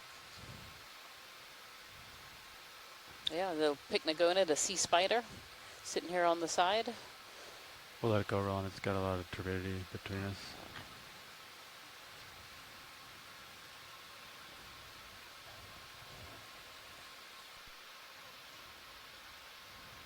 Is the drawer all the way closed? Go ahead. Watch it. Roger. Drawing in. Stand up. Is that an eel on There the we go. upper left? Slide it up. Okay. See a large colony upper right. Come up with me a little bit, John. Roger. Is that maybe a fish in the middle there as well? All right, video. You said you want to try this one? Go in video. Almost a snappabranchid maybe? Stay on his Yeah, face. another Roger. different fish. Oh, no, yeah, that's not a snappabranchid. Sorry, Roland. Try to keep here. Yeah, it's got a very interesting jaw structure on it. Yeah, from Mike Vecchione says maybe an eel pout. Yeah, Take more zoom if you got it. that's Max. Roger, agreement Max. on that. Yeah, this is our first eel pout of this dive. I'll try to hold that, Roland. What's that? I'll try to hold this. Okay. Really interesting detail under the eye Let's go there ahead and towards the lasers and full screen. Lasers in jaw. Long, skinny body. Peek about it. Yep. So they might have seen one on the descent. Lasers on. Lasers are on. You just got to zoom out to see them, yeah. They should be above. Yep. Get some lasers there. There. I can Sweep flash it them. across the body. Yeah. You do that. Good.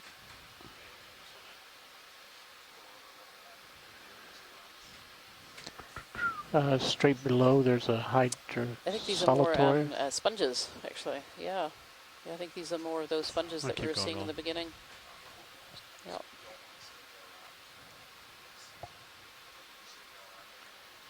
Alright, I'm going to go for the big sponge up, or the big coral up here next. We're looking for the bright pink one, I hear.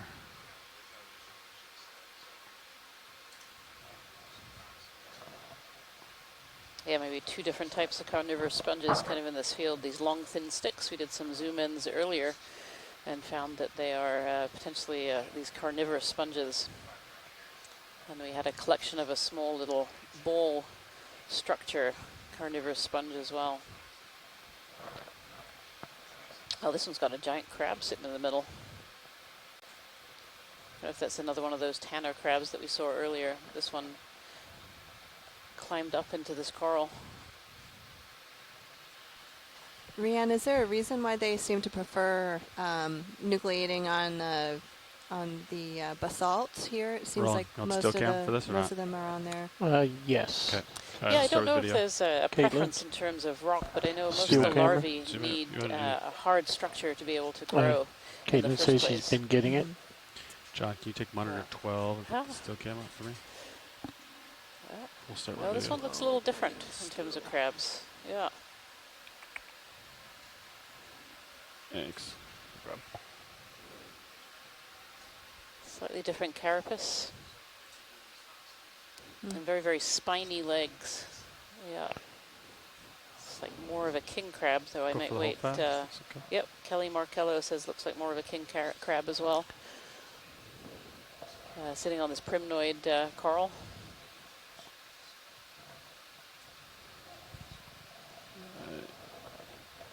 Can you rotate left to center it on Lots the of still brittle camera? stars in this colony as well.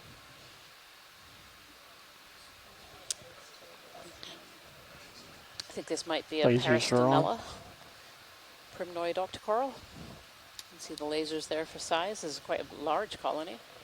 Lasers clear.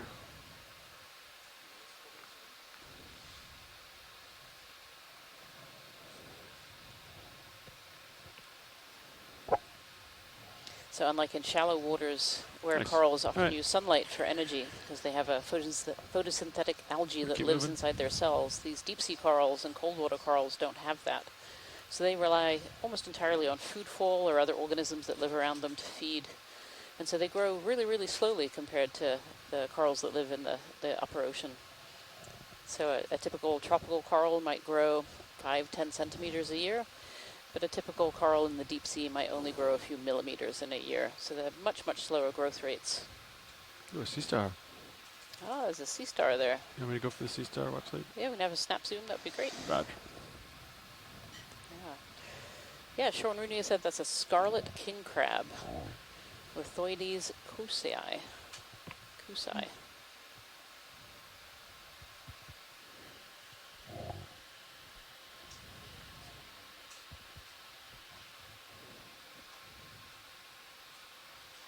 All right, and for reference, you Zoom in. can see we're at 2,250 feet, and we started the day at 2,335 or meters. Sorry, to 250 meters right now. So we've come up a fair bit. Our goal today was to come up about 300 meters, so we've got a little ways to go.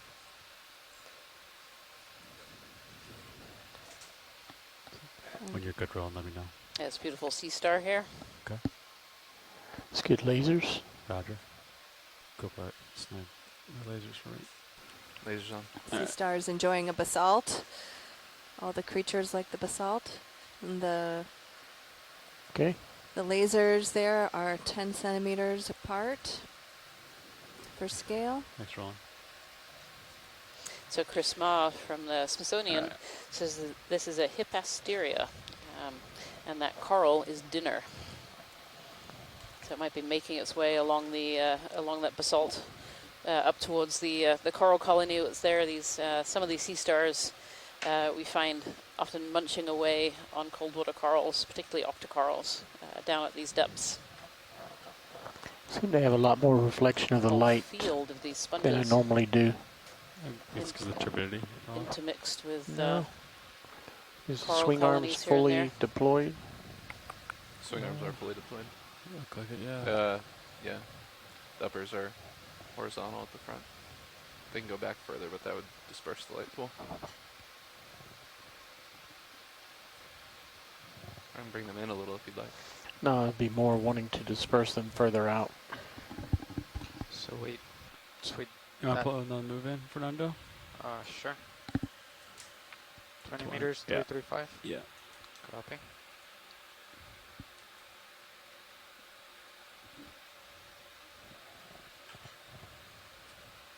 Just going to take a peek. Bridge to snap.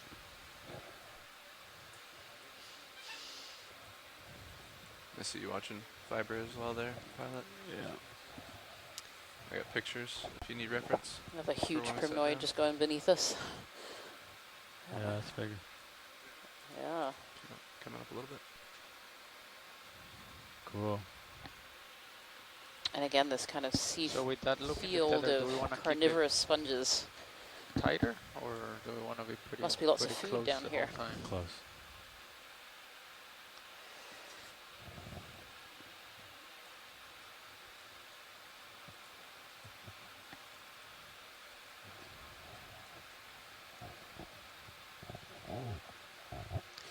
Take a snap zoom on some of those long sticks, the sponges. That would be great. Copy. You have many choices in which one. There are lots and lots I think around. those ball things are solitary hydroids that I don't think we've seen. Or it could be the sponges. Come in. You can see kind of how rigid they are. They're staying quite upright.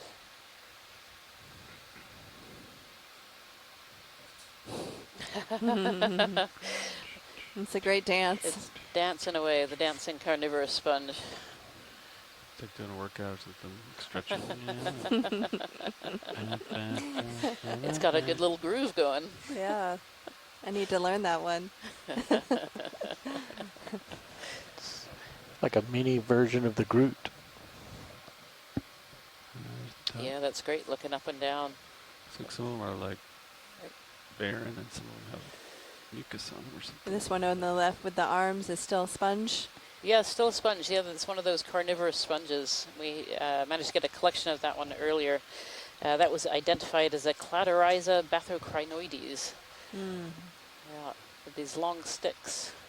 There's Oh, a there's spiral actually a coral coral in in the the back we background there haven't seen. too, on the kind of the top right. It's got a different structure. It's, yeah, that one there. That's a bamboo coral. I'm pretty far away from that. I can get closer if you'd like. Yeah, actually it'd be great to have a slightly closer one on that one since we haven't seen a bamboo yet.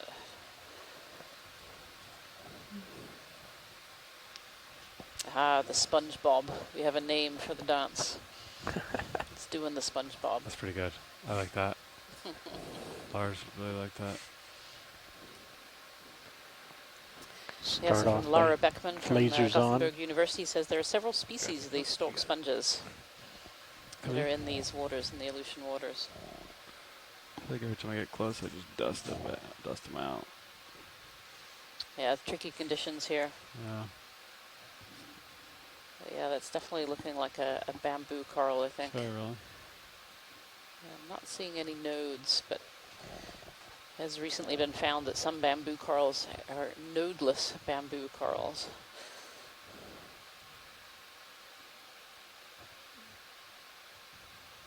Oh, it's got a little something on the end there. A little amphipod hanging on for life, or maybe even a mollusk.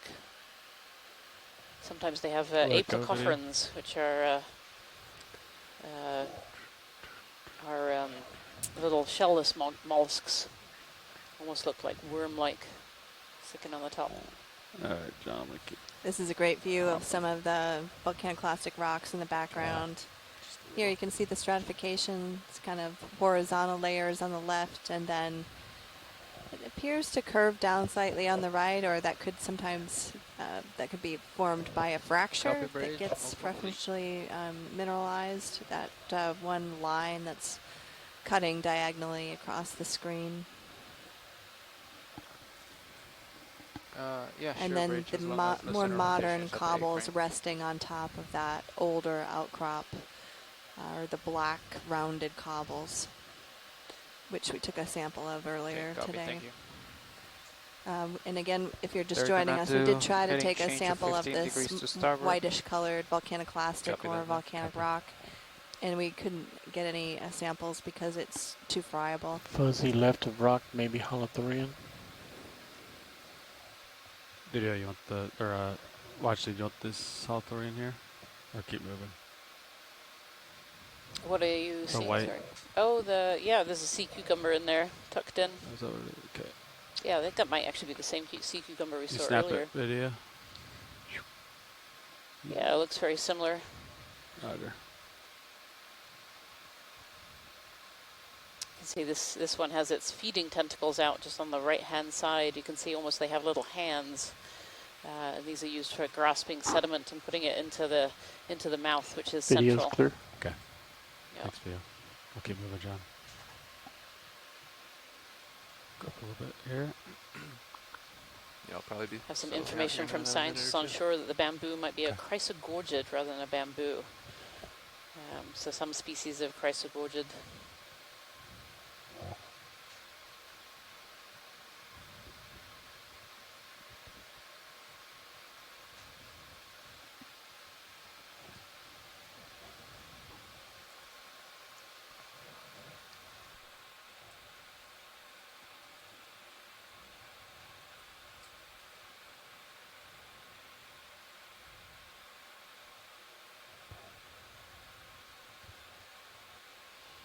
Oh, this beautiful coral colony coming up on the left.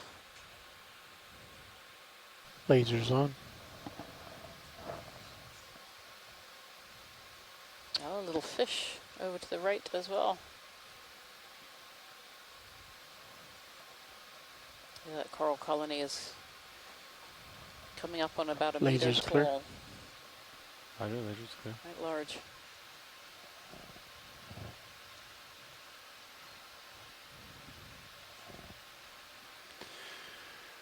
Okay, keep going up.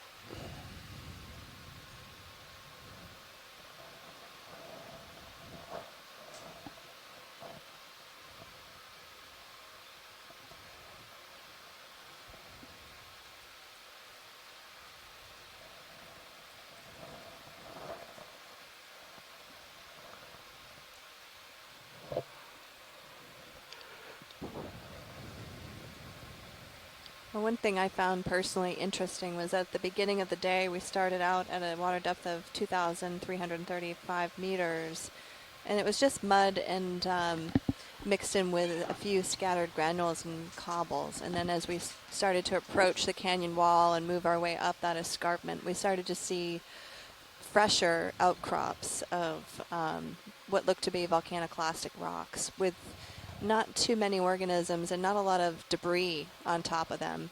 And then as we continued up section, and we're about 100 meters or so from where we started the day, around 9:30 or 10 o'clock this morning, and you can see the rocks are just coated here. They're not as fresh looking as they were down at the bottom of this escarpment.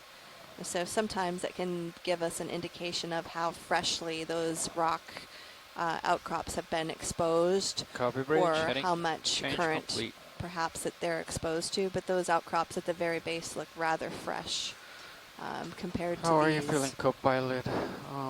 So they may not have been exposed for as long as these are. Yeah, call another there. Okay, This is 10 a meters. beautiful Clear. coral community that's here.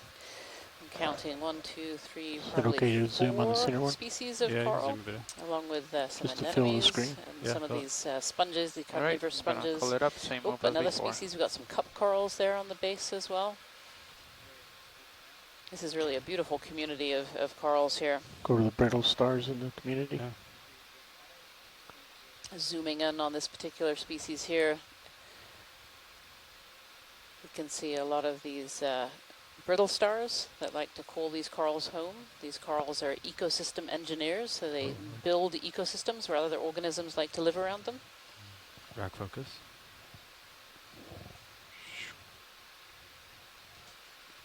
Bam. In the foreground, we can see a black coral again. You can see that black skeleton poking through the orange tissue. A little pan left, you're going to focus on coral. Boom, look at that. Beautiful. Cool. All right. Want to keep moving? Yeah, and I've just put in a move, I believe. Roger, 20 meters.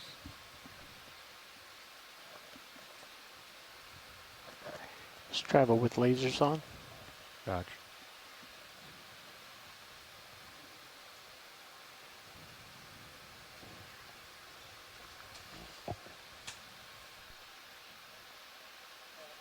Go ahead, watch lead.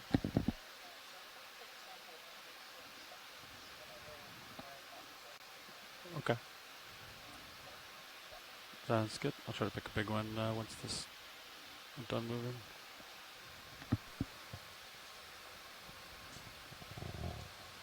These stalk sponges certainly seem very representative of the area. They've been really abundant since we bio kind of hit boxes do I this have upper area. available? Oh, all of them, both, all 4. Roger.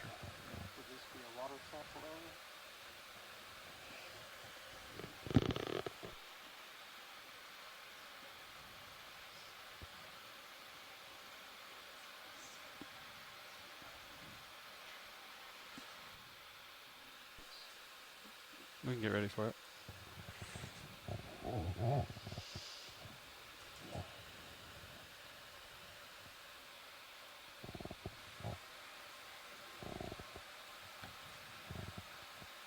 Just do it at the exact same time. so Like a we're not big This will be pink number shrimp to 6. the left of lasers. You ready to ramp up for it, you said? Yeah, once they're ready, you guys can do it. Can we look Okay. at the pink thing below lasers? Sure. You got the shrimp roll? Hydraulics are spun up and bottle is reset, ready to deploy. Roger. Once video's ready, or clipping's ready, you can do it, right? That's an impressive looking shrimp. All stations ready, Fernando? I did the watch leads requested it? I believe they did. We can. Rian, would you like us to get a water sample now? Let's do the water sample after the bio, please. After the bio, Roger. Thank you. Roger. Okay, there you go. Pan left.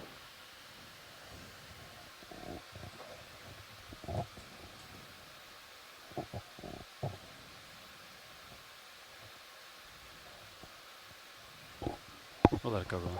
I'll go for the bio sample.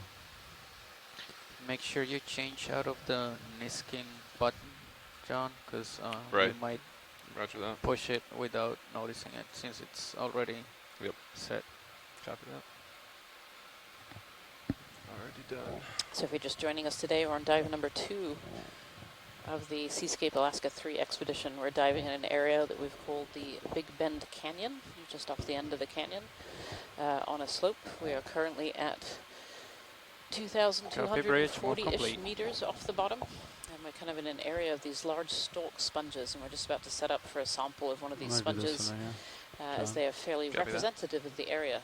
And by taking a sample, we'll be able to get some genetic data for identification, and some taxonomic data as well. Watch lead, I'm going to set up for this one right here. I have lasers close to the base of it. Does that look good? Yep, that one looks great. Thank you. Which bio box would you like to go for? Actually, if we could do a quick snap zoom to make sure it is one. Yep, zoom in.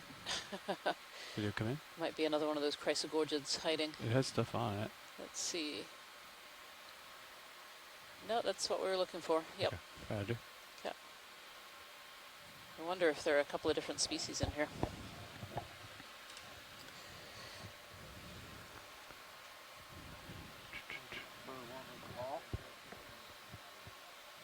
Got hydraulics up. John. Sorry. You can increase RPM of hydraulics to 1,000. Yes, roger that. Copy bridge. Yeah, as long as we're in. Oh, we'll just do port. Port. Yeah, center Roger and that. the A-frame, we're good. Extending pin. Alright, hydraulics coming on. Copy, thank you.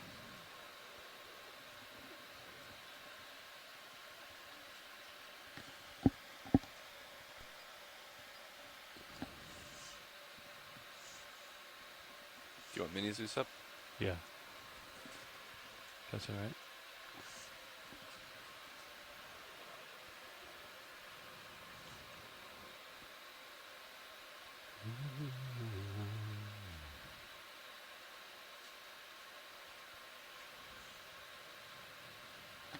I'm just going to cut a couple inches of it off. Watch lead.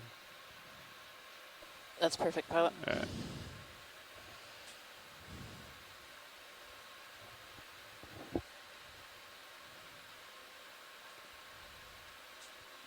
Nice catch. I don't know if we can get the drawer open too. Well, I think we can actually. You want me to come out slowly with it? Yeah. Roger that. Yeah, we full wide on that camera. You are full wide on all cameras. Roger.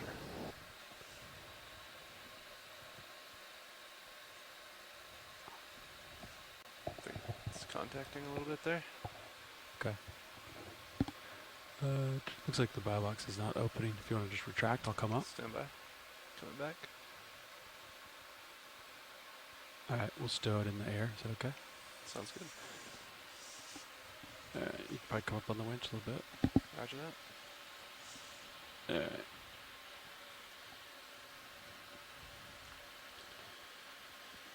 We're taking off. Keep hydraulics on. Copy that. Alright.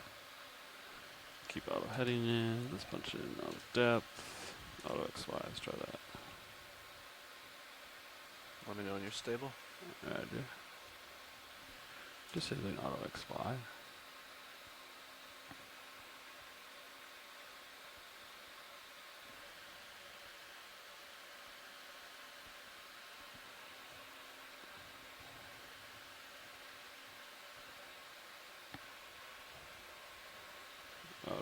try to apply one more time. That looks better. Alright.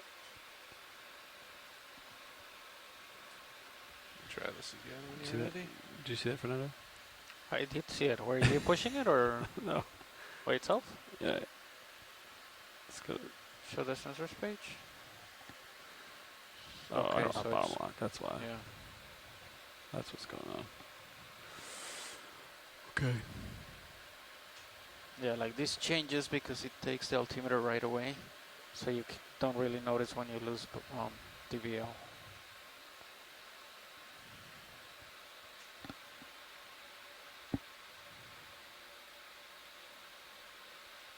But right there, if you engage it, like you should hold.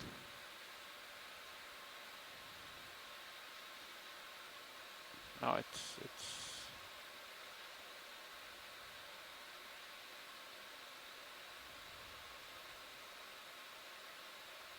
Seems like I'm drifting pretty far. You concur? Concur.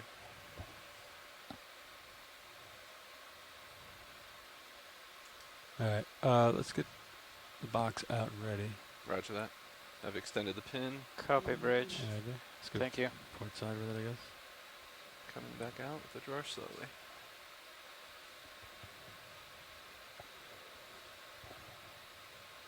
I don't know why that box is not. Make sure you retract it all the way. Yeah. And just retract both. Yep. And then extend both. Roger and we'll see that. what happens. Retracting both pins. And we don't have anything in any of the boxes, right? I don't think so. Cool. Okay. Yep, Both pins that are is correct. extended. I do notice that the pin extension looks greater on the starboard side, so That let's see might- what happens. It might be a valve pack. Coming out. Just a valve pack adjustment. Roger that. There you go. Yeah. Interesting. I guess we're going starboard, aren't we? You okay with the starboard then? Yeah. With you all the way out. Coming out. Okay. That's it. Okay. So what I'm going to do, I'm going to be on your starboard side, Sirius's starboard side, and then I'm going to kind of drift to port a little bit as I stow this. You guys want to keep an eye on DP Roger that. as it drifts here. Or just grab this stick, fight the wind a little bit. If that makes sense.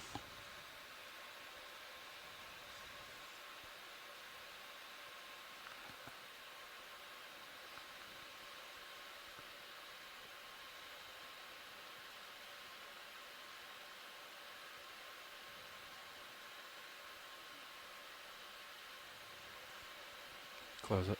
Closer. Starboard inner. Starboard inner.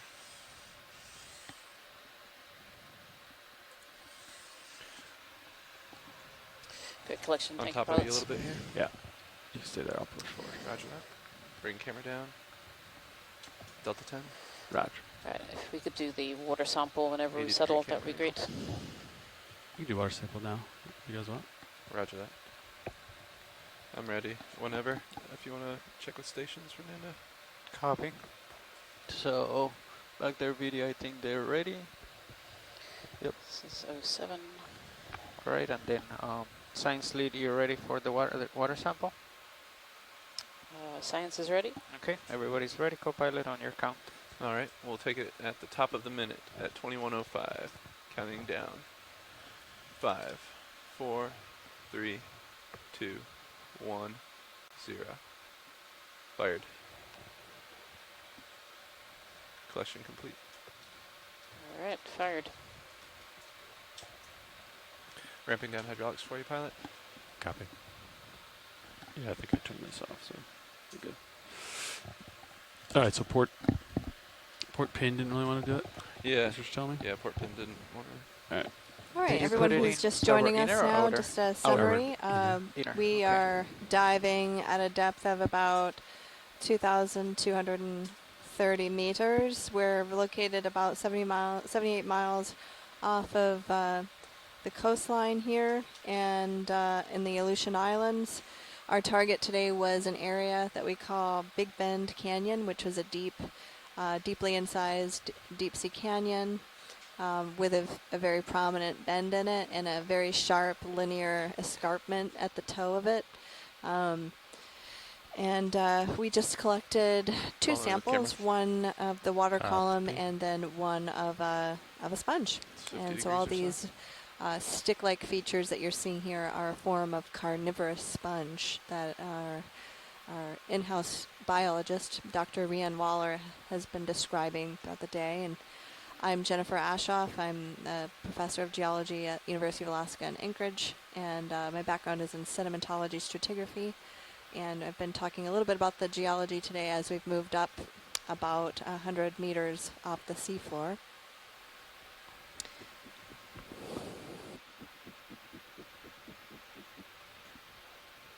Lasers.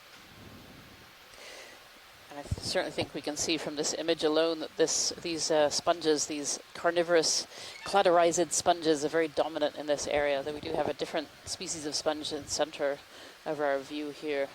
This one is not a carnivorous sponge. This one is Come in on this sponge. a regular sponge that filter feeds water, surrounded by carnivorous sponges. Take more if you got it.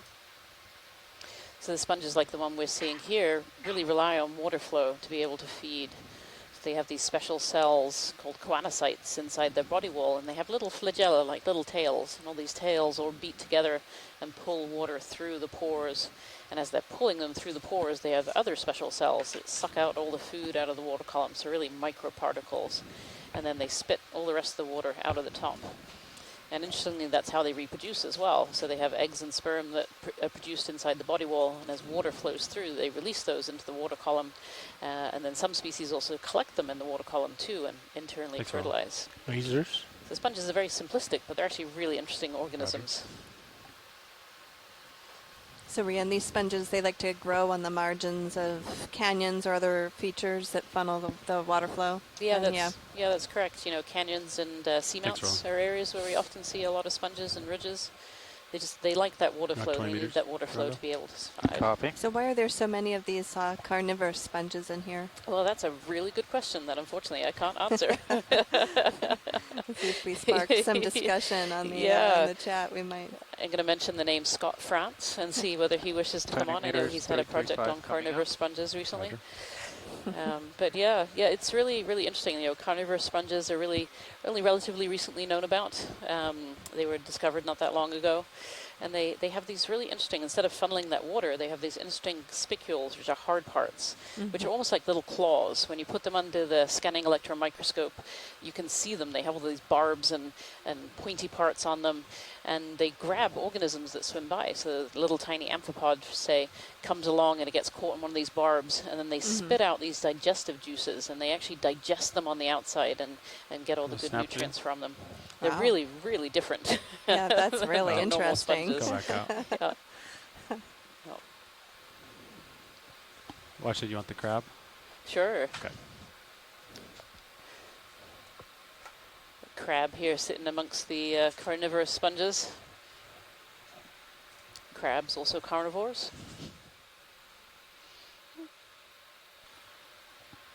Made a note of those pins. So that's like another one of those king crabs, potentially. Coming up.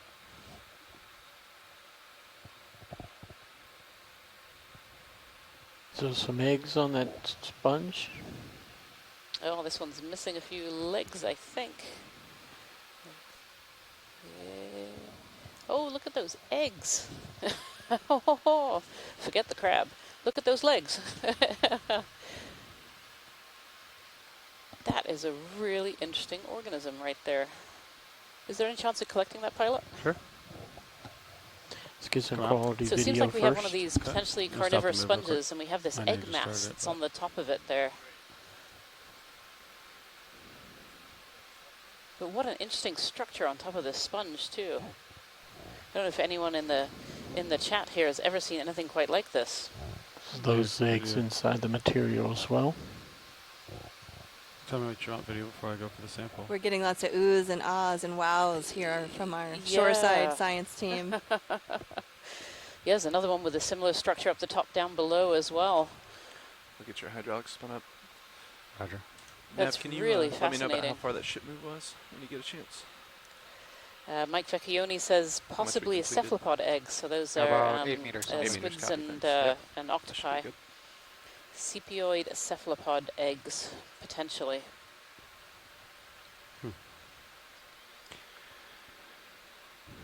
All right, Roland, zoom out. I'll get closer. We'll pick it up. I'm just amazed at the structure on the top of that sponge. I was I've still really never waiting for seen that full anything quite screen like stable it. shot. Beautiful. Roger, full screen. Try to hold this, Roland. Is this good? Little fingers sticking up with a frill around the edge. Yep. Would you like to try the port bio box one more time? Yeah, just try both. Both? Yep. Roger. Like to extend both. Roger. Just maybe hold the extend for. What if you like retract? I wish I had more to say about the push it? rocks tried in the that. background. But Nothing. I think the sponge is, video's is good. taking the show here, Yeah. stealing the show. Yeah. Almost like the old depictions of aliens, you know, with the big Hydraulics long done up. collar and the Ready. long noses that stick out. You Yeah. know? So we're at a water depth here of 2,225 meters. Looking at a sponge that we're hoping to collect, and the sponge has some possible Lasers clear. cephalopod eggs around it, which is that kind of light pink pod that you see at the base of the sponge.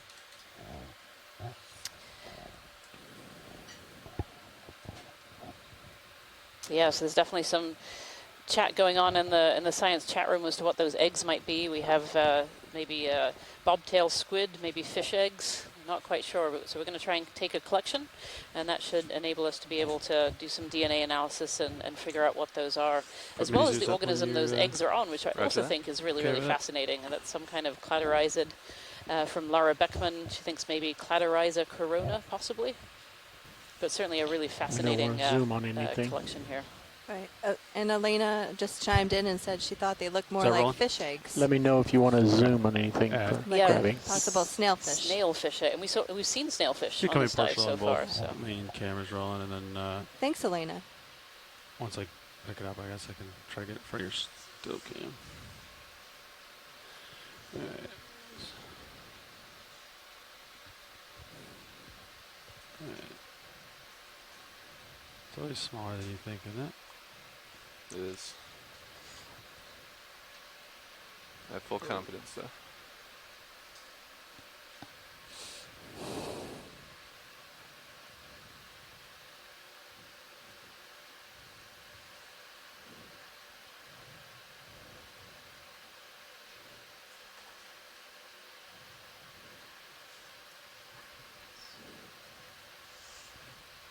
Okay. You want to get in front of the still camera? Yeah. Great job, yeah. Sorry for not done taking your camera. it's a great catch, pilots. Thank you. I'll hold that. Can you first. get in closer? Sure.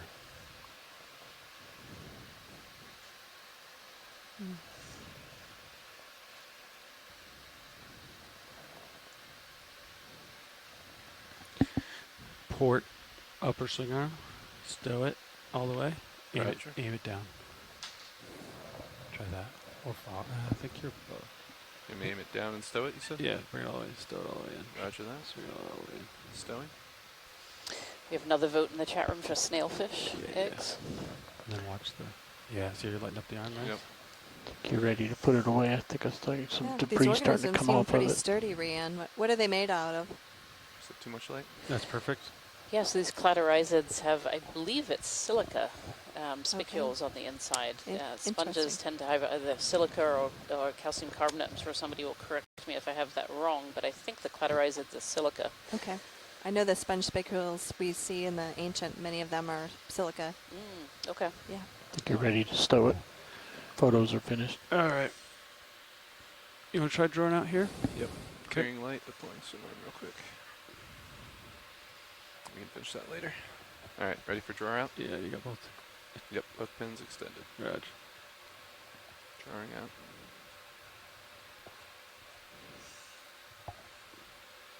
Looks like you might have to use starboard outer. Roger.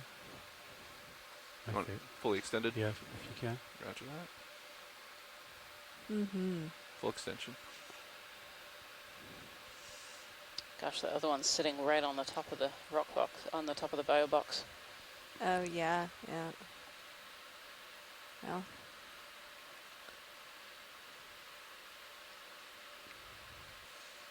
They seem to be pretty sturdy.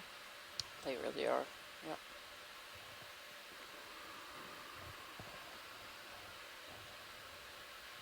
So we're starboard outer. I'm trying to get it starboard outer, but I have a suspicion it might fall as starboard inner, but That's I'll okay. do my best. It's very distinct from the other one. Yeah. Yep. I think you got it there, There it pilot. Nice job. goes. Great. Great shot. Close Yeah. it. Closing. The other one's coming out. Let's let it settle for a Yep. second. I think the other one's lost. Oh, hold on. You want me to draw out? Yeah, draw out. Oh, it's right there. Maybe we can catch it. Wiggle the The draw. There we go. suspense. Got it. There And it it is. goes. Wiggle it down. Stand by. Nicely in done. slowly. We got it. Thank you, pilots. That's always a risk. Thanks for seeing that. Yeah. It tried to escape. Tried to escape. An unsample.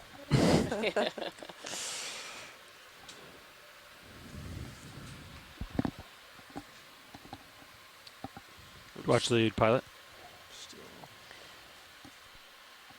So the port bio boxes aren't opening up. So I don't know if we have any port. We can keep trying it, but we might have to look at it tonight. So I don't know if we can take any more bios. I mean, we can put them in the rock boxes, but they might not make it. Yeah. All right. If they're small enough, you have these open.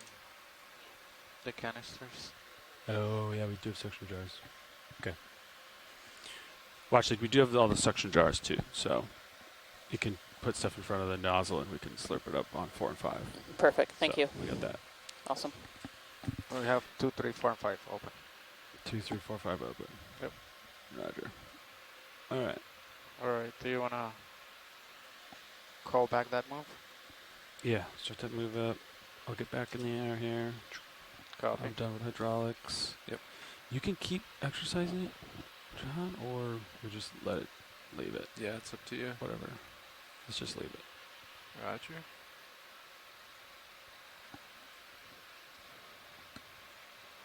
Okay.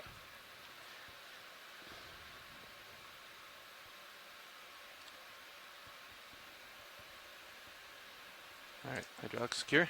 Got your swing arm back out. Copy. Thank you. My pleasure. That's a new anemone for today. The center screen. Thought so. I'll get closer to it, Roland. Co-pilot, do you feel comfortable if I call the move? 20 meters, 335? Yes, I'm ready. If pilot's Come in, video. good at it. Yeah, Okay. yeah, you can do the move.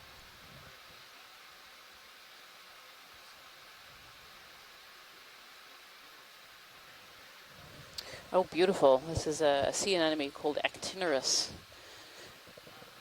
I love the coloring on this particular one. It's actually, I don't know if relatively common is the right word, but we do see it fairly often. Tilt back up. Oh, 1 second. Has that bright red and bright white stripes and just these massive tentacles. And if you're lucky, you might be able to see the mouth on the inside, but very often it's very covered by these big, long, dual-colored tentacles.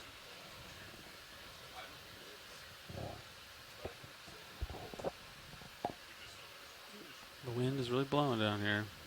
The wind is really blowing through its hair. Yep.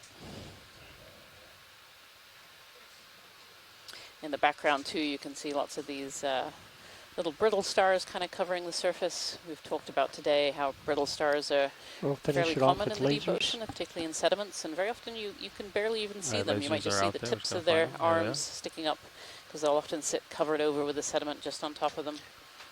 Put them on it for steels to take a laser shot. I have a scientist on shore saying they saw potentially a green I'll ball let you keep sponge, getting lasers, pilot, unless you maybe. call me out for it. A little higher on the lasers. Right Is there. that better, Roland? Perfect. All right. Thanks, guys. We'll keep going. We got a move underway. Full wide. Okay, Gonna keep chugging up this we hill. will keep moving. See if we can make some ground. Does seem As we start to get moving, I'll just remind folks who may have just joined on with us that this is the third expedition in the Seascape Alaska campaign. And this is our second dive of this expedition. We're going up a feature that is right next to an area we call Big Bend Canyon. This is a deep sea canyon that we were able to find on Big fuzzy recent bathymetry data. sponge or something And up we there did some on stalk. detailed mapping around Copy. this in the wee hours of last night. And we started this dive, at least in Alaska time, around think that's gonna be very 9:45 interesting this to them. morning. And we began our dive at a depth of 2,335 meters, and we're currently on our way up the edge of this steep escarpment, and we're going up to about 2,220 meters presently. It's an interesting structure center. Could we snap zoom that as we go by? Yeah, I have a little bit of time, so I'm going to sit down. So wait for some tether. Get close here. Looks like maybe a tunicate. Mm-hmm. Yeah, I think this is a tunicate, which is a sea squirt. Is it? Does it have eggs inside it? Looks Is like that there's what a we're seeing small there? one Not sure. also lower from it on the same stalk. Video, you want to come in? Tilt up. Okay.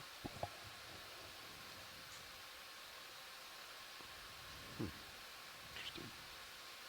It's definitely got some interesting structure in there.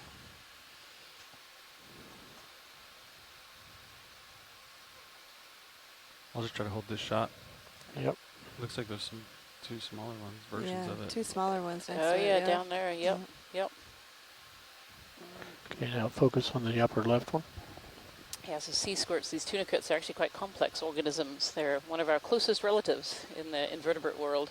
Interesting. This is a larval stage. They actually have a notochord, which is similar to a spine. And they have a gland inside that's similar to a thyroid. Isn't that interesting? Yeah. Wow. I don't know what's inside this one. It's really kind of tantalizing. Yeah. Was that a sample request? Could slip it up. On the chat, Mike Vecchione is saying, I'm still guessing cephaloid eggs. Cephaloid eggs. Yeah, I think that we're still back on the eggs on the sponge. Oh, okay. So, that's what they are. Good conversation going. All right. Thank you, pilot, for that zoom. Yep. All right, we'll keep going. Copy, bridge. Move complete.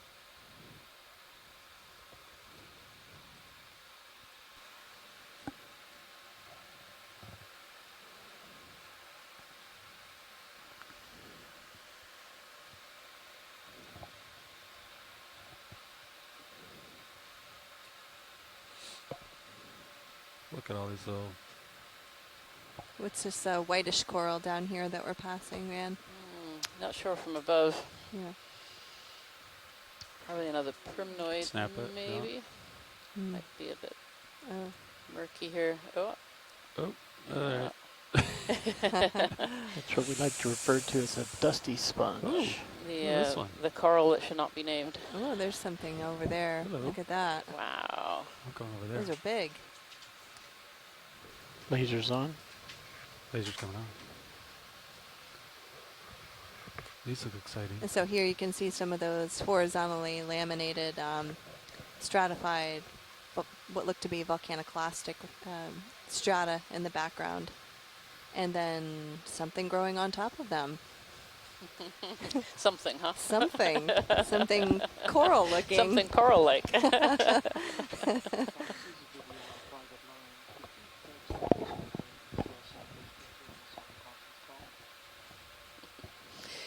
Yes, these look like more of these primnoid octocorals.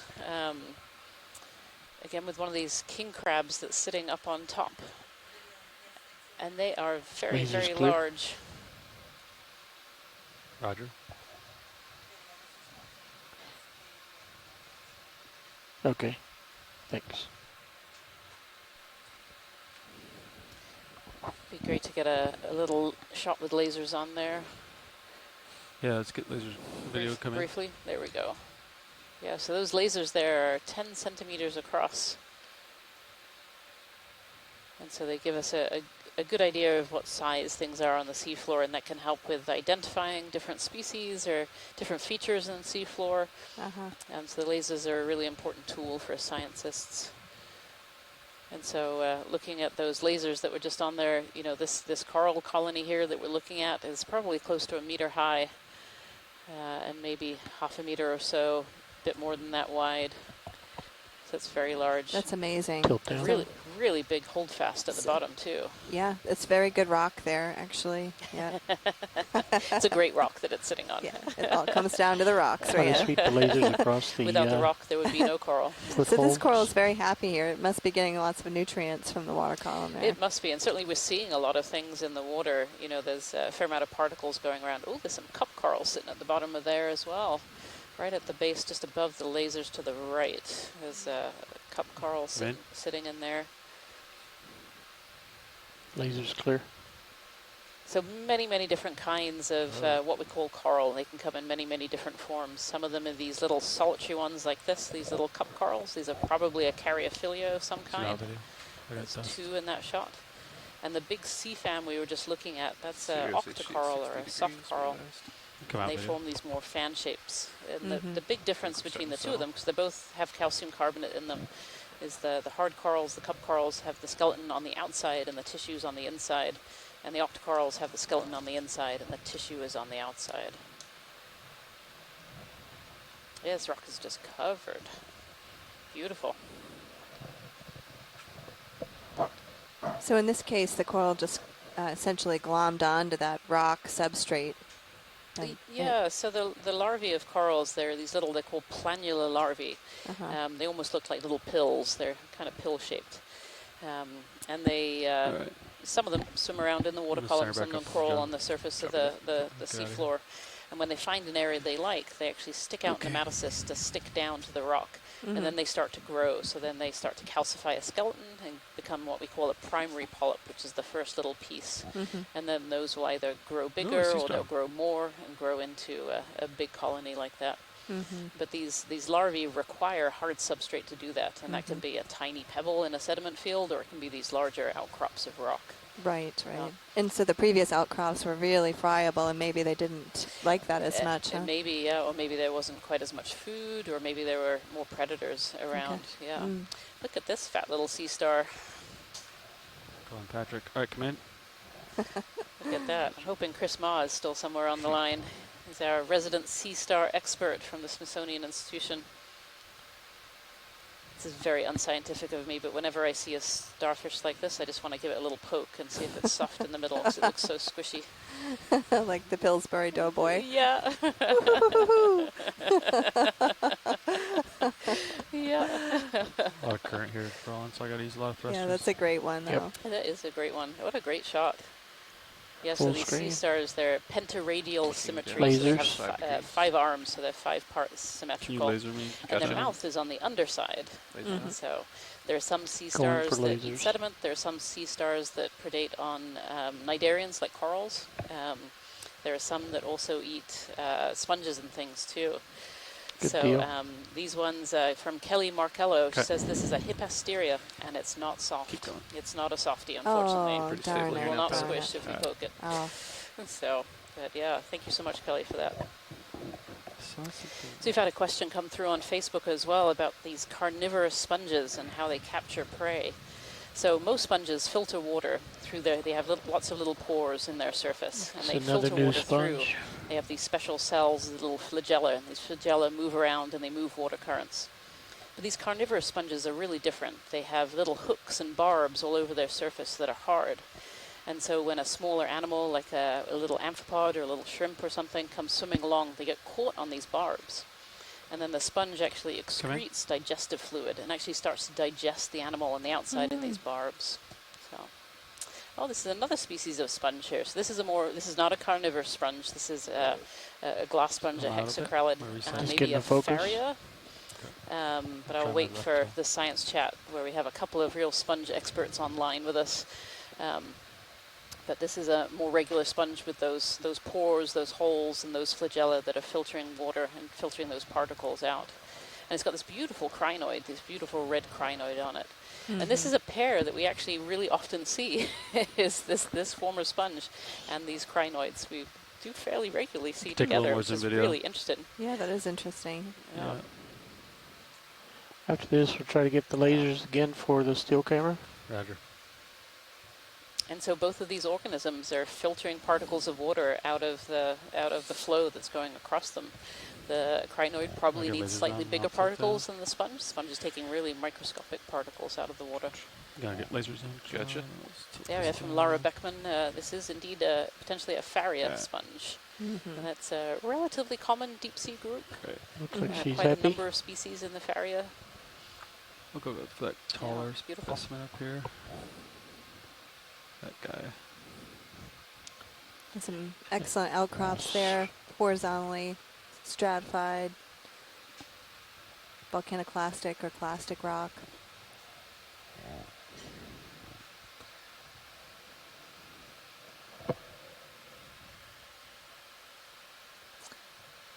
And we're slowly moving up in water depth. We're about 2,215 meters water depth. We started out today at 2,335 meters water depth. Another one of these big corals. Yeah, it's big primnoid octocorals. Lasers clear. Another one of those tunicates in the my mind background as well. The size that hold fast on this one. I'm gonna frame it up in the video. Hold that. All right. Where do you want to zoom it, roll? Tip. Get some black background. Come in. Yeah, black background. Come in. So many particles in the water. Look at them going by. Yeah, there seems to be a lot of flow coming out from that deep sea canyon.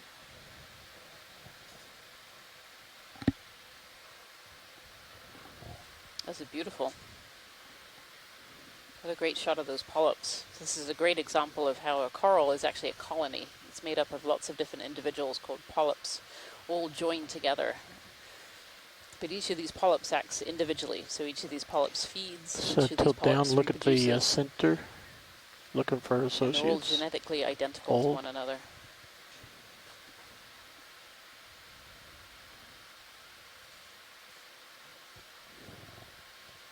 Continue down, look some more. Hold. Let's just go for the base and keep going. Yep. I think this one might be a primnoa. Big, hold fast. And we'll do the lasers on chunky that as hold well fast. after. Yes, yeah, okay. Yeah, so these octocorals, Okay, they calcify lasers. onto the surface they're sitting on to be able The to stay base. there. Mm-hmm. Okay, we'll call that good. Roger. All right. Looks like another one of those pouches. What are those called? Beautiful. Okay. You guys want another move? Let's do it. Okay. Set move? Yeah, let's do it. Okay. Same as last. Copy. Thanks, Neff.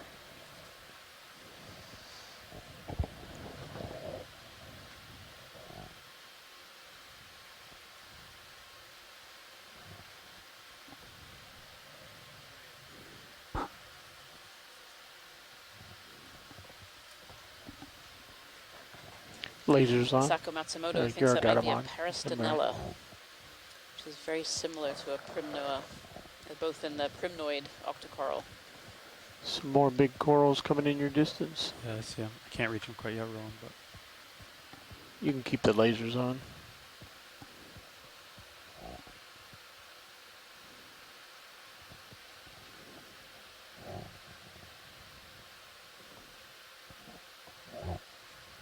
just gonna take a peek to port.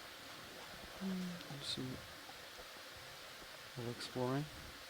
It's interesting how they wave in the wind like that. It's like they're waving at me. They're just waiting to try and catch D2 in their claws. Yeah. Those carnivorous sponges.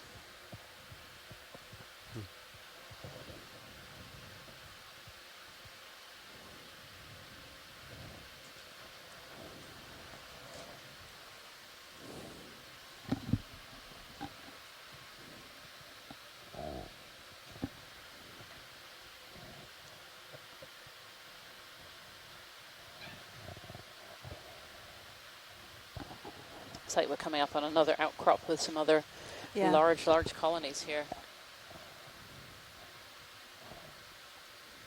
These corals in the deep sea grow really quite slowly. They don't have a photosynthetic algae in their cells like tropical corals do. That does mean that they can grow almost anywhere in the ocean. They like deep, dark, and cold places. We see them in the polar oceans, and we see them down to some quite significant depths in the ocean. But it does mean that they grow very, very slow. You know, up in the upper ocean, those tropical corals can photosynthesize. They're getting food every day and large amounts of food. But here in the deep sea, the corals rely on either food fall or other organisms that live around them. Fish in a coral. Go ahead. Yeah, with the suction sampler, we could cut a slice off and inhale it. We could also try the box one more time. Try to hold the fish. Up to you. The So different another fish. two of these primnoid octocorals here. I think we're going to set up here to try and take a sample of one of these. Let's just leave the port. Let's call it. Raj. Get your hydraulics up. Okay. It's going to be a snip. It's going to be a snip followed by a suction.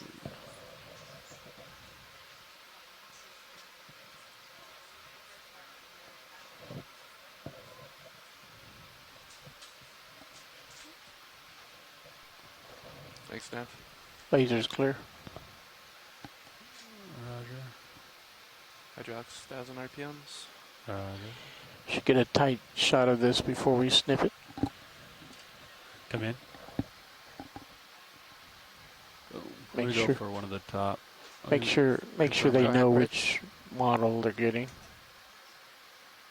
It doesn't have to be the exact one, but just the species. Oh, rack focus. Rack focus. Rack focus. Rack focus. Rack it. All right, director. And rack back on my mark. Mark. And that's it. That's a cut. Yeah, some beautiful imagery of this coral here, showing some of the other associates that live inside it. These corals form habitat for lots of other species. See that beautiful crab sitting in the background too.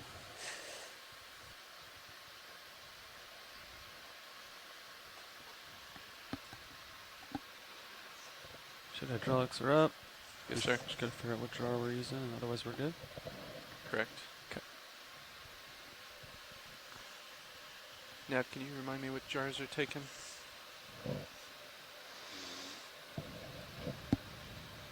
So 3, 4, 5, and 6 are not taken. Actually, 2 is not taken either, so only 1. Okay, copy. Do we have a swimmer in number 1? It says no. Copy. Thanks. Yep. Jar 2, I'll get queued up. Jar light on. Stand by, working on some things.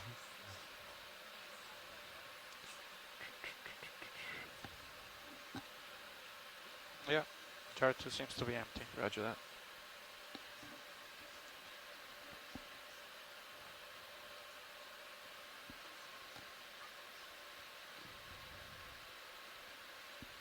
Just a little off the top. A beautiful little haircut there.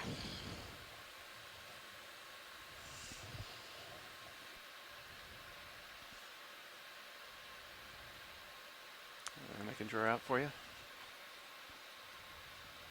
Whenever you're ready. Video, do you want any pictures or photos of this? Let's get some pictures of it. pictures?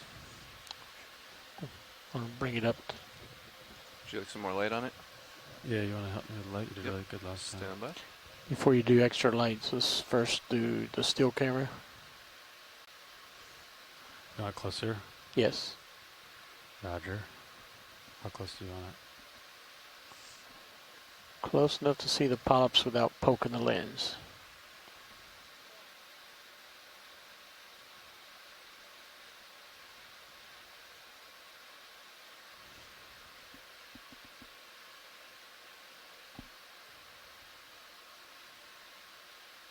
You want some light, John?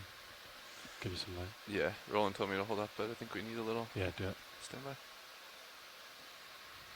Okay, we can do it with lights. Roger, light. In work.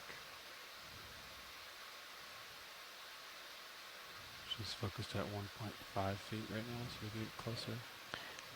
Anything else, Caitlin, or are you good? Deploy a little bit. She says she's good. Okay. How's that look? Alright, they're good. Alright, we're gonna go for suction, John. Roger that. I'll give you your jar back. Alright. Which jar are we in? We're on jar 2. Alright, so if you just extend a little bit, Roger that. I might hit the ground, so just don't extend too Yep. much. Okay. Coming out slowly.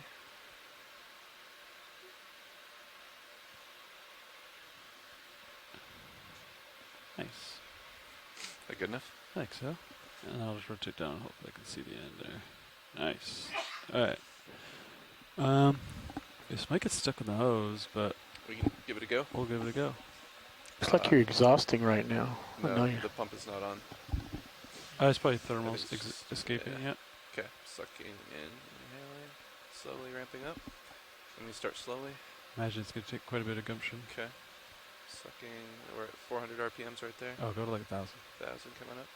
I think you get more RPMs with the touchscreen, be advised. Roger that. Yeah, the little extra bonus. Oh, here we go. We're at 1,000 here. I'm just going to Let me know if you want more. Here we go. Got 1,100 now. Alright, here we go. I'm going to let go of it. 3, 2, 1. Roger. Give it a little extra. The thing you can do is you can pulse it, like on, off, but just do Go ahead, max. I could also shake it with the drawer a little. Yep. There's already something in the jar. Copy, Bridge. Alright. Thank you. Do we want to just keep what you have in the jar? Or Oh. do we There's a couple pieces inside. I'd say you just like stop it right there, change jars, and just blow out the rest of it. Yeah, is that enough of a sample in the jar, watch lead? Or do we want what's in the hose as well? Watch the pilot. Yep, that's a good amount You of think- sample. Okay. Yep. Roger that. We'll do it for another sec. Stand by. Go into jar 6. Sweet.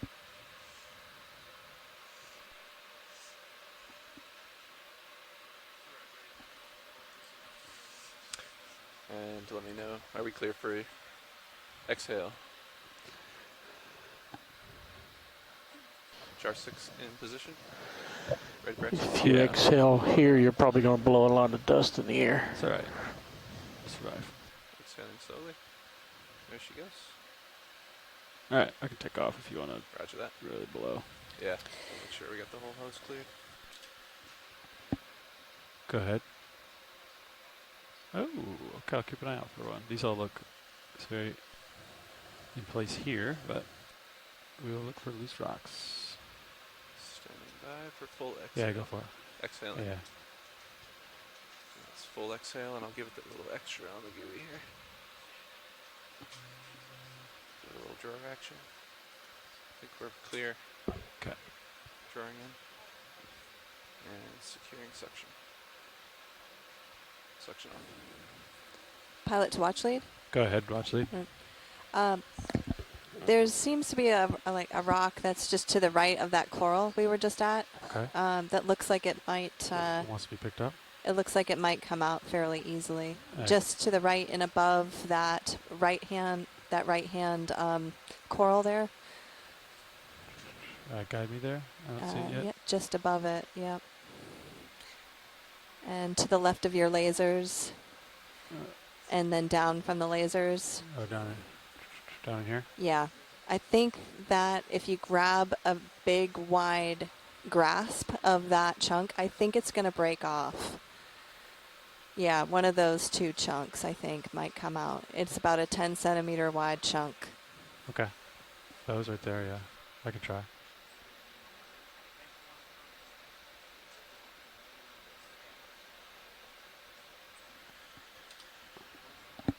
Hydraulics up?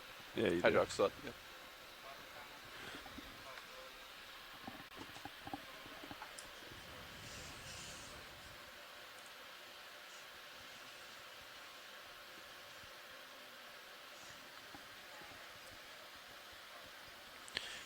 Yeah.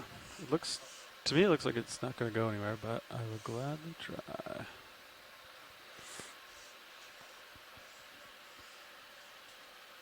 I believe you're talking about here. Okay.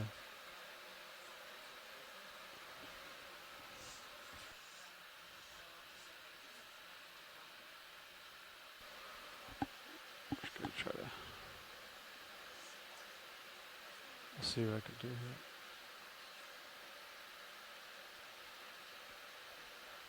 I think it's pretty friable. Okay.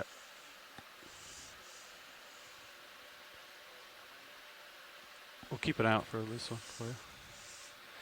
Alright. I'll take off. Roger that. Taking camera back. Spinning now. Well, we hydraulics. tried to get another sample of this rock here, and it is still a little bit too friable. But even though it's too friable to take with us, breaking it open verifies that it's a lighter colored gray rock type that we've got here, which would mean that it's probably more likely to be volcaniclastic, possibly Looking down about 70 volcanic, degrees, pilot. and likely more of a silicic kind of composition versus a basalt, which is more black, which is that very hard, heavy black cobble that we picked up earlier today. Unfortunately, these rocks down here just seem difficult to sample. But I appreciate the efforts on behalf of the pilots here. Camera back up. I'll keep an eye out for some rocks. It's about 45. Roger, 45.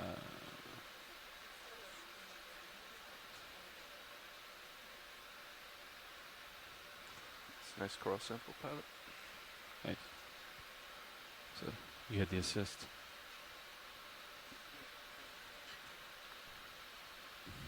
Keep an eye. Maybe you're gonna come in as a tiny little baby rock. Watch it. Do you want this little baby rock? This one might be free. Is it too small, or is this not? Yeah, it's the wrong composition, sadly. It's not yeah, in situ. It's yeah, kind of just sitting there. Okay. We've already got that one. So Thanks, co-pilot, though. I stopped that move when we were taking the samples. Do you want me to move again? Roger that. Yeah, I think pilot just got into a good position. Are we stopping for a sample here, you said? No, let's Nope, go. Let's go. 20 meters. Copy. 20 meters. 335. Proceeding. Coming up. Thanks, Nav. Onward and upward.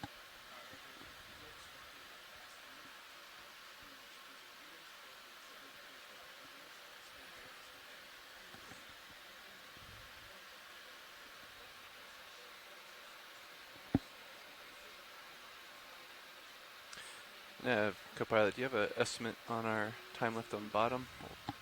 Or time that we need to ascend up? Just curious. Look at the pink thing under your lasers. Yeah, Is that what you're going for? Yeah. It's not on our watch, but we have about 1 hour and a half left on bottom. Copy that. A sea spider. This is a pycnogonid. These are sea spiders. Although they're called sea spiders, they're not actually in the same group as spiders. They have their own group, the pycnogonidae. Pycnogonids are interesting little creatures, very understudied. They have most of their organs kept in their legs.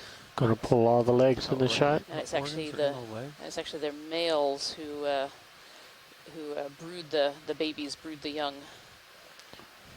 They have special Tilt little down to fill the claspers screen. to hold on to the eggs and sometimes the young. In the deep sea here, we see ones that can be quite large, but in shallow water they tend to be very small, just a centimeter or so. Thanks, video. You can come out. I'll keep going. Seems like I get a little wiggly here.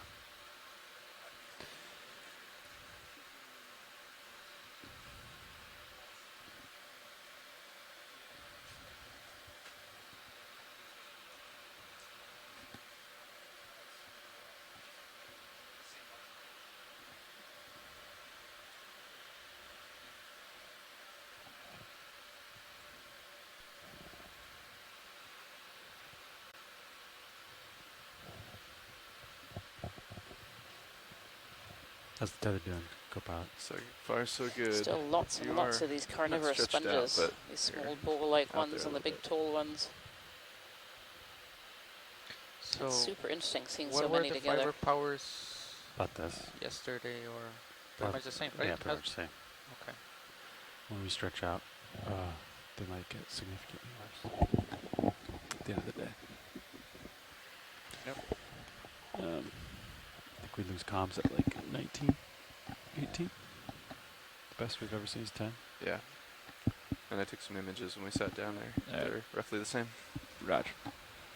Good call.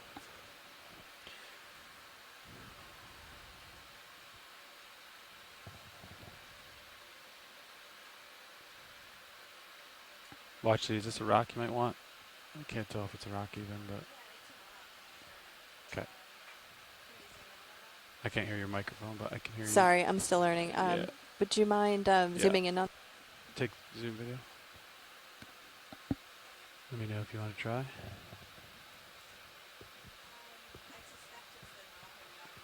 Okay. So, Roger. Come wide. I'm trying to keep an eye out for you. Sneaky rocks. Moving towards you, pilot. So if you just joined us today, we're on dive number 2 of the Seascape Alaska 3 expedition, where we're exploring the waters off of the Aleutian Island chain. Today we're doing a deep water dive. We started our dive about 2,330 or so meters depth, and we've climbed up so far. At the moment, we sit in 2,210 meters. Yeah. Okay. Yeah. Okay. Once we get there, we can try it. At the moment, we're searching around to see if we can find a rock sample of this kind of very fragile material that we've been seeing over the last few hours of this dive. Cirrus moving. It is. Roger. Ship move just completed about a minute ago, so another minute, like 2 minutes of movement probably. Okay. Should get you just in Are reach. both rock boxes utilized right now? What was that? Are both rock boxes full? I think so, yes. Oh, great. Awesome. Nice.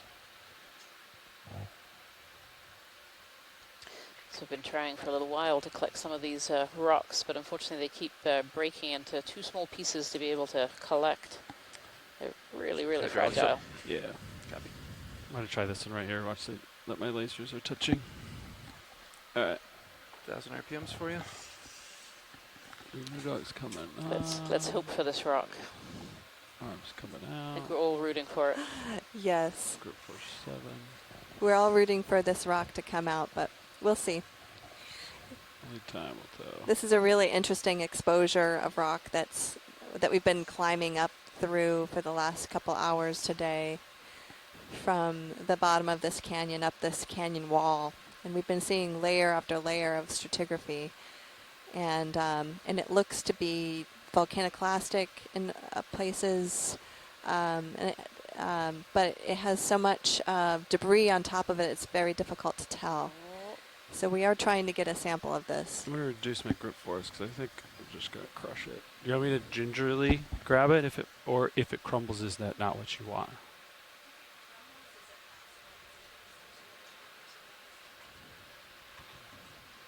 We have suction jars, but typically if it crumbles, I pretty much lose all of it. Like it's see how it's just crumbling apart like that? Let's see, maybe this section's, let's see what I can do for you. Yeah, see, so the jaws are closing and they're just crumbling apart. I mean, I could take the hose and we can take the hose and physically dig it in, but it looks kind of just muddy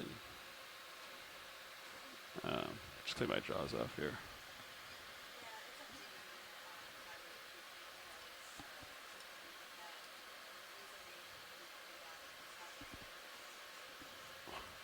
Let's just continue. I think it'll be difficult to suck. Do you want to do a little close-up of that area just to see? Yeah, go ahead and zoom in. Yeah, go zoom in. We'll take a look at it. It's kind of like a muddy, Just chalky, where it's crumbled. Just really crumbles apart. You gotta take right. Yeah, and you can tell this is definitely has some volcanic component to it because it has these tilt down to the square left, or rectangular shaped minerals lines that are coming out of it. So and it's very fine grained, so you can even see how much clay it has, which is another indicator that it's got some kind of volcanic origin to it. See these sort of angular square shaped minerals that they're sort of dark colored in the background. Yeah. But this is what we would expect in this Taking particular hydraulics down setting pilot. as well. Thanks. Yeah. Yeah, we'll continue.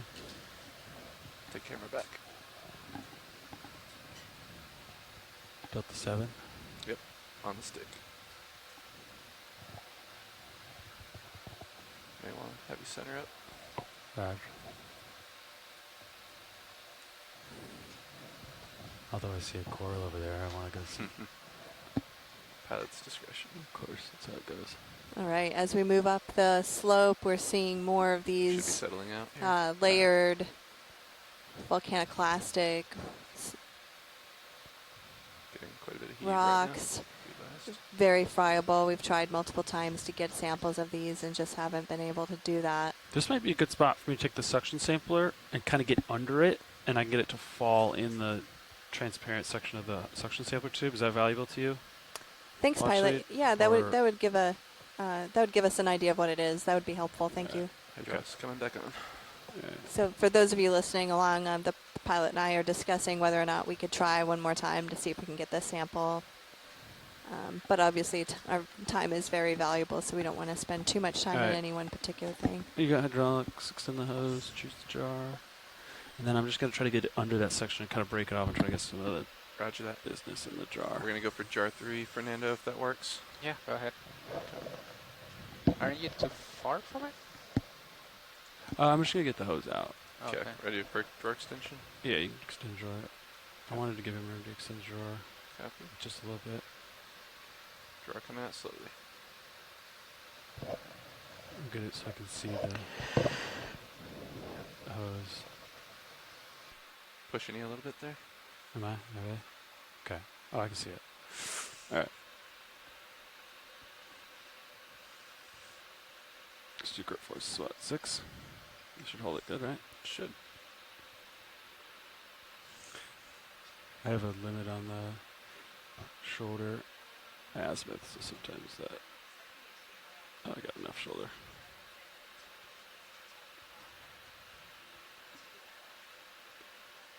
Can you draw out a little bit more? Drawing out just a little bit. You might be pushed. That's just okay.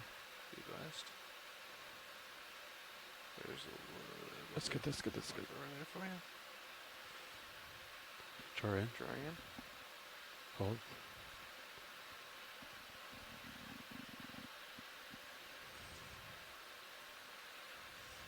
We have jar 3 pulled Alright, up. so with the drawer in, I can bring enough hose out to see the yellow line. So I don't want to bring too much Roger hose that. out. Yep. So if you want Let me look down to, a little bit. who's watching my Yep, hose yep, line? I got you. And it's where it meets not the gate, but the front of the drawer. front of the drawer, I think. Does that make sense? Yep. Yeah, right now it's blocked by Mini Zeus. So. Suction is off at the moment. Just be advised. Yeah, let's start sucking, and I'm just going to do it right there. Ramping up. How much would you like? 1,000. 1,000 coming up. Okay, I'm starting to inhale here on the suction nose. I'm trying to make it so you can see with the main camera. Do you want to zoom on it? Sure, give me partial zoom rolling. I'll tilt up, zoom in. Yep, so we're starting to suck. I want to try to use the end effector to kind of scrape some of those chunks. See those chunks going in there? Yeah. I mean, it's not big chunks. Thanks for changing that camera now. That's a... It's a big chunk. No, I mean, it might get clogged. We can clean it out. But I mean, it looks like I only have pretty small chunks in the jar right now. Is that okay? Or do you want to try to give me... I can try to get some bigger ones. Got a big chunk stunk in the nozzle right now. Do you want me to apply more suction, or do you want to shake it? How much suction do you got? Right now, about 1,000. 1,000? Yeah, try more. Okay, we'll go to max. And bonus. That's your bonus. Okay, hold that. You can stop the suction. So we have something in the jars here, some business. And then what else I can do is I can blow what's here into like a rock box, and maybe some of that survives. You know what I mean?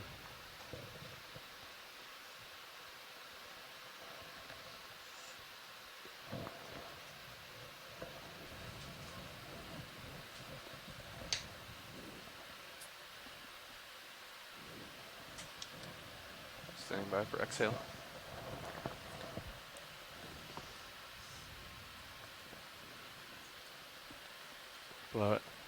Exhaling. Ramping up. Slowly. Oh, Oh, we I got some think more it chunks missed. in there we can get.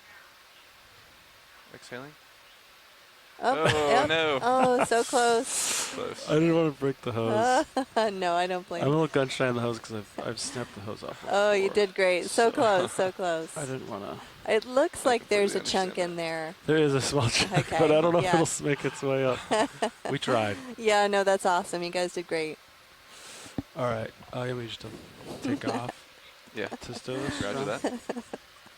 Because that way we're not scraped to drawer on the ground. Okay, well, anyway, All right, I've here we got a little bit in there. I'm going to take off a bit. Got you on the edge of Sirius, but you just be advised. All right. Let me just center up when we're done here. I can just drive over there real quick. John. My heading changed slightly too. Okay. I'm coming back in your field of view, John. Copy. Don't forget to switch to jar 6. Yep, thank you, Ron. We'll get it. All right, if you're following along on shore, this is the third expedition in the Seascape Alaska campaign, and we are on our second dive of this expedition.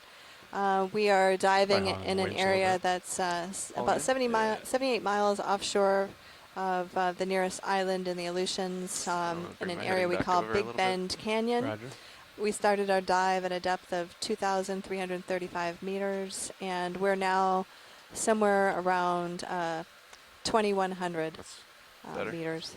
Oh, about 2,200 meters. Sorry about that. So we're making our way up the edge of this canyon wall. No. Sorry. You're going to draw out. Yeah, draw out first. Okay. Are you ready for it at this time? Yeah, draw out. Okay. Coming out slowly.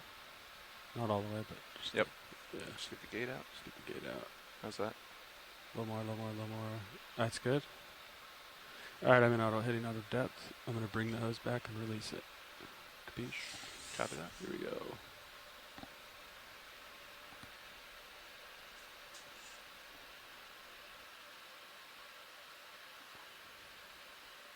Nice job. All right. Drawing in? Yep.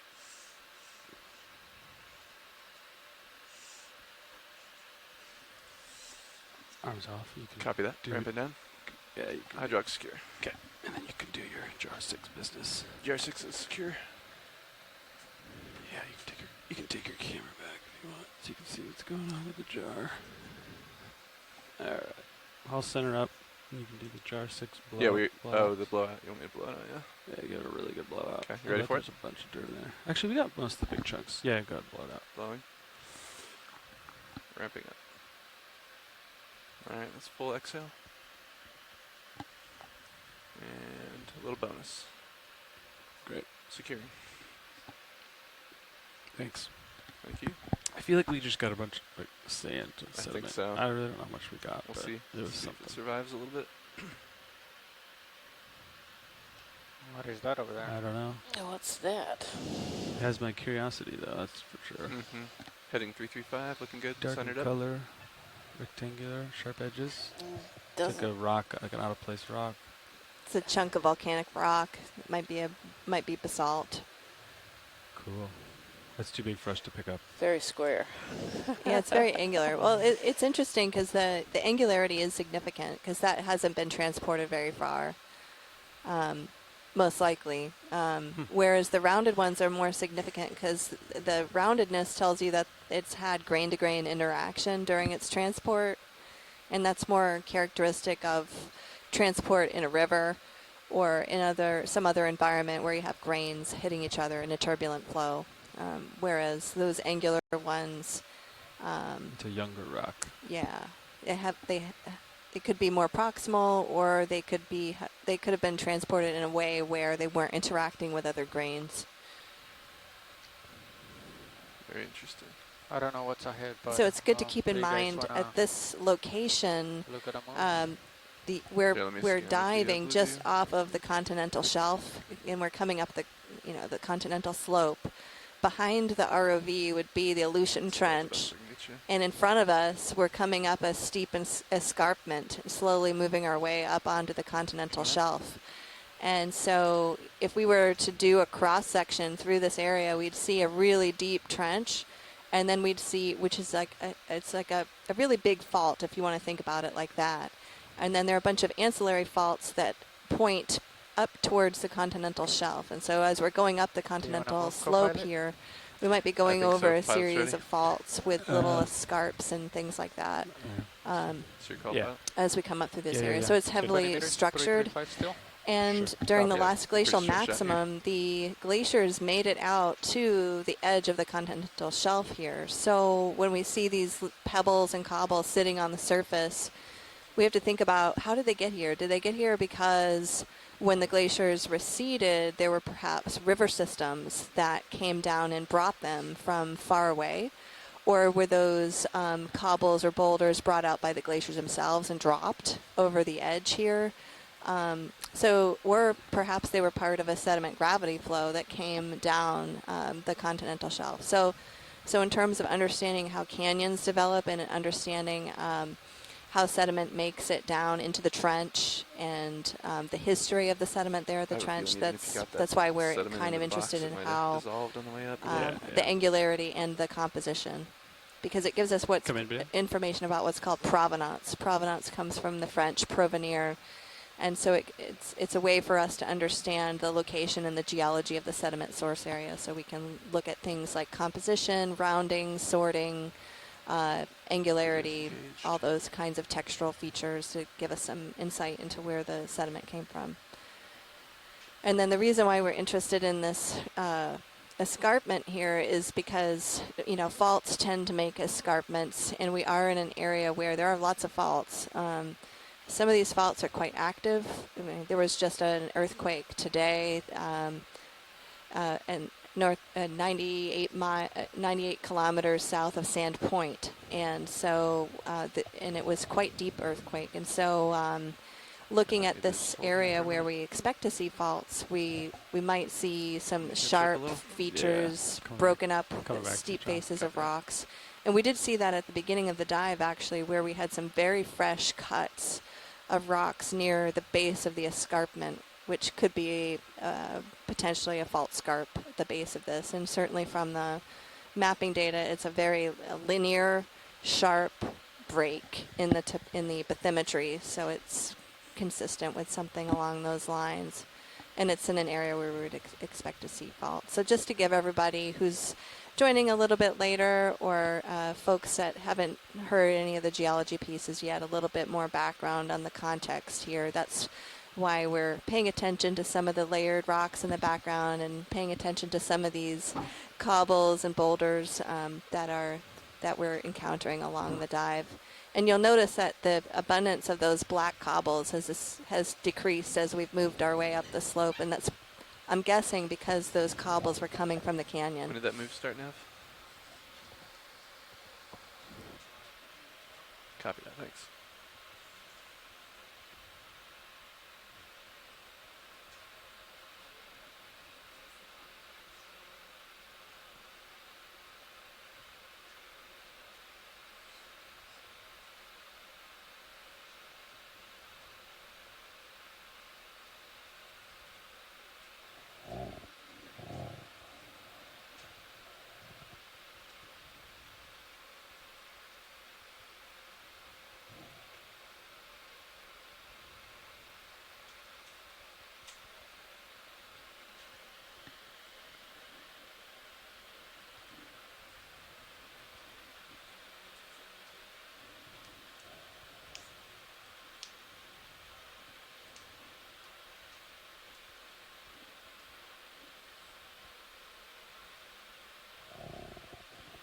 Something a little bit different. Got a nice view on it right now, Titan. This is no longer a circle. Yeah, looks like it. Vito, come in. It's hot. This area in the Aleutians is known for its great diversity in deep sea coral and sponge species, certainly in the shallow depths, but not too much known about depths in this region. We're diving in kind of the 2,100 to 2,300 meter range here. So this looks like another primnoid octocoral of some kind. Part of me hopes a little stretch out may help eventually. Maybe another one of those parasinellas. I feel like it needs like constant light tension, and then like the swell to just like push that slack down. Mm-hmm. You know what I mean? Yep. All right, come in video on the polyps. Is that? See what you got. 18 times zoom. Beautiful. It's a You can little just dark. see the beautiful open polyps. Oh. And so these are a species of octocoral, so octo, 8. So it's got 8 tentacles in each of those polyps. Each of those little cups you can see sticking out there is a polyp, which is a single individual. They're genetically identical to one another and all joined together on this skeleton, making a colony. Thanks, Ron. Beautiful. Really great shot. Thank you.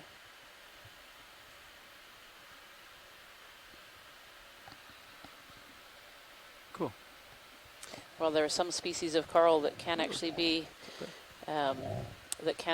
identified from video and images. Very often with these corals, they just can't be identified until we actually have a sample of the coral itself.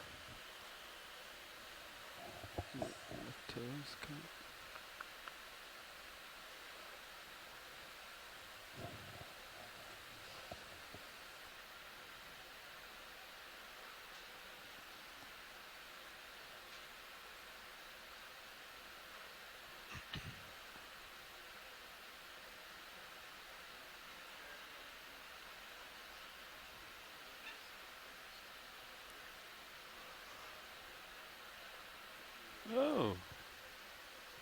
Found a crevasse here. Little hole. Oh, look at this little cave. I'm gonna go for the red. Yeah, I'd love a little zoom on that red as well. Yep. What are those There's called? something in the bottom. There's an interesting little cave Okay. there.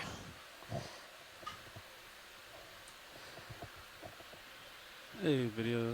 Why don't we zoom in on the red? This red one. Copy. Oh, beautiful. This little mushroom coral. These are called Anthomastus. Or at least they were. Actually, I think they might have changed names. Maybe somebody in the science chat can correct me on that one. These are beautiful. They're known as toadstool or mushroom corals. They're a little bit different. They're still octocorals. They have those 8 tentacles that you can see sticking out.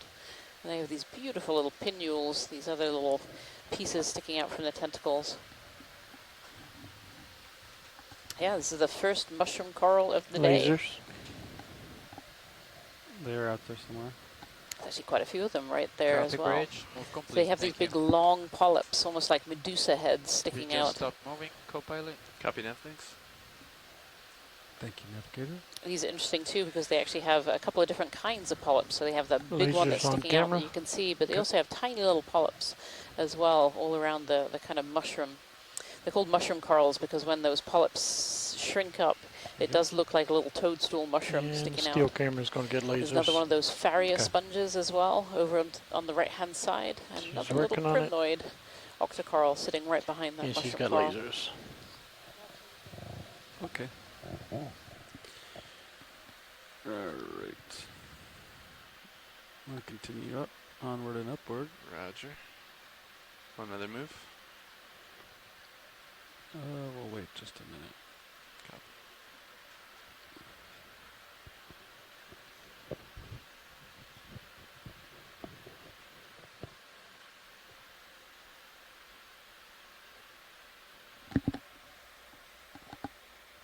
What up?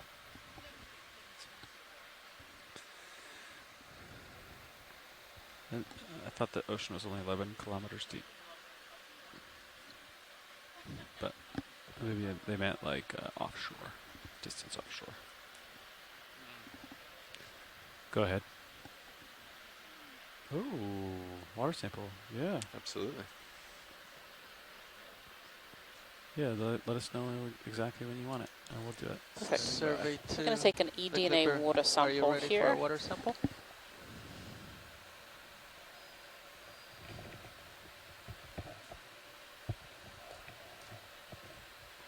I'll stay right here. Exact location not required. Oh, okay. Stay in the zip code though. In the zip code is probably a good plan. All right, this will be Niskin number 4. Am I correct there?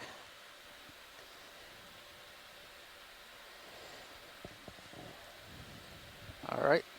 We have the Clipper ready, and then let us know when you're ready. Watch lead. Sorry. Let us know when you're ready, watch lead. Yep, I'm just writing it up, sorry. Okay. All right, I am ready whenever you are. Copy Okay.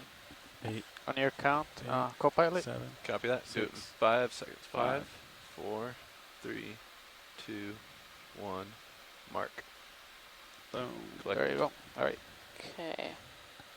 Kind of satisfying watching the little top Sure is. seat, isn't it? It sure is, pilot. We have that sample. Thank you so much, pilots.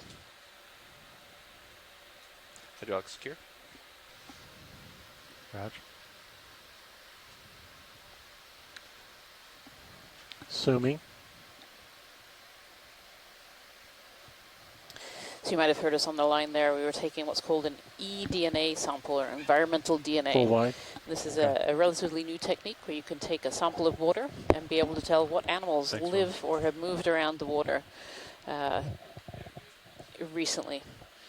And so this new technique hopefully has a lot of promise for being able to go to areas where we don't have equipment such as D2 or other cameras, and be able to just take a water sample and say what kind of animals are living in and around it.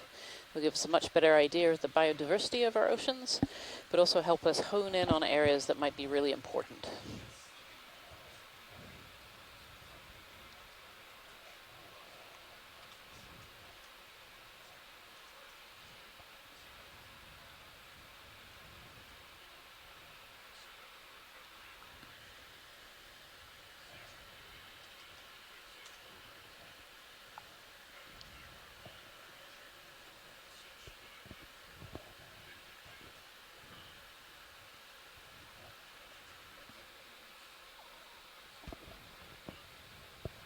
This dive today, although it's deeper than where we usually see a high biodiversity of corals, you know, usually we see areas around 1,500 through about 800 or so meters having quite high biodiversity of corals. There's actually been quite a number of different species that we have seen today. So far, I'm up to a count of about 5 different coral species, as well as 2 different kinds of black coral as well.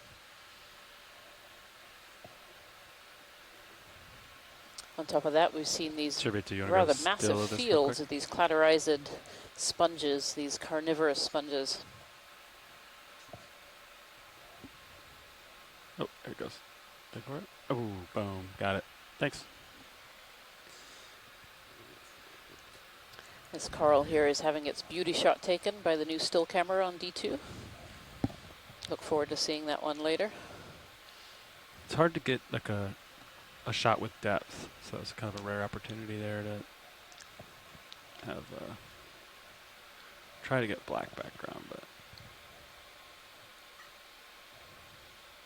all right, onward and upward. I think we're stable here.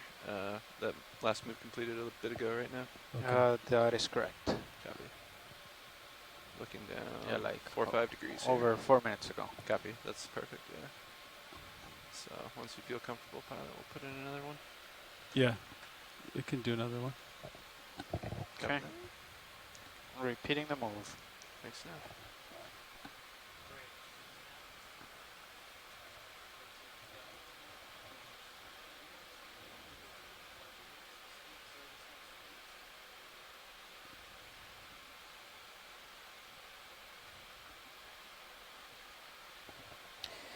So you can see more of these carnivorous sponges.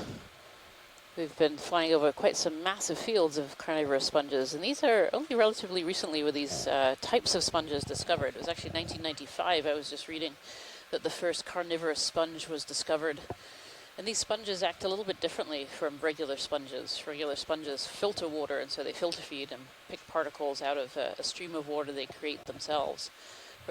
Whereas these carnivorous sponges have these little hooks and barbs where they capture prey that swim past, so little amphipods or copepods or other crustaceans often, and then they actually digest them on the outside, a little bit like kind of a Venus flytrap situation.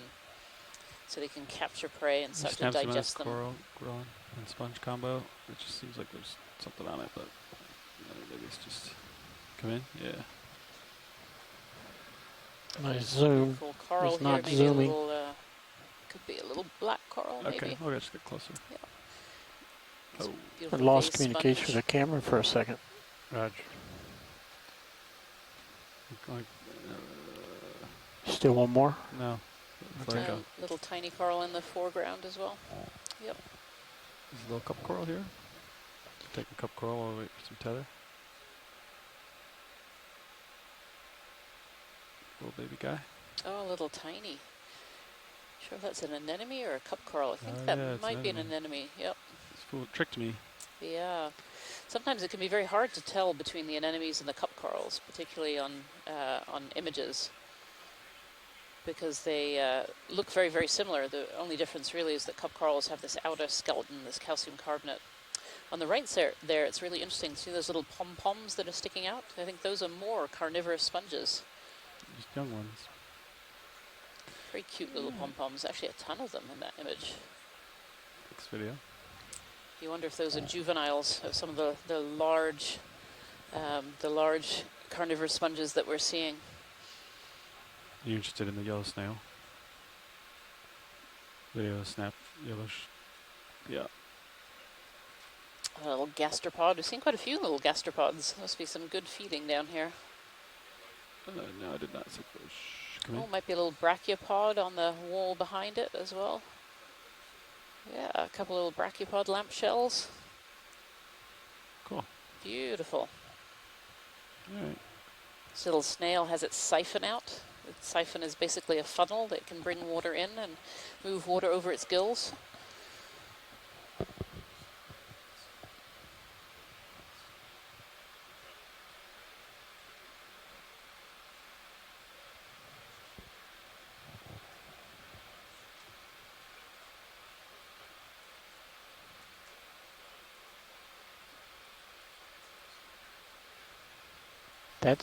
Is that different, or is that just shadows?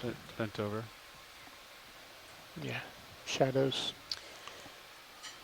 This coral's struggling in the current down here. It's been blown over. Laying on its side. It's another black coral. I'll proceed.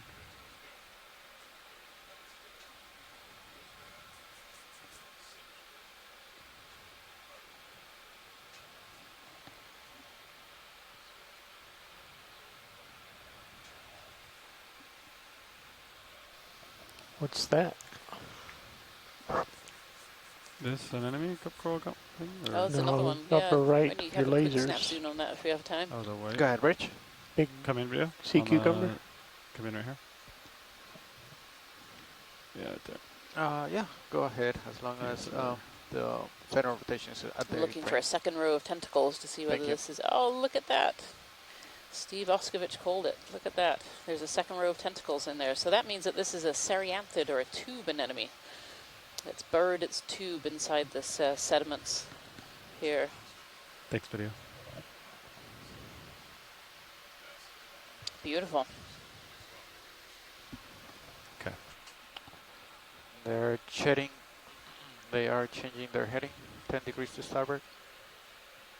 Copy that.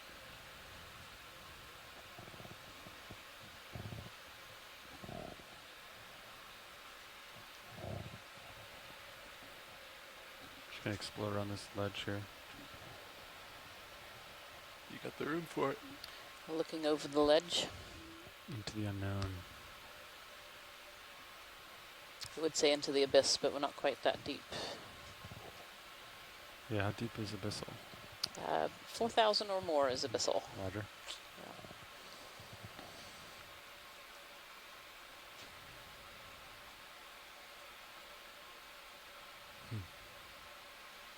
Yeah, not too much growing on this. I wonder if it's a bit too mobile for animals to be able to live and grow on it. Of course, a lot of these organisms are fixed onto the rock or onto the sediments, and so they need the area to be relatively stable to be able to grow.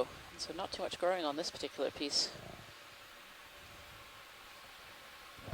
The geology is getting interesting here. We're starting to see more of the horizontal stratification in some of this rock, and it looks like it's very similar to the rocks we've been trying to collect along the way. Very friable. Video We're swapping looking out. at this Roger. a steep edge of this canyon here on the right-hand side of the screen. And these corals really like to attach to some of the more secure substrate.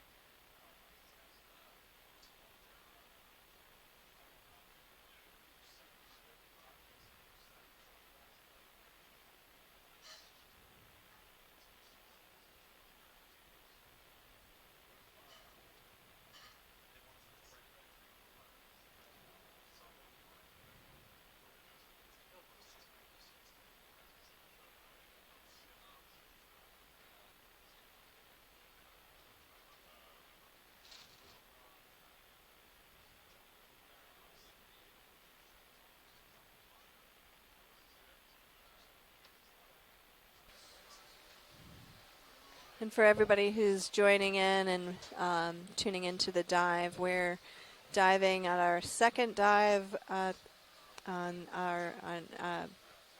expedition number 3 of Seascape Alaska campaign. Copy, Bridge. We're Thank you for letting me located know. in an area that we call Big Bend Canyon. And this location is positioned about 78 miles offshore of the nearest island in the Aleutian chain. The deepest dive point for today was 2,335 meters, and we're currently sitting at about 2,168 meters. And we're looking on the right-hand side of the screen at the edge of a gully that's carved into this steep escarpment adjacent to the Big Bend Canyon. And you can see some of the layered rocks that are forming the margins of this canyon. Here on the left, you can see kind of a light gray rock that when we zoomed in on it earlier had some rectangular shaped minerals in it that suggests that it's probably some volcaniclastic or volcanic origin. Pretty significant current down here, huh? And pilots are noting that there's significant current in this like particular area, which makes sense because we've got these deeply scoured gully features that are very good at funneling strong currents. And we tried several times today to get a sample of this particular rock, and it's just turned out to be too friable, which is consistent with its being some kind of volcaniclastic or volcanic rock, because the labile minerals in those rock types tend to degrade to clay, and that makes the sample very friable. Coming over center screen here, co-pilot. Yeah, copy that. Looked like there was just a little dip.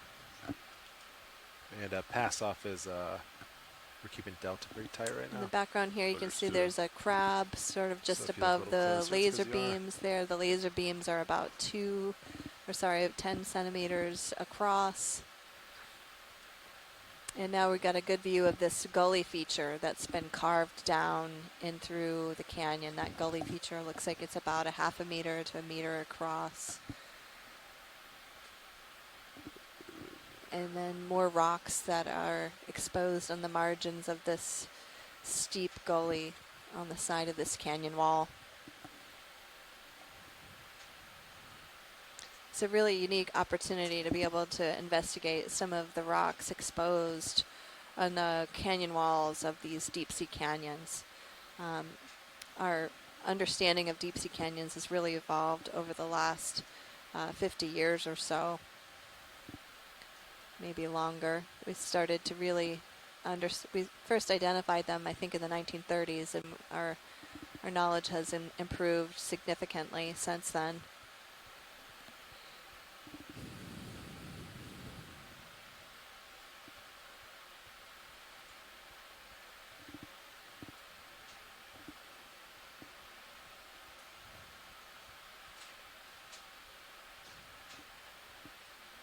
Ship is stationary. We're at waypoint 2, Correct. basically.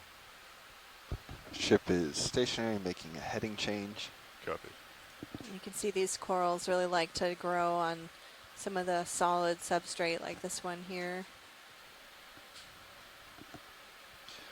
I assume you're ready for a move. Yeah, if they're doing a heading change, we can get one in. Bridge ROV Nav. Yes, could you please let us know when you're done with that heading change? We'd like to put a move in.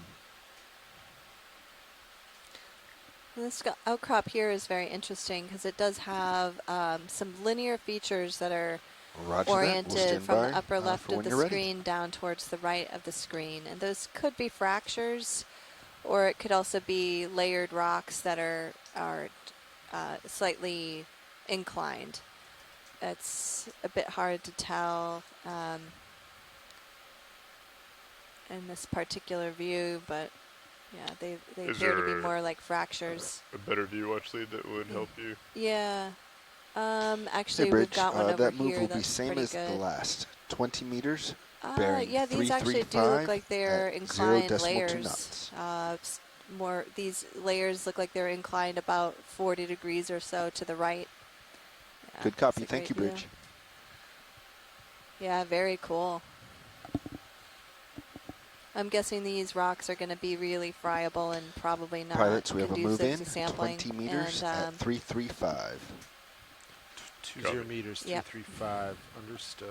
All right. If you see any that you would like to attempt, I believe we still have some space for rocks. I think. Okay. Yeah, great. I mean, we could definitely try to sample some of them.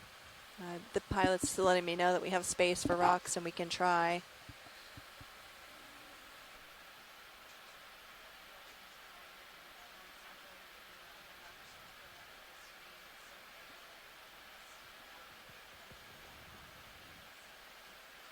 Upper left. I'll put lasers on if you want to steer me by lasers.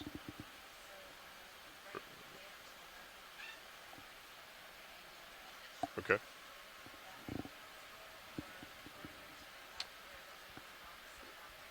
Yeah, I think this one over here might be a little bit easier. I'm painting it with lasers now. Is that?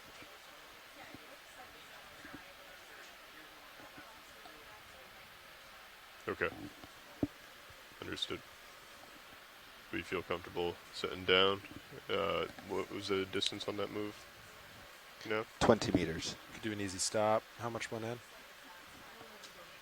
Yeah. It's been in for 2 minutes. Okay. I said let's go easy stop and then see how far it got. I agree. I'm out pretty far, right? 40. 10 meters in. Okay. All right. Bridge, RV Nav. Can we come easy stop, please? Yes, as long as you don't mind that they're going to be sharing a sample box. That's fine by us. Copy that. All right. Easy stop in. Thank you. Yeah, I'll set up for this sample. Hydraulics are on and up. Copy. I think this is going to have to be a feather. I watched Chris Wright attempted earlier, and they are very, very soft.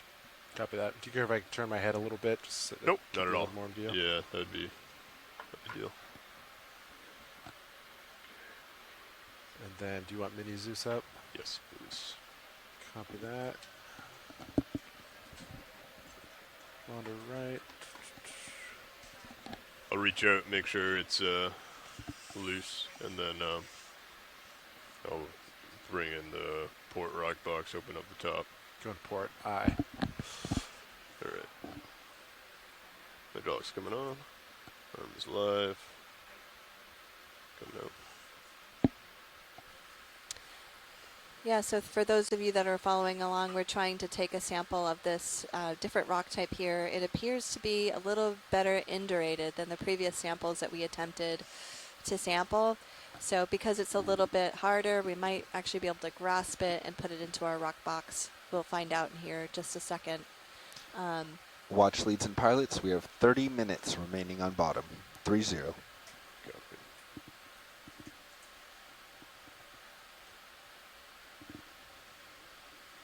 Okay, definitely loose.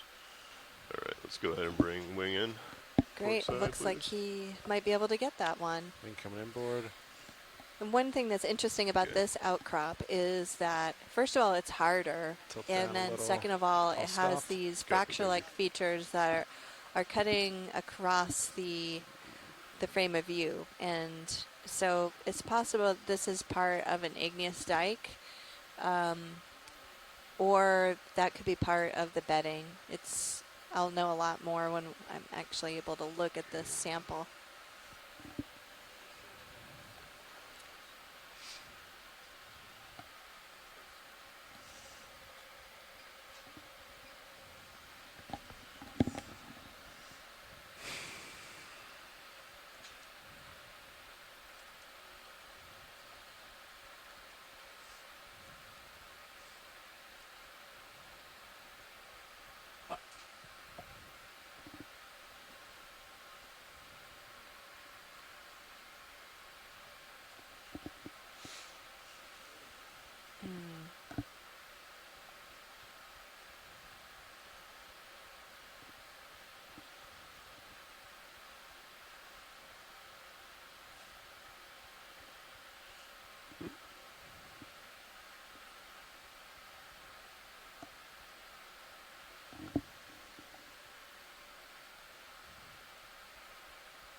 Okay, well, it's holding together. That's a good sign.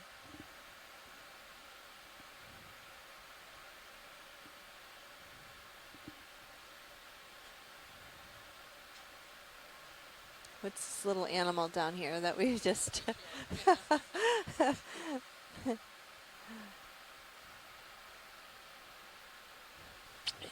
it could be a little sponge, I think, sticking out.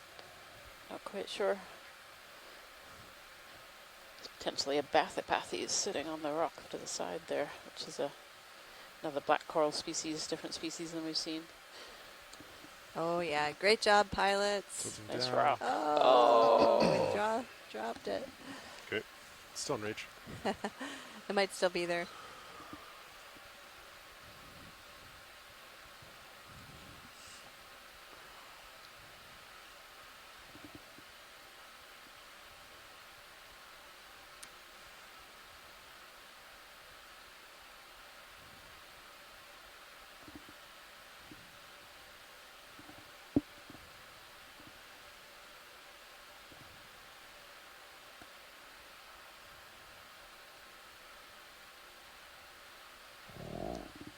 Slippery little guy.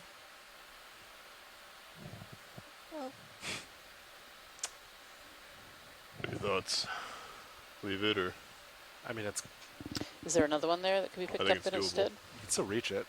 It's just finicky to pick up. Yeah. Go for it. Yeah, I think that's still the best candidate. Might be better. View.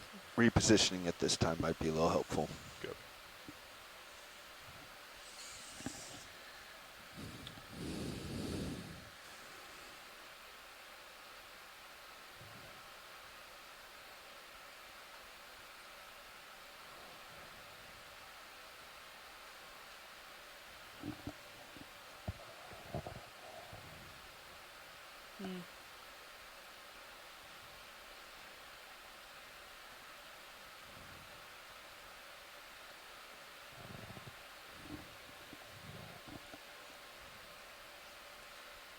Reminder that you're. Never mind. Disregard.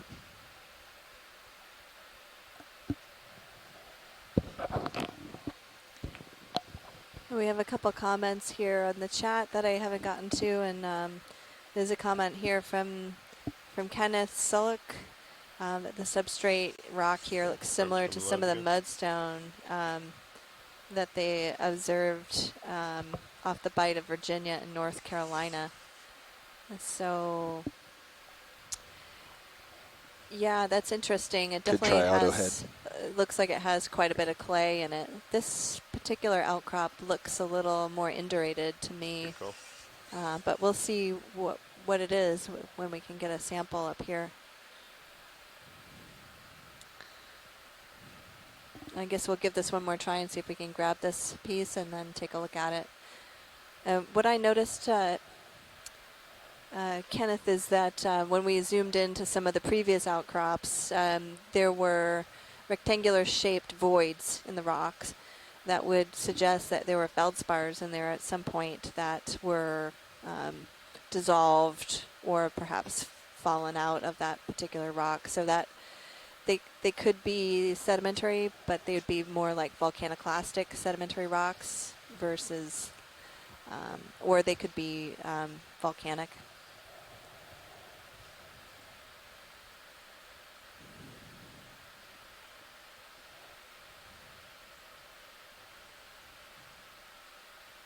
So it looks like we've got a sample of it, and we'll be able to take a look at it this evening over dinner. There it goes. And there it goes. We finally got one. Thank you, pilots. Thanks, pilots. Great job. Grab lid or just And thanks everyone on the line for Yep. your patience as we try to get a sample of this.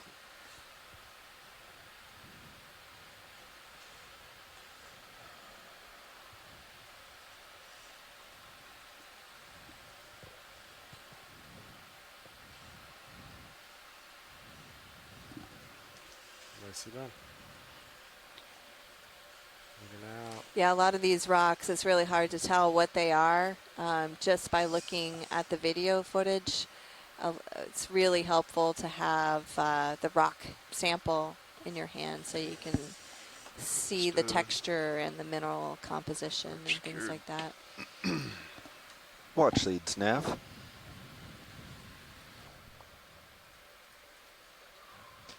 Yeah, we have such a high count today. I want to make sure we're on the same page. That is sample number 12, Geo. Okay. Let's All set right. it up. Yeah, that's right. Thank you. So yeah, I just shifted a little bit. Cover that. Let's move over here now. I'll come starboard then. Hydraulics coming down. Cover that. HP's off.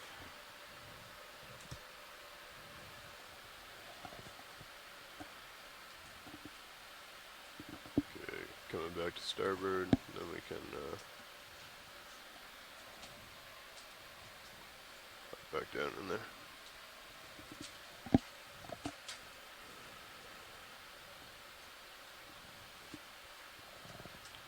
And we can probably continue with that move, Dev, when you get settled. Thank you for the easy stop.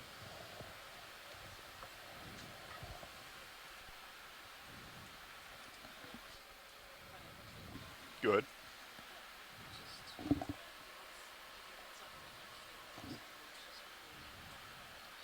Understood. We'll make sure that our nav and Clipper are aware. Is that Niskin right before off bottom? Yes. Okay. Currently 20 minutes remaining on bottom. 2-0. Roger that.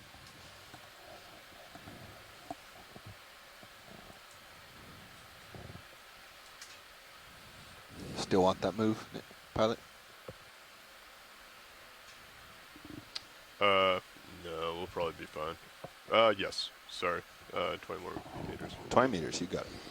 So if you just joined us, we're Bridge, actually on the ROV last nav. about 20 minutes or so of this dive. This is Yes, dive can we number please 2 put of the in the Seascape same move, Alaska 20 3 meters, expedition. bearing We are 335 diving the at deep decimal waters 2. off of the Aleutian chain, exploring new areas that have never been looked at before. Today we've been diving in a canyon about 78 miles or so from shore. This is an area that's never Good been copy, looked Bridge. at Thank before you. on the seafloor. We started in about 2,335 meters of water or so in a fairly flat, very, very sedimented area. 20 We've meter been move slowly in. creeping up, Nav, do you getting see steeper the, and steeper along this dive. looks a lot better. We've seen some really interesting things today, you know, biologically from my side, looking at several different species of deep sea it looks like corals, it's some black just corals, a few daisy different chain that's fish holding it. kinds as well, some rat tails, some snailfish, and then lots and lots of cladorized carnivorous sponges.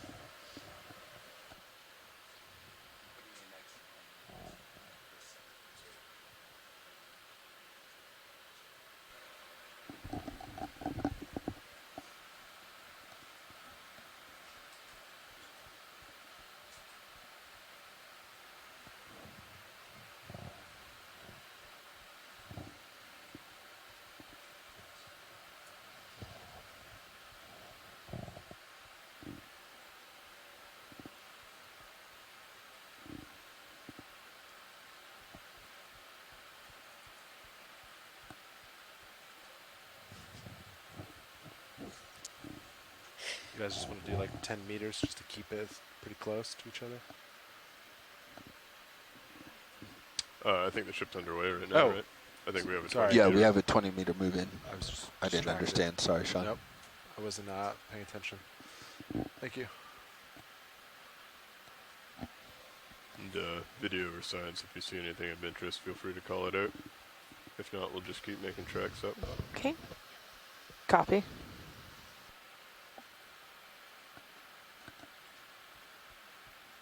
I believe there was a potential red subject that was of interest. I don't see anything red in screen. No, not in screen.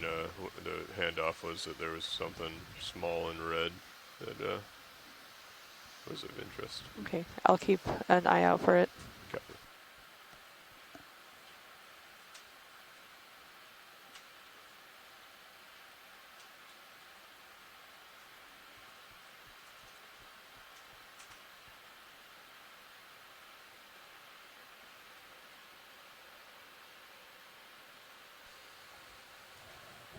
It'd be great to have a little snap zoom on some of these holes to see if there are any organisms living inside some of these Sure. little vacant spaces. Very I'll often do we'd that. find amphipods, little crustaceans or worms living inside holes snap like this. zoom And video. Okay, snapping in. it's possibly another one of those serianthid, those tube anemones that we saw earlier. It's the same kind of color, though. Need to look for that inner ring of tentacles to confirm it. We're just about at the wrong angle. I see some more of those small Can you take little a little bit more? Okay, coming on in. the, little balls, which are the carnivorous sponges. Lots of these brittle stars. Oh yeah, yeah. You can actually see the tube of the tube anemone there. Yeah, it looks like there's some. And another little brachiopod lamp shell to the left of it as well. Oh, there's a great shot. There you go.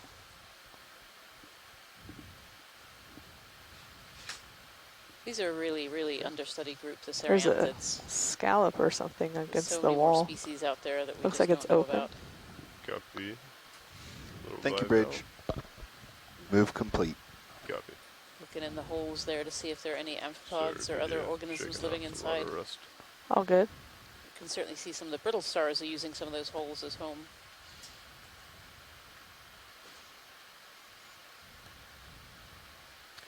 Tiny, tiny crinoids. Okay, video's clear. Pilot's clear. Beautiful. Thank you, pilot. It's helpful.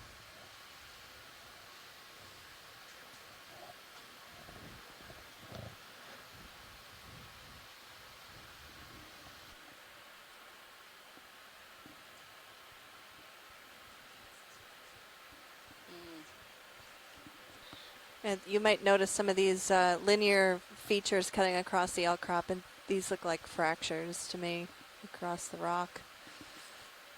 And fractures are pretty common as you get closer to a fault.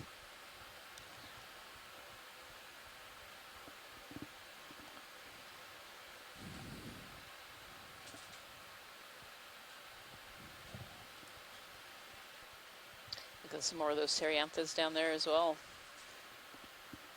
So this is a good place for them to be able to burrow into the rock, into the sediment, and be able to create their tubes.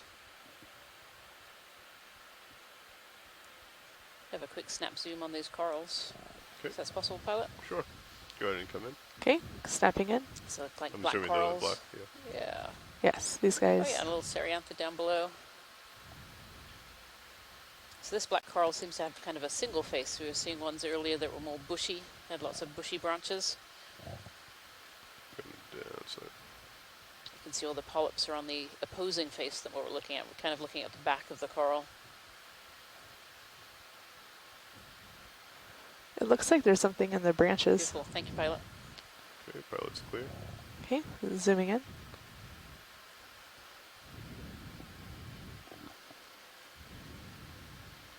Nice shot of those tentacles there.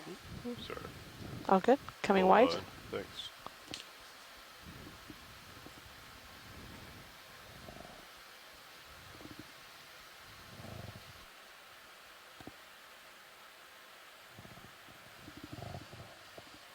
I think we're starting to get a little bit of a upwelling.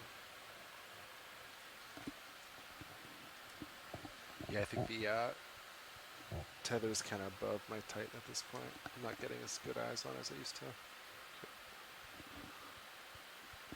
There's a star at the top. Of course. I will always stop for sea stars. Go ahead. Okay, snapping in. Seen a little sea star there. Oh yeah, good spot. Nice. Yeah, different one than we've seen as well. I don't think we've seen one of those on this dive yet. Okay. Coming in a little hot here video. I'll get a toe in for this. Okay. Tricky. This one looks a Do you little want like do you want me to come wide? Doughboy as well. That one does. I tell you, they That's full all wide. do. Go they ahead they and puff come up back in. and you just want to Okay, give them a coming little in. squish, a little squeeze. Looks like one of those like ravioli kind of stars. I think it's a little bit different. I think those had more of a yellow color and a little bit more square edge without those significant cut-ins. Yeah. Yeah.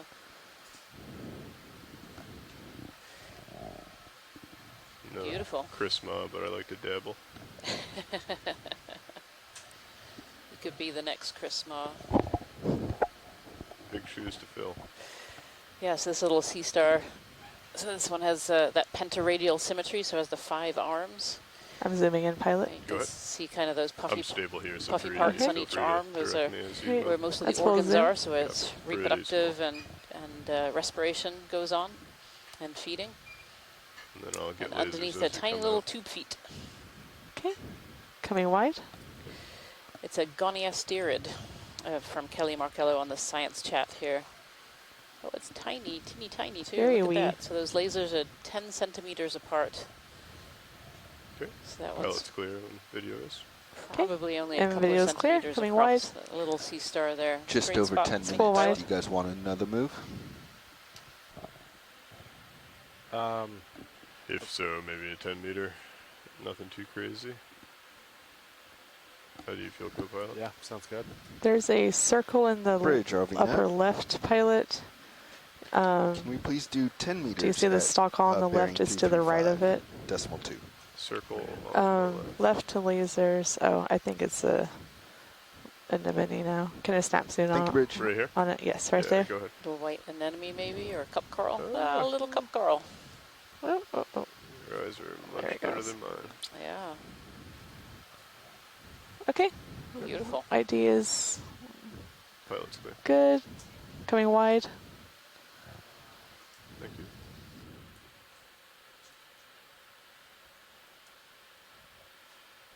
I don't know if I've seen this white here video. If you want to snap in real quick. Okay, snapping. They're fluffy coral or sponge. Another Faria sponge. This one's actually got some associates in it. Yeah, probably brittle stars. Ooh, but, it looks like there's potential quite tell. round Sometimes things these with have black Yeah. isopods spots. in there as well. Yeah, that's interesting. May I zoom in more, pilot? Yeah, take it. Potential eggs. Yeah, brittles. Oh, bit of both. You got some amphipod eyes staring at us from the top, and we have some brittle star legs at the bottom. Are those eggs? I think those are eggs. Are they eggs or are they eyes? Can we hold still? Let Oh no, me- maybe they're eggs. They might be eggs. Yeah, let me get a good toe for Eggs this with video. eyes. Okay, let me come wide. And let's get your toe in. Ah. Give that move in.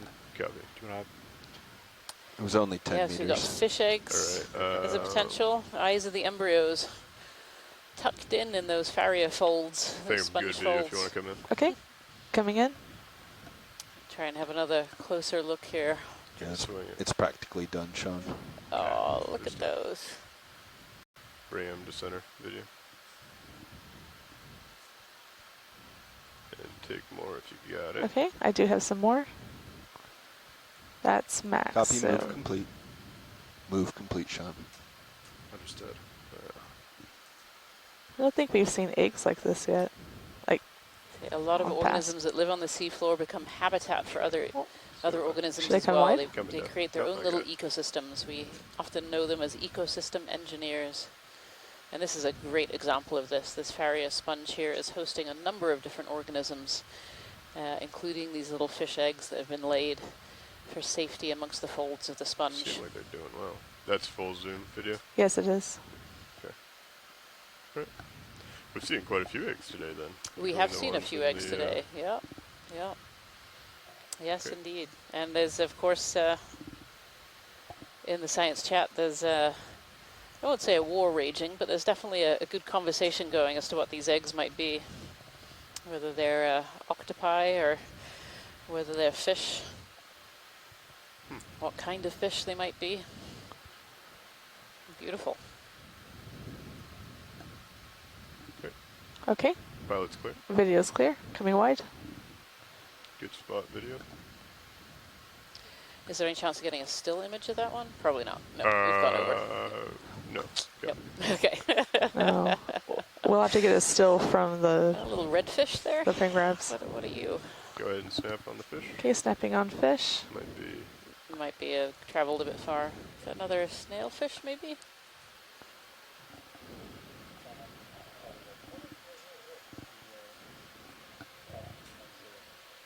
Yeah, another little snailfish. Snailfish and a sea cucumber. So the last one we saw was pretty white and almost transparent. Do they gain color or change color as they age? Oh, a little interaction between the fish and the sea cucumber there.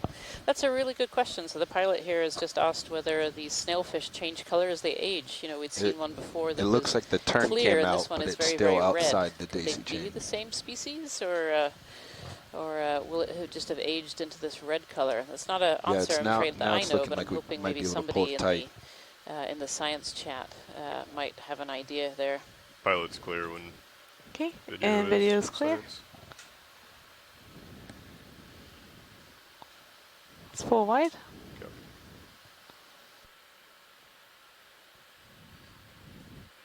Levi, is Chris down there with you? Okay, but he was there for that combo.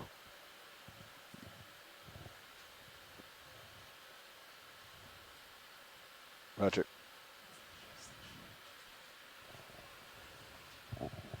If you come up, can you see it? Do you want me to push forward just for you?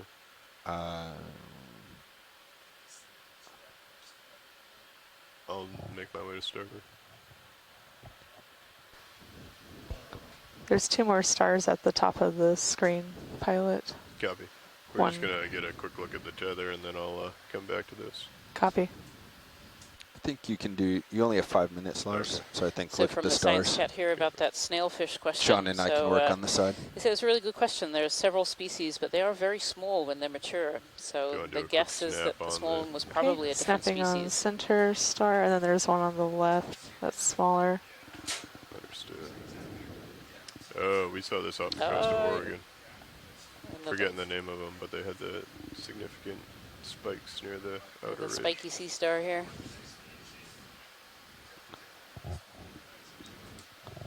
Sorry, video. Okay, I'm going to come full wide. Copy. And then there's a small one to your left, pilot. It's white. It just came in on screen. Multiple leg.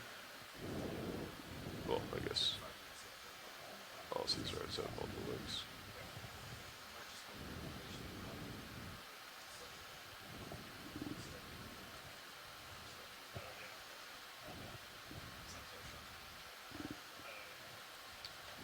Another little sea star down below there, just below the laser dots. Okay, go ahead and come Ready? in video. Coming in. Like a little sun star. It's got extra legs.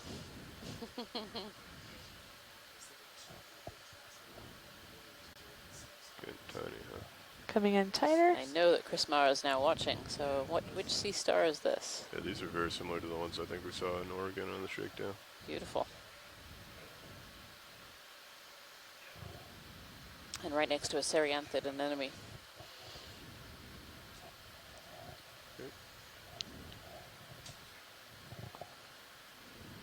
Thank you, pilot. Okay, and video's clear. Pilot's clear. And Pat, you're kind of off to my side there. Copy. It's full wide. Thank you.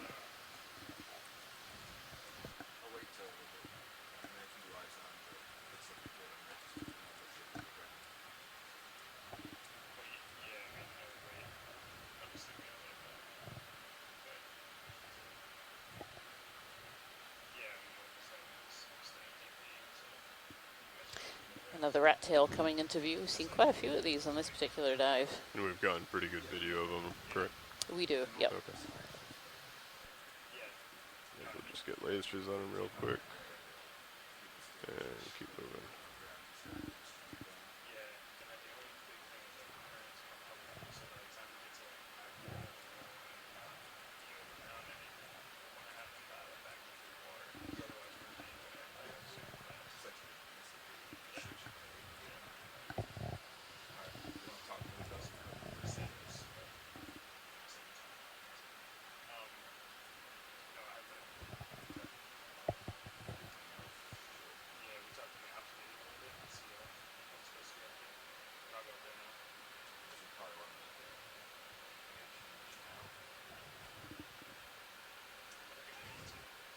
Getting a better view of that, co-pilot.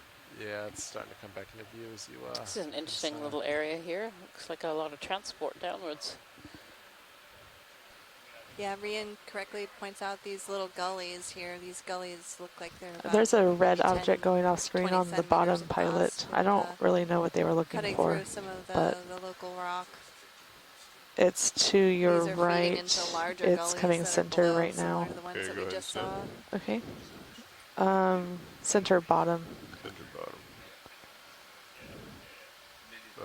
Right? To your left. To the left. Oh, I see it right down there. This thing? Yeah, that thing. Is this what they were interested in? I'm not sure what they were referencing, but Not sure what that one is. Copy. We don't have a ton of time here. Maybe a little sea cucumber. There's an interesting kind of cave feature up to the right a little bit. okay. Full Coming wide. out, full wide. Full wide.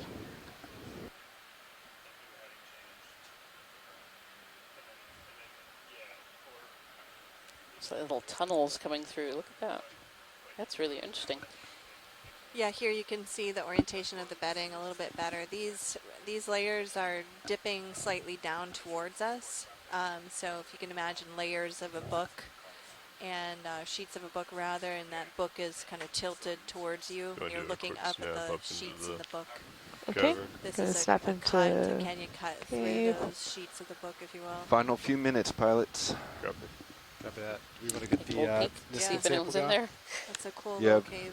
2 to 3 minutes, yes. You can start ramping up if you are ready. I think there's a pycnogonid in there. Oh, yeah. Yeah, there's a sea spider like against the wall. In fact, there's I think a couple of them. Yeah.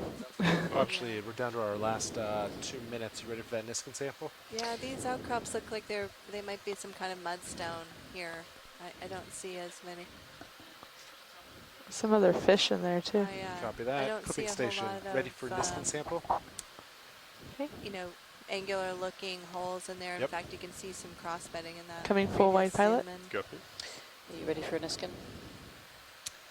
Copy that. I'm ready for a Niskin. Nav ready. Nav is ready. Video ready. Everyone's ready. All right. Firing. Final Niskin. 3, 2, 1. Fire. Okay, Good fire. Niskin fired.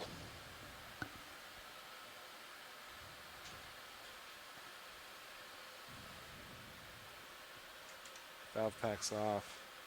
HPU off.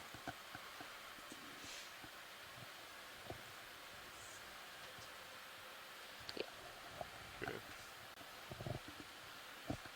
Ready to get into formation?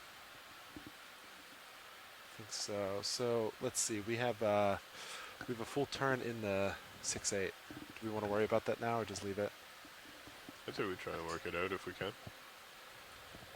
Or the tether's looking good. Do we not want to? That's what I'm worried about. Do we just? My vote, I think, would be keep it and mark it, and we'll take it out next dive. That's what I was thinking. Copy. So what are we at? Minus 1.1. I'll note that. You got that? Great. Yeah.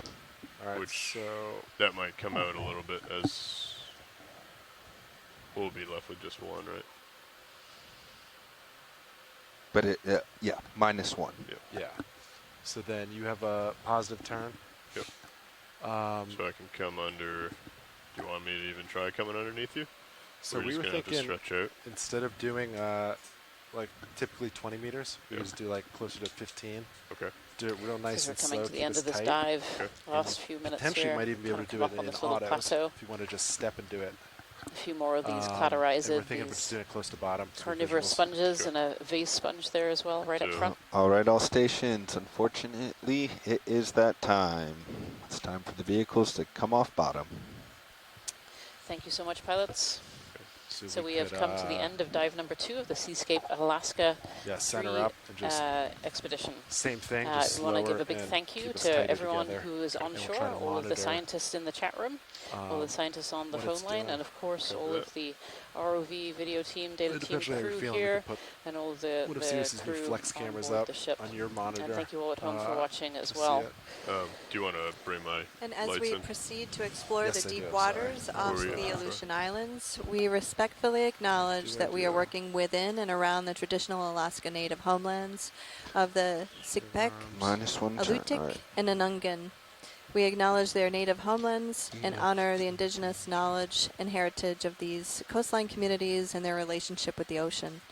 We will work with care to not disturb Alaska Native uses of the ocean environment, and we look forward to building upon this indigenous knowledge to add to our collective understanding of our oceans.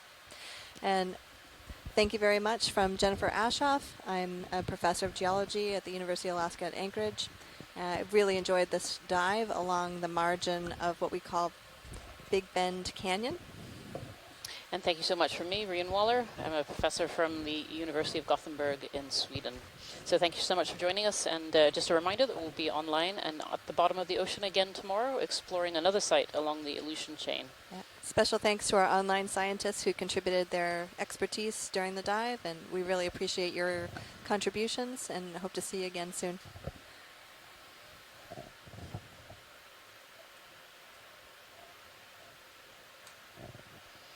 Okay, arms are in. Great. I have auto heading locked in. Gonna end up 324 following you. So Delta 8, yeah, so I can just kind of move slowly up as you come Coming back. Nice and easy.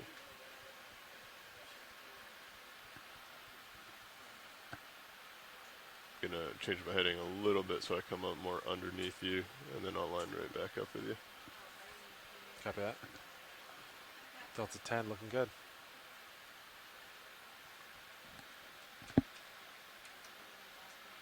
Gonna stick an auto depth here, so we keep that. Yep, good visual.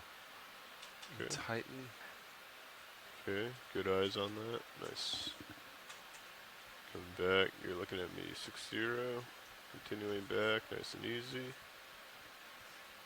So that's Delta 14. Copy. 15. It's pretty close, what we want. Okay. Looking good. 75. Continuing back and slow. Gonna be coming right underneath you at 90, looks like. And then I'll go ahead and turn my head to port slowly.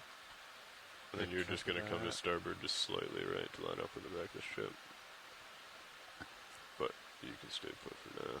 Alright. Yeah, we could just kind of... You ready for me to start turning? Have a little more. Yes. Okay. Coming to port very slow. Couple degrees at a time. Got good eyes on. Tether looks like it's going over you nicely. Okay.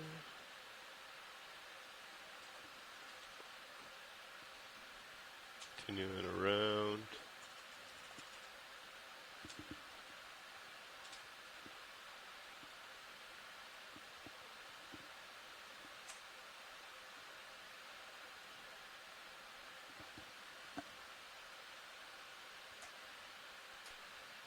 Bridge, ROV Nav. Okay, still good eyes on it, looks good. Just wanted to let you know that we are coming off bottom.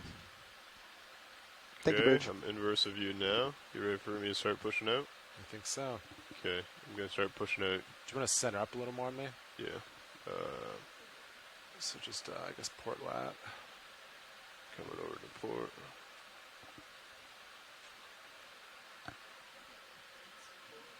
.12 meter at altitude. Auto depth is in. Heading is in.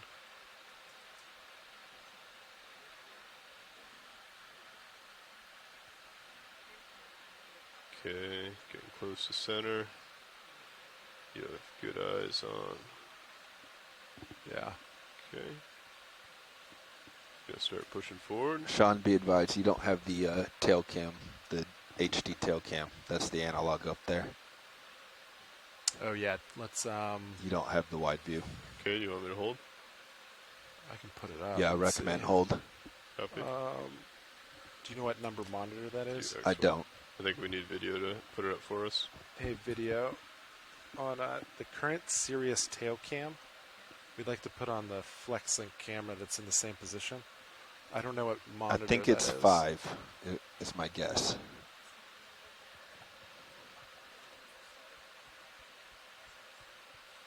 The second one in. I think it's 5, Roland? 4, 5. Yep, I'm 5.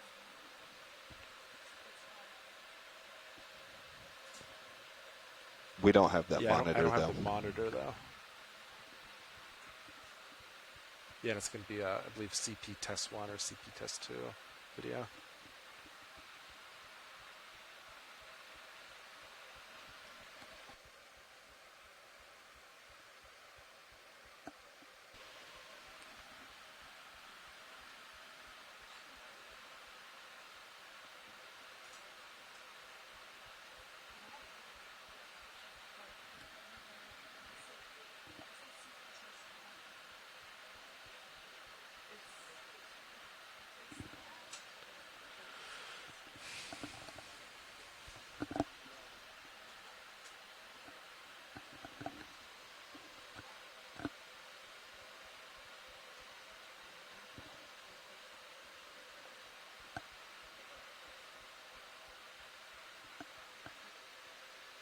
All right, copy that. That the one we want? That looks... Yeah, that's it. Okay. It just doesn't have a lot of light on it. Okay. Copy that. All right, I see our tether coming off up here to D2 starboard on the left side of your screen. Yeah. We have good visual. Lined up with you, or well, opposite of you, Delta 16. I'm going to go ahead and start pushing forward. Sounds good. And then I'm going to slowly start coming up. Or do you want me just to push straight forward and try and get a... No, we want to keep it line? loose. Copy. I think you could monitor, but I should be able to see if it starts to get tight. And then I think once we get good visual on you there, Yep. We could start lowering Okay. that delta. Right, I am pushing forward, and I'm coming up slightly, but not much. Copy that. Just Delta a few, 14 looking good. few meters here. Continuing forward.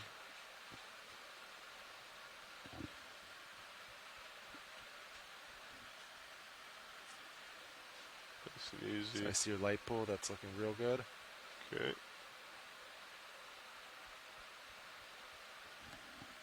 Okay. So at this time, slowly start decreasing. Oh, you are. Okay. That's looking great. Yeah. Pushing forward, decreasing delta. Yeah. So let's see. Do you want to try to... Okay, I'm going to hold here for a second. Yeah, hold there for a second. Do you want to bring it up on your main screen, Yeah, Sean? do you want to put...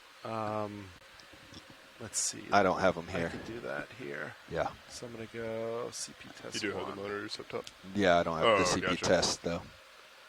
There we Okay. go.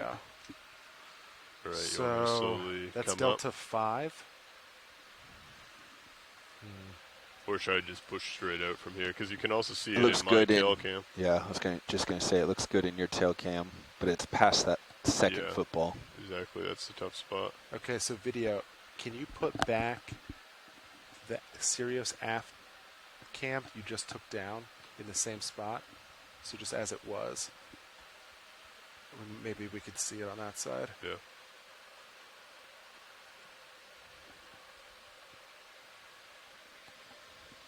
That looks, I mean, nice and loose. Yeah, not quite. Okay. So the goal is to straighten out, though, right?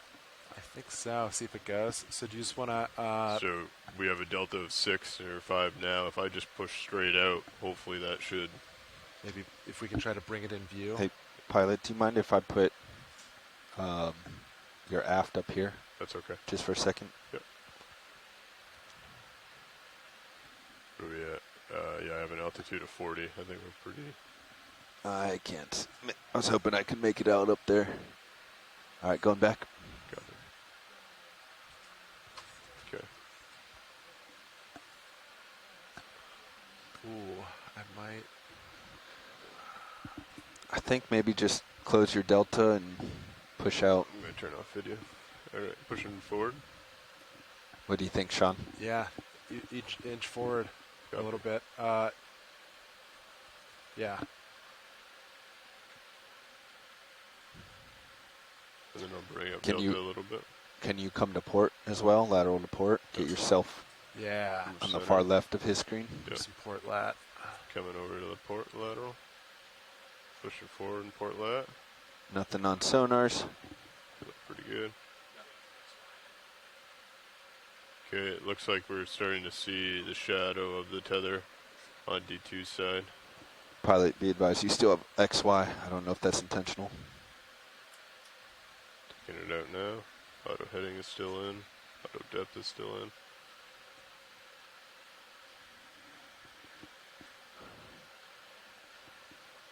All right, can you hold that for a little? Holding. XY's back in.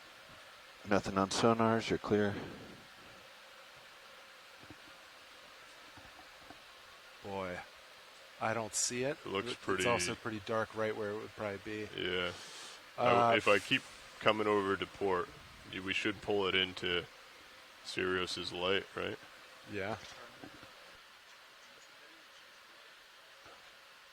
Priest, what about just increasing aft light real quick? Pat, can I increase your aft lights? Yes. I don't know. That looks pretty smooth to me. All the way down. I see. And that bounce there, I didn't see it. That looks good. It's still there a little bit. There it yeah. is. Is it? Yeah. Okay. I think if I keep coming to port and keep pulling straight, oh, there it is. It might help. So at this point, if we just come up and let it swing in the water column, it might its way out. Yeah, it might just kind of loosen. Just not put a lot of tension on. Okay. Yeah. Maybe keep our deltas a little more even, right? So there's not a lot of up and down tugs. Right. Yeah. So do we just want to come up in auto heading then? That can get kind of weird if we hit. We can keep it for now. Yeah.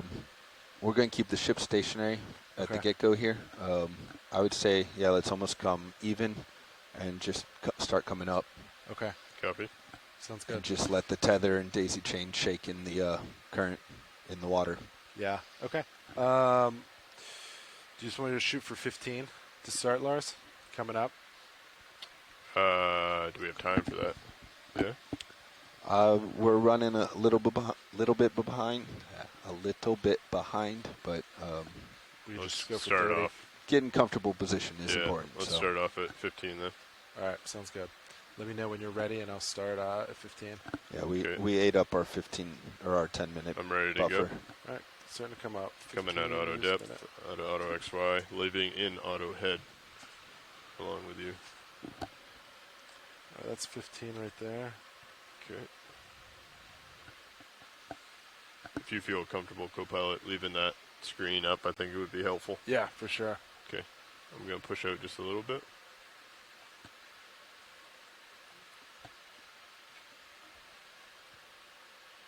Okay, holding there.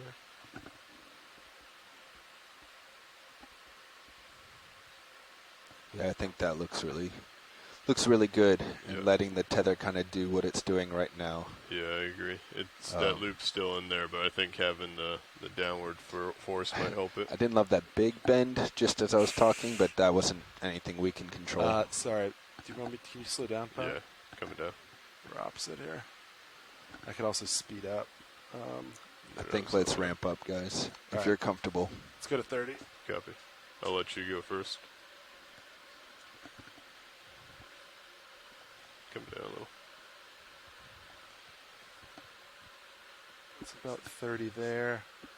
You still want to slow down a little. You're Delta Yeah, I'm coming 5. down. Copy. All right, I'm at 30.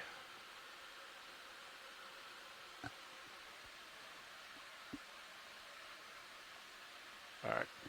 We're about even now. Okay. It's looking better. Wrap it up.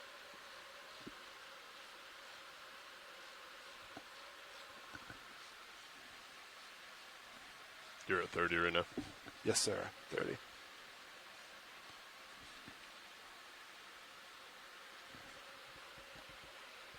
Okay, Delta 3.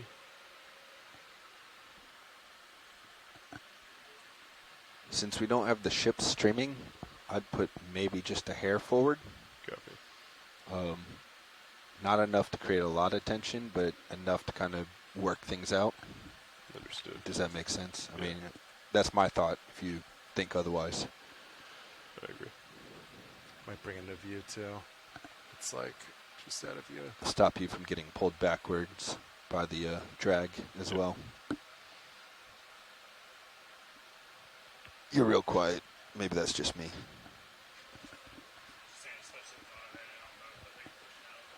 Yep. We're only like 5 right?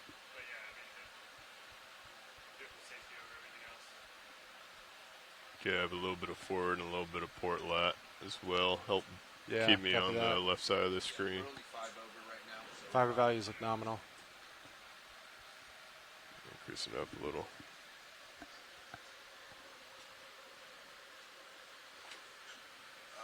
Levi was saying the first thing we should lose is mini Zeus as well. That might start flickering, and that's a good telltale that we're dropping fiber. just so you know, we're purposely leaving the turn in 6-8. We're going to mark it and have it marked in that. We'll just take it out tomorrow. Okay. Really want to bother phone ball and that tether. Some good. Delta 7.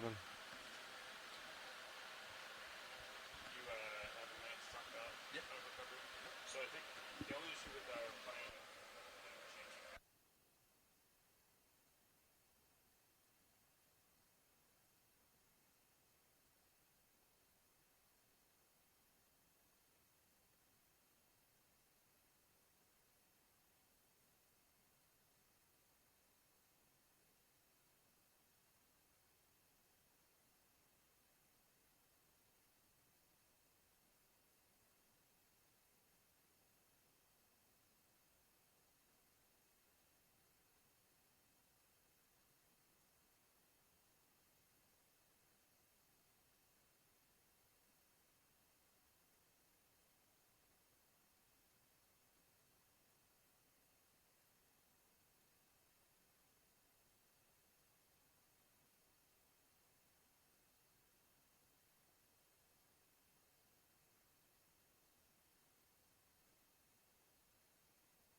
Delta 5 looking good.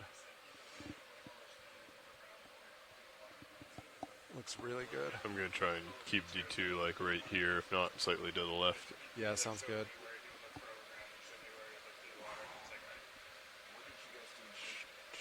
Shoot, that looks good. It's definitely starting to look better. It's still like in the dark spot though. Yeah. The worst viewable spot. So you can't be sure. Yeah, we could just do the water. The only thing is they're doing it now. They're doing it half an hour now. Yeah. So what they could do is just take out sway. Yeah, it's really hard to see. And then We need to get some lights on the football. Yeah. Or like some reflective tape or something all the way down the tether. We used to use reflective tape, but it didn't show up well. Really? Yeah. We could try it again. But I used to do 2 pieces of tape on the footballs. That looks pretty good, Sean. Yeah. Hey, do you guys want to look at this real quick? It looked like it worked its way out. Looks pretty good to us.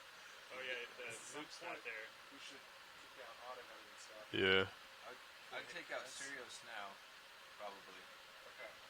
Keep D2 in at the moment. All right, pilot. I'm going to take Sirius auto heading out. Ready for this? 3, 2, 1. Sirius auto heading out. Yeah, the loop and the BSR is not there. Yeah. Right? Yeah. I don't see it. Yeah. Can you Yeah, if you can slow down a little bit, I'm going pretty hot. It's pretty clear, but it's not that. Yeah. Slow down a little. Copy. I'll do 25 to get like Delta 10. Yeah, that looks like they may have worked this way out. Fibers still the same, or are they? Fibers all looking good. Yeah, fiber's still Yeah. looking really good. Nav agrees it's worked out. Yeah, looks good. All right, I'm going back to 30. Copy. We still don't have the ship underway, so it's up to you guys on autohead at the moment. Okay. I think I feel comfortable coming out of autohead. I'll just put a little bit of forward. Yeah, I agree. We'll be getting the ship move underway shortly. Alright. Okay, I'm going to come out of autohead now. And then I'm just going to put a little forward. Copy Show the that. lock. Yeah. Looking good.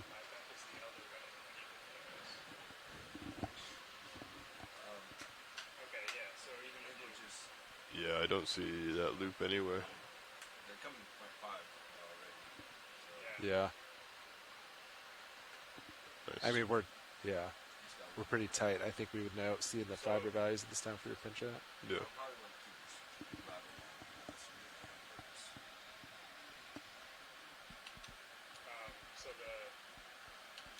so I'm almost tempted to just have him leave it, and we could have him. You can do slow turn. Yeah, I think we'll do a slow turn. Maybe that would be low then. Okay.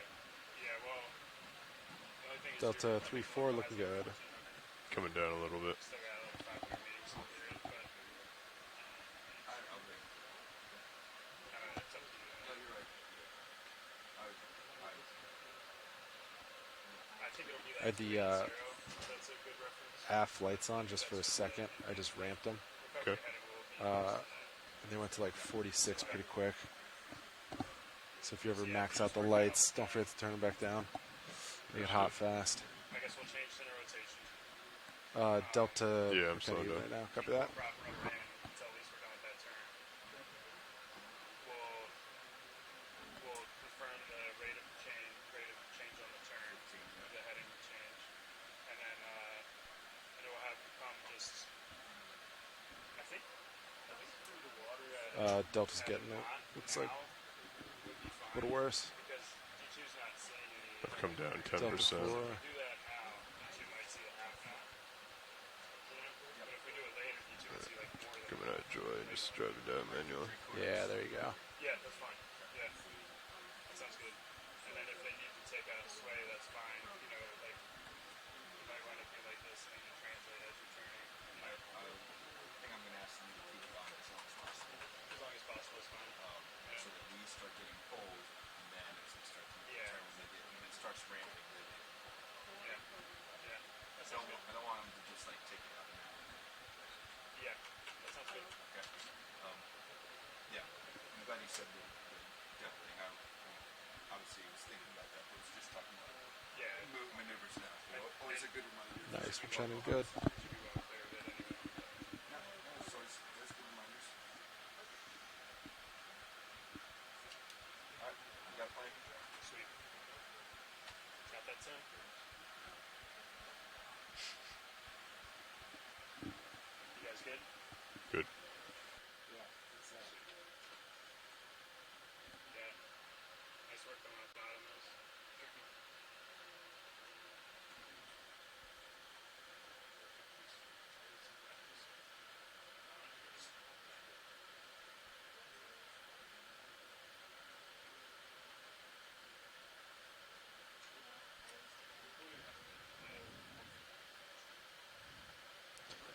Bridge, ROV Nav. Hey, Bridge. I was hoping to get a moment to talk through the plan for the next 2,000 meters whenever you're ready. Perfect. So in a little bit here, we'd like to come up about another 400 meters so that we're above the local high. But then we'd like you to come forward, maintaining about 3/4 of a knot through the water. I believe your recovery heading is going to be around 280, 290, somewhere in there. We didn't drop the weight, did we? We didn't drop the 280, okay.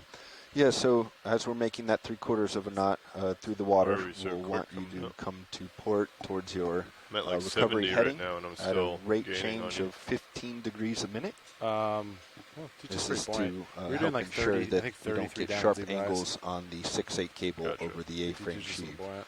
in the back.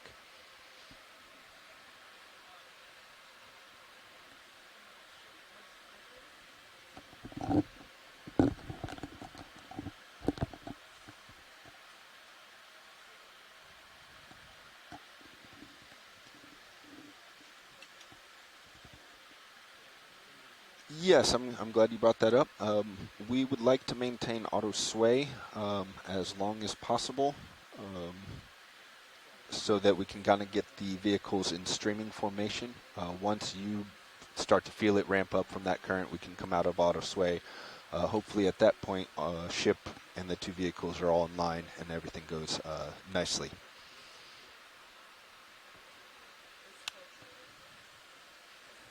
No, I think you can take auto surge out and run that 3/4 by joystick.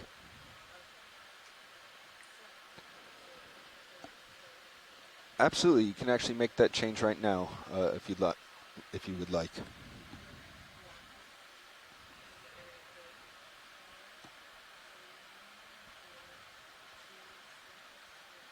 Copy. Set her to midships.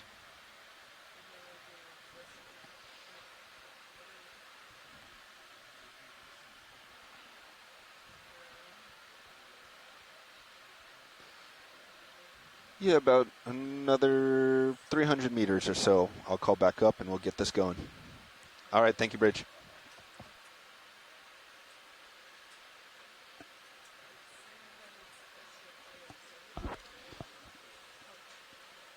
Pilots, I'm not sure if you copied that or want me to repeat, but essentially when we clear the local high, we'll be getting the ship underway and a slow turn towards recovery heading. Copy that.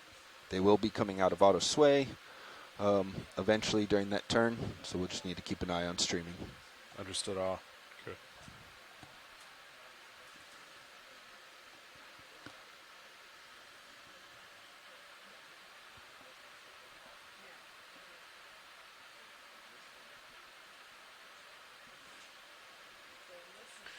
I'd say that looks like a happy tether.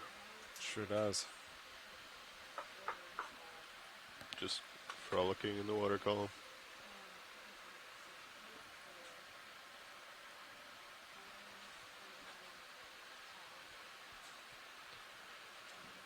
We can do No lift line loop by Sirius end either, which is good. Yeah. I think it straightened right out. Yeah, nice pretty view in D2 as well. Yeah. D-chain looks good. Doesn't look loose at all. We might want to do an extra tight one this evening. That was a Unima. He does them pretty tight. We could talk about it.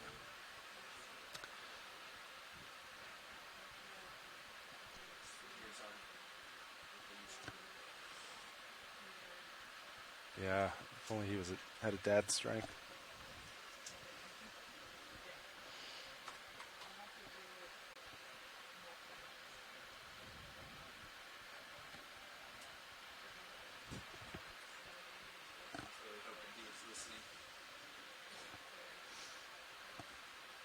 All right, comp's looking good. We're coming up. Fiber values look good. All looks well.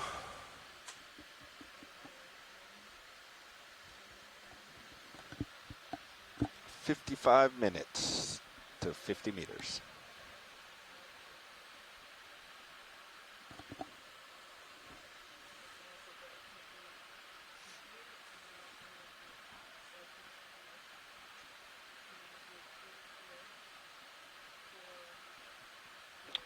Does that only give us a 30-second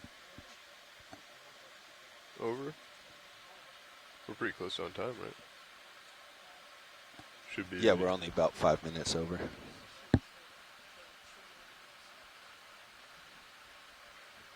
Gotcha. I mean, I could do like 32. 4 minutes, 55. How fast do we need to go to make it on time?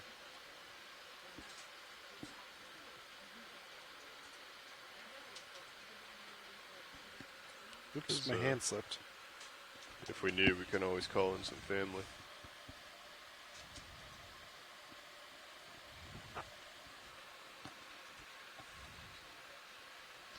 $33.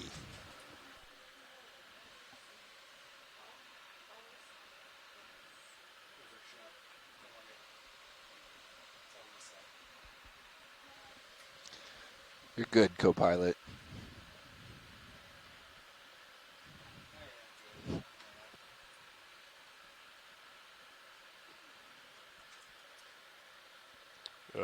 I'm at 67, co-pilot.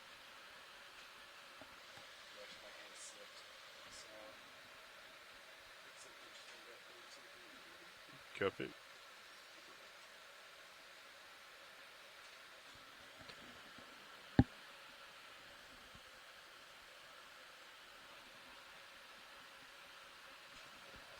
Pilots, nav. We're about a kilometer from the 1,600 meter contour. That's a really good view, and sorry, ND2's aft cam right now, the whole tether. Yep. We're solid. And we're coming up quickly, so I'm going to go ahead and get the ship moving. Copy. Understood. Bridge, ROV nav. You are free to start that maneuver.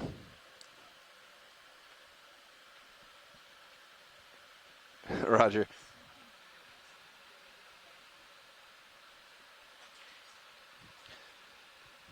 Yeah, as long as we can, if we can hold in auto sway as long as possible, that'd be great. Understood. Yeah, I'd even say we could just start streaming forward at 3/4 of a knot for 30 seconds or so, and then start the turn.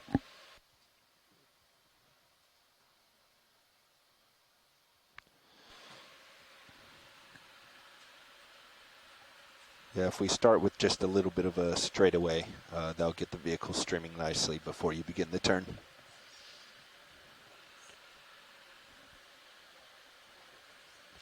Yeah, 3/4 to a knot, anywhere in there is fine. And I'd say in another minute, begin your turn. All right, thank you, Bridge.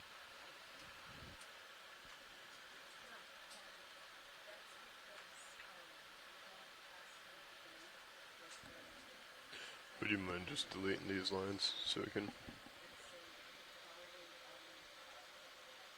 or resetting them?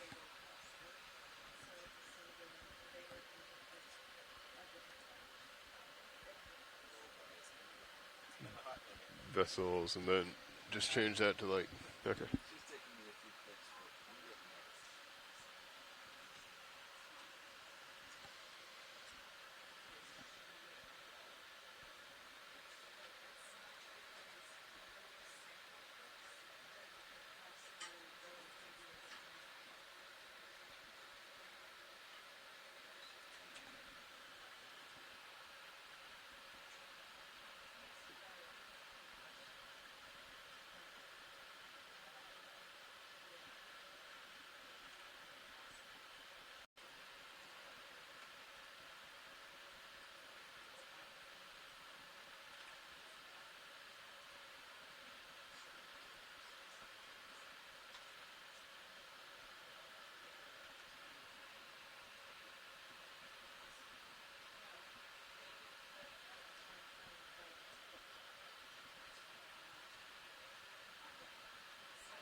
Bridge, ROV Nav.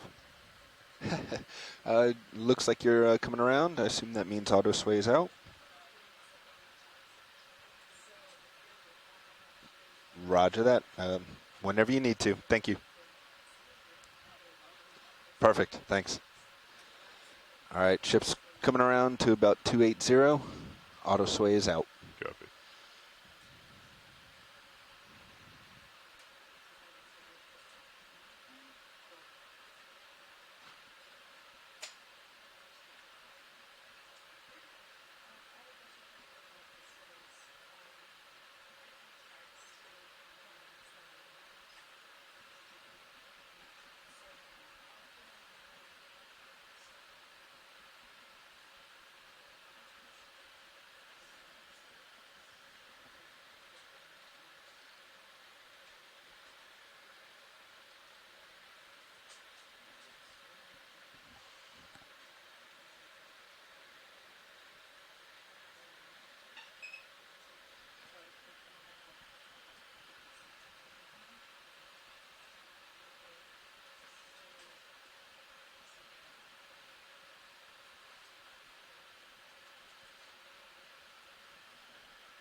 They're fighting quite a bit of current, pilot, so you may need to...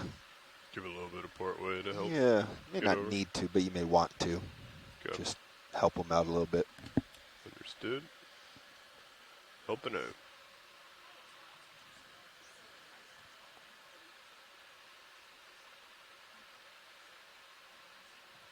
Block looks good.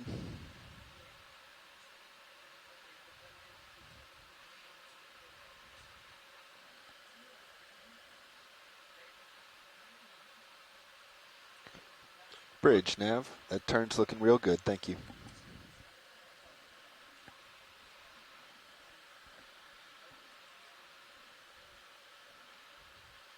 Perfect. Yeah, we're happy down here. Thank you.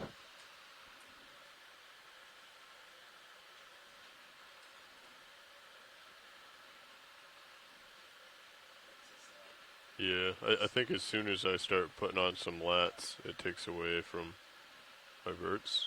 Does that make sense? Yeah, I'm flying back up manually.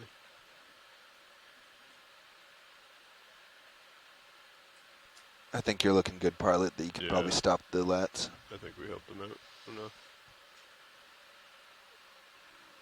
Okay, it's back up to 7 and then maintain just my 20 forward. Yeah, he's having to adjust as the current changes on him.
Go ahead.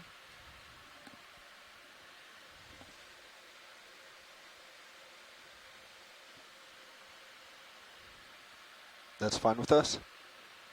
Thanks.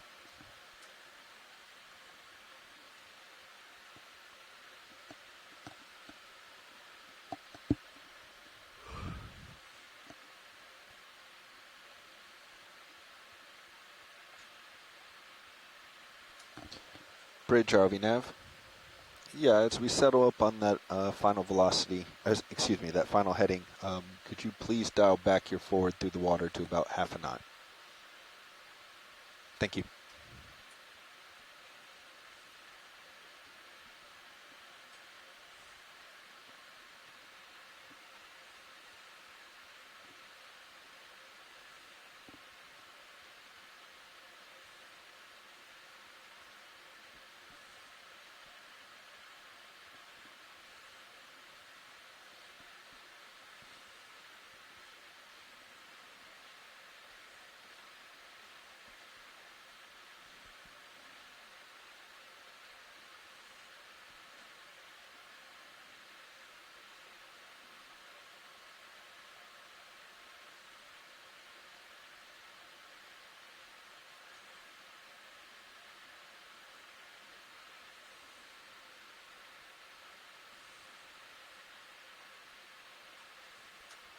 All right, streaming's looking good, pilots.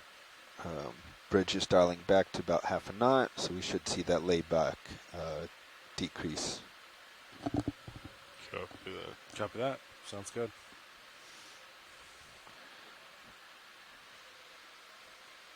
Current speed on the winch, given current speed, we're at 50 meters at 16:31. 39 minutes. Copy that.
Yeah. Yeah, I guess that's why pilot was putting objects in the hose.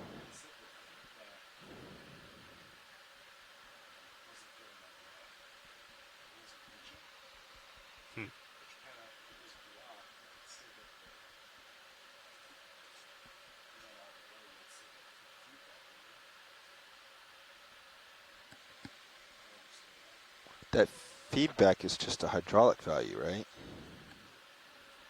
Like it.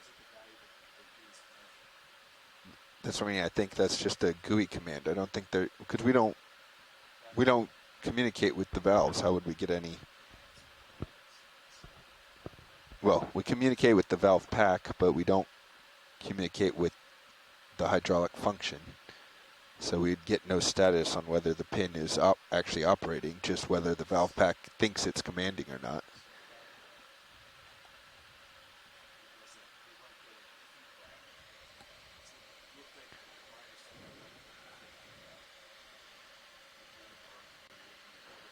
I think the green bar is supposed to be feedback from the valve pack in what it is commanding, not GUI command.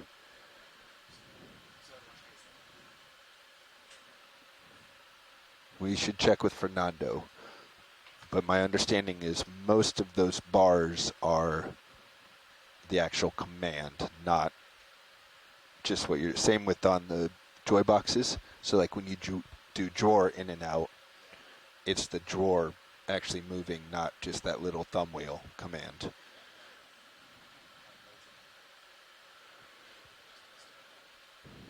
Yeah, we'll have to see if after this, if tether's going to be okay, then we may still go into FlexLink ops and also pin, yeah, bio pin. Worst case scenario, those are very easy to rebuild. or not easy, but very simple to rebuild.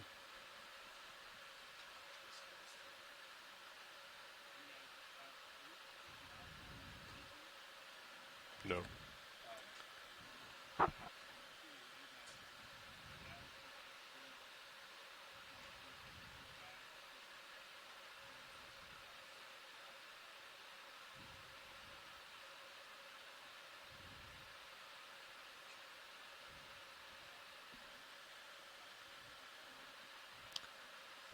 Yeah, we saw that too. Do you want us to slow down the ship or try to adjust some other way?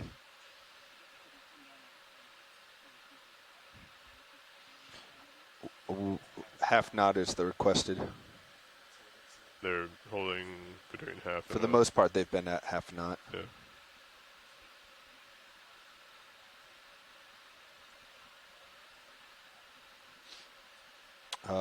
Understood.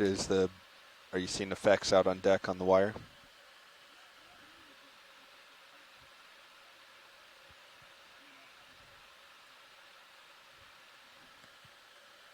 No. We also agreed that it was lots of layback. Okay. I was hoping with the drop to a half knot as they came on final heading would close it in some, but it really hasn't changed that much.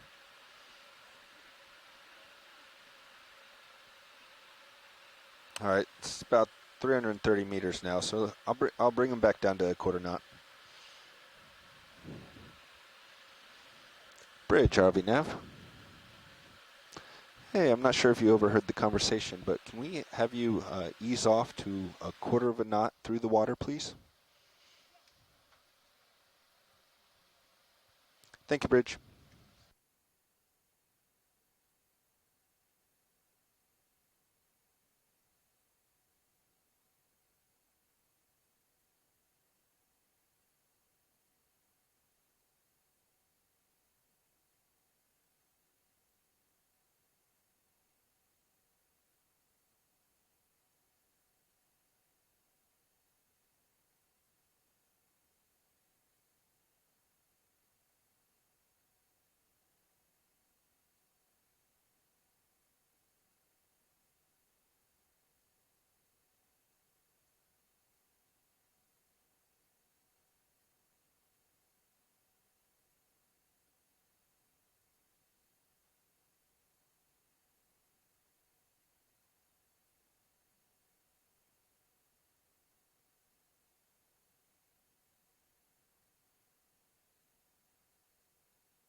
Copy workshop.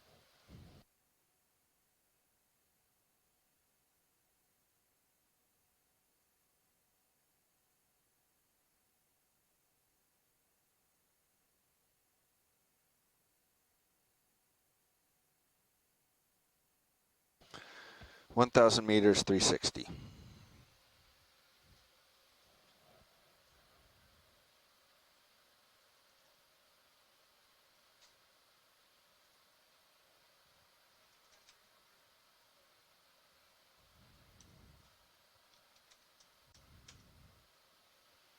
$360 is a layback. Sorry. Yeah, 360 from ship center to Sirius.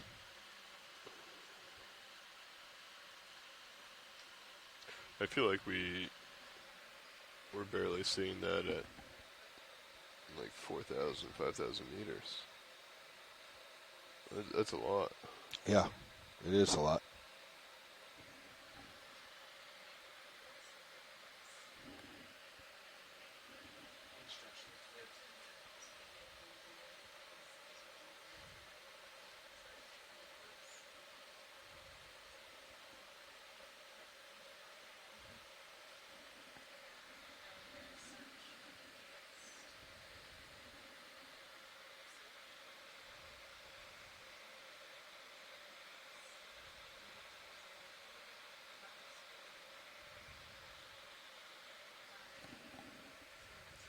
subsea currents.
-24 minutes to 50 meters.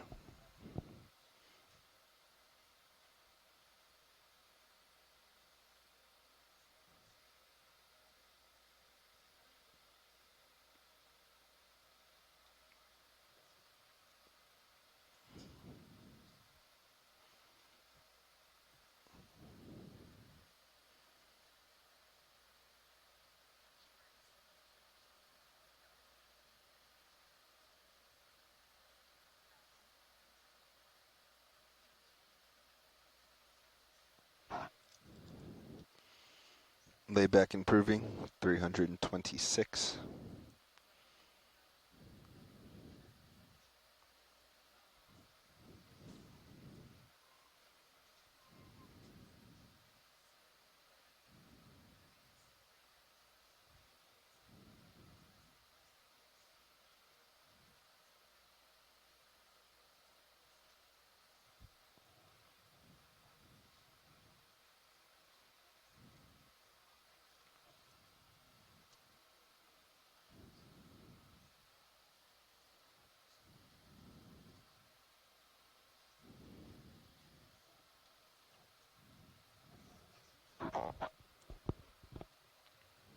Layback, 23 degrees.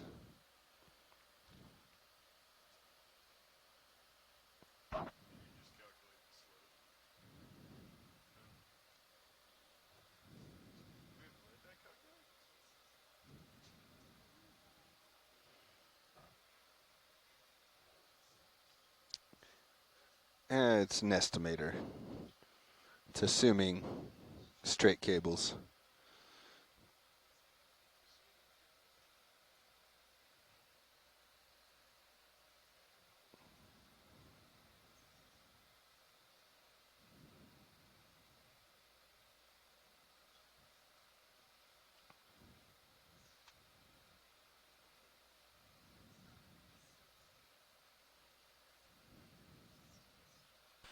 We could probably just paint different sections on the overboard shift.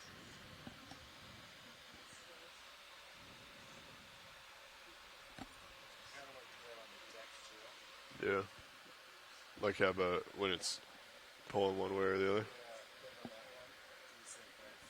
Could even just have like a little like red, yellow, green squares.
I think we need to discuss at the meeting.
Layback closing in.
Gentlemen, are you ready for the 15-minute call out? We're 30 seconds early, Bobby. Any reason we're not 15 minutes from recovery? Nothing to know of. Think we're making a good time? Calling it in. Bridge, ROV Nav. Yes, can we please get the 15 minutes to recovery call out? And roger that.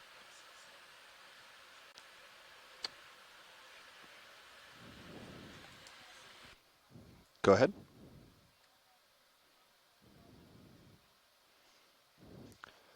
Yes, yeah, when you're ready, I have a few things to run through. I just thought you were making the page. All right, thank you.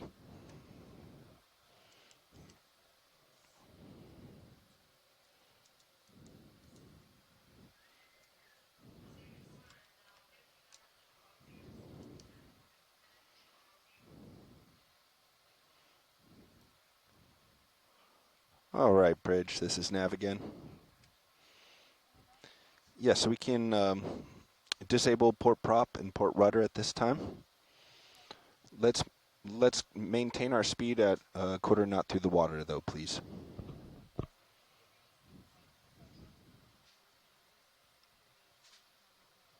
Roger, thank you.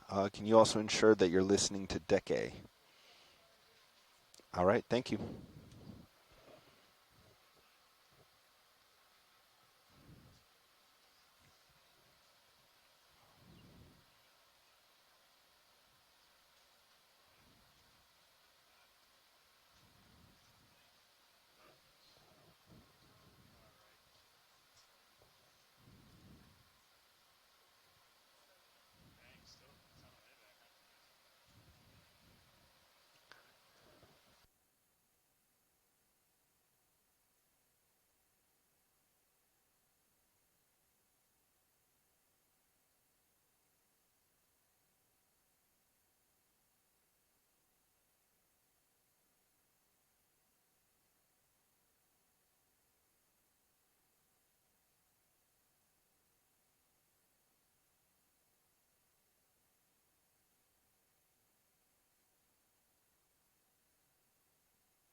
Dive Super Nav, loud and clear.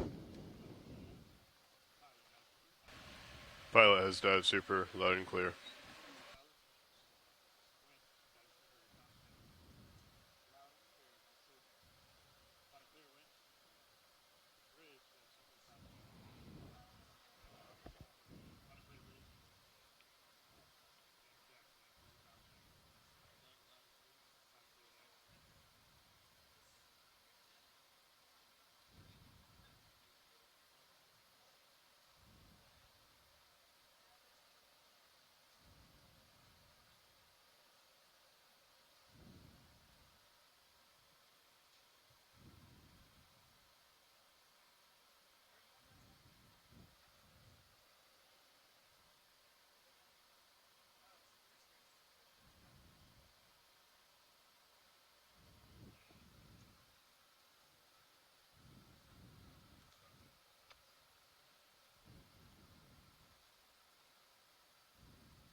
Dive Super Nav. Of course, Dive Super. Conditions are as when you were last here. We have about 13 knots of wind just off to the starboard side. Current is on the starboard quarter, 1.4 knots. Vehicles are about 20 degrees off to starboard side. Current depth, 350 meters.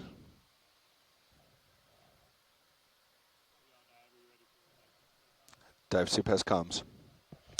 Dive Soup, nav, ship is currently making a quarter knot through the water.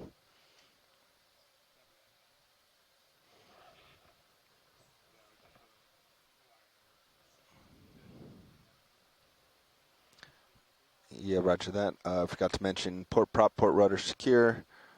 Ship is still in joystick mode.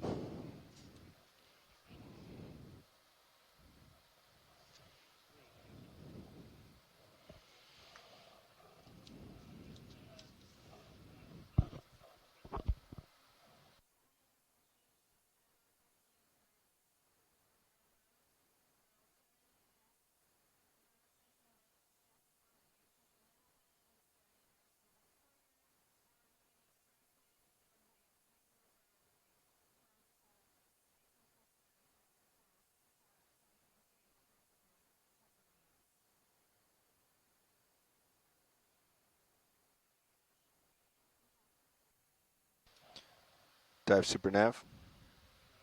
Current layback is 100 meters.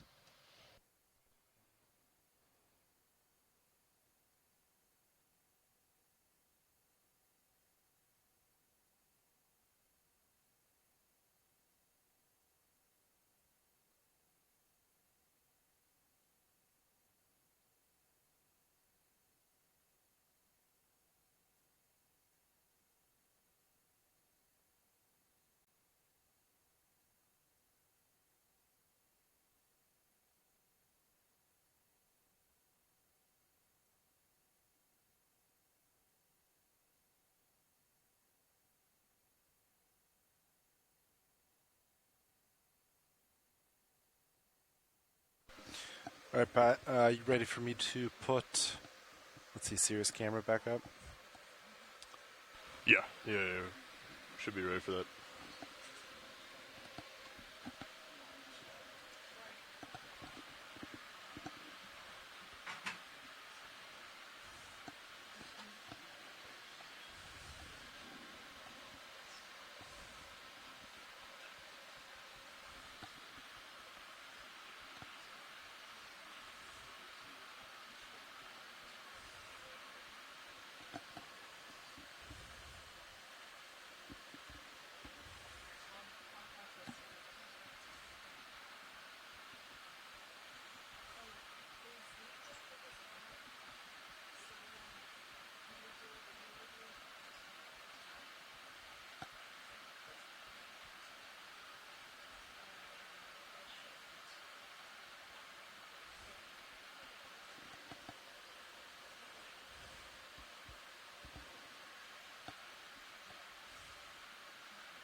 Dive super nav.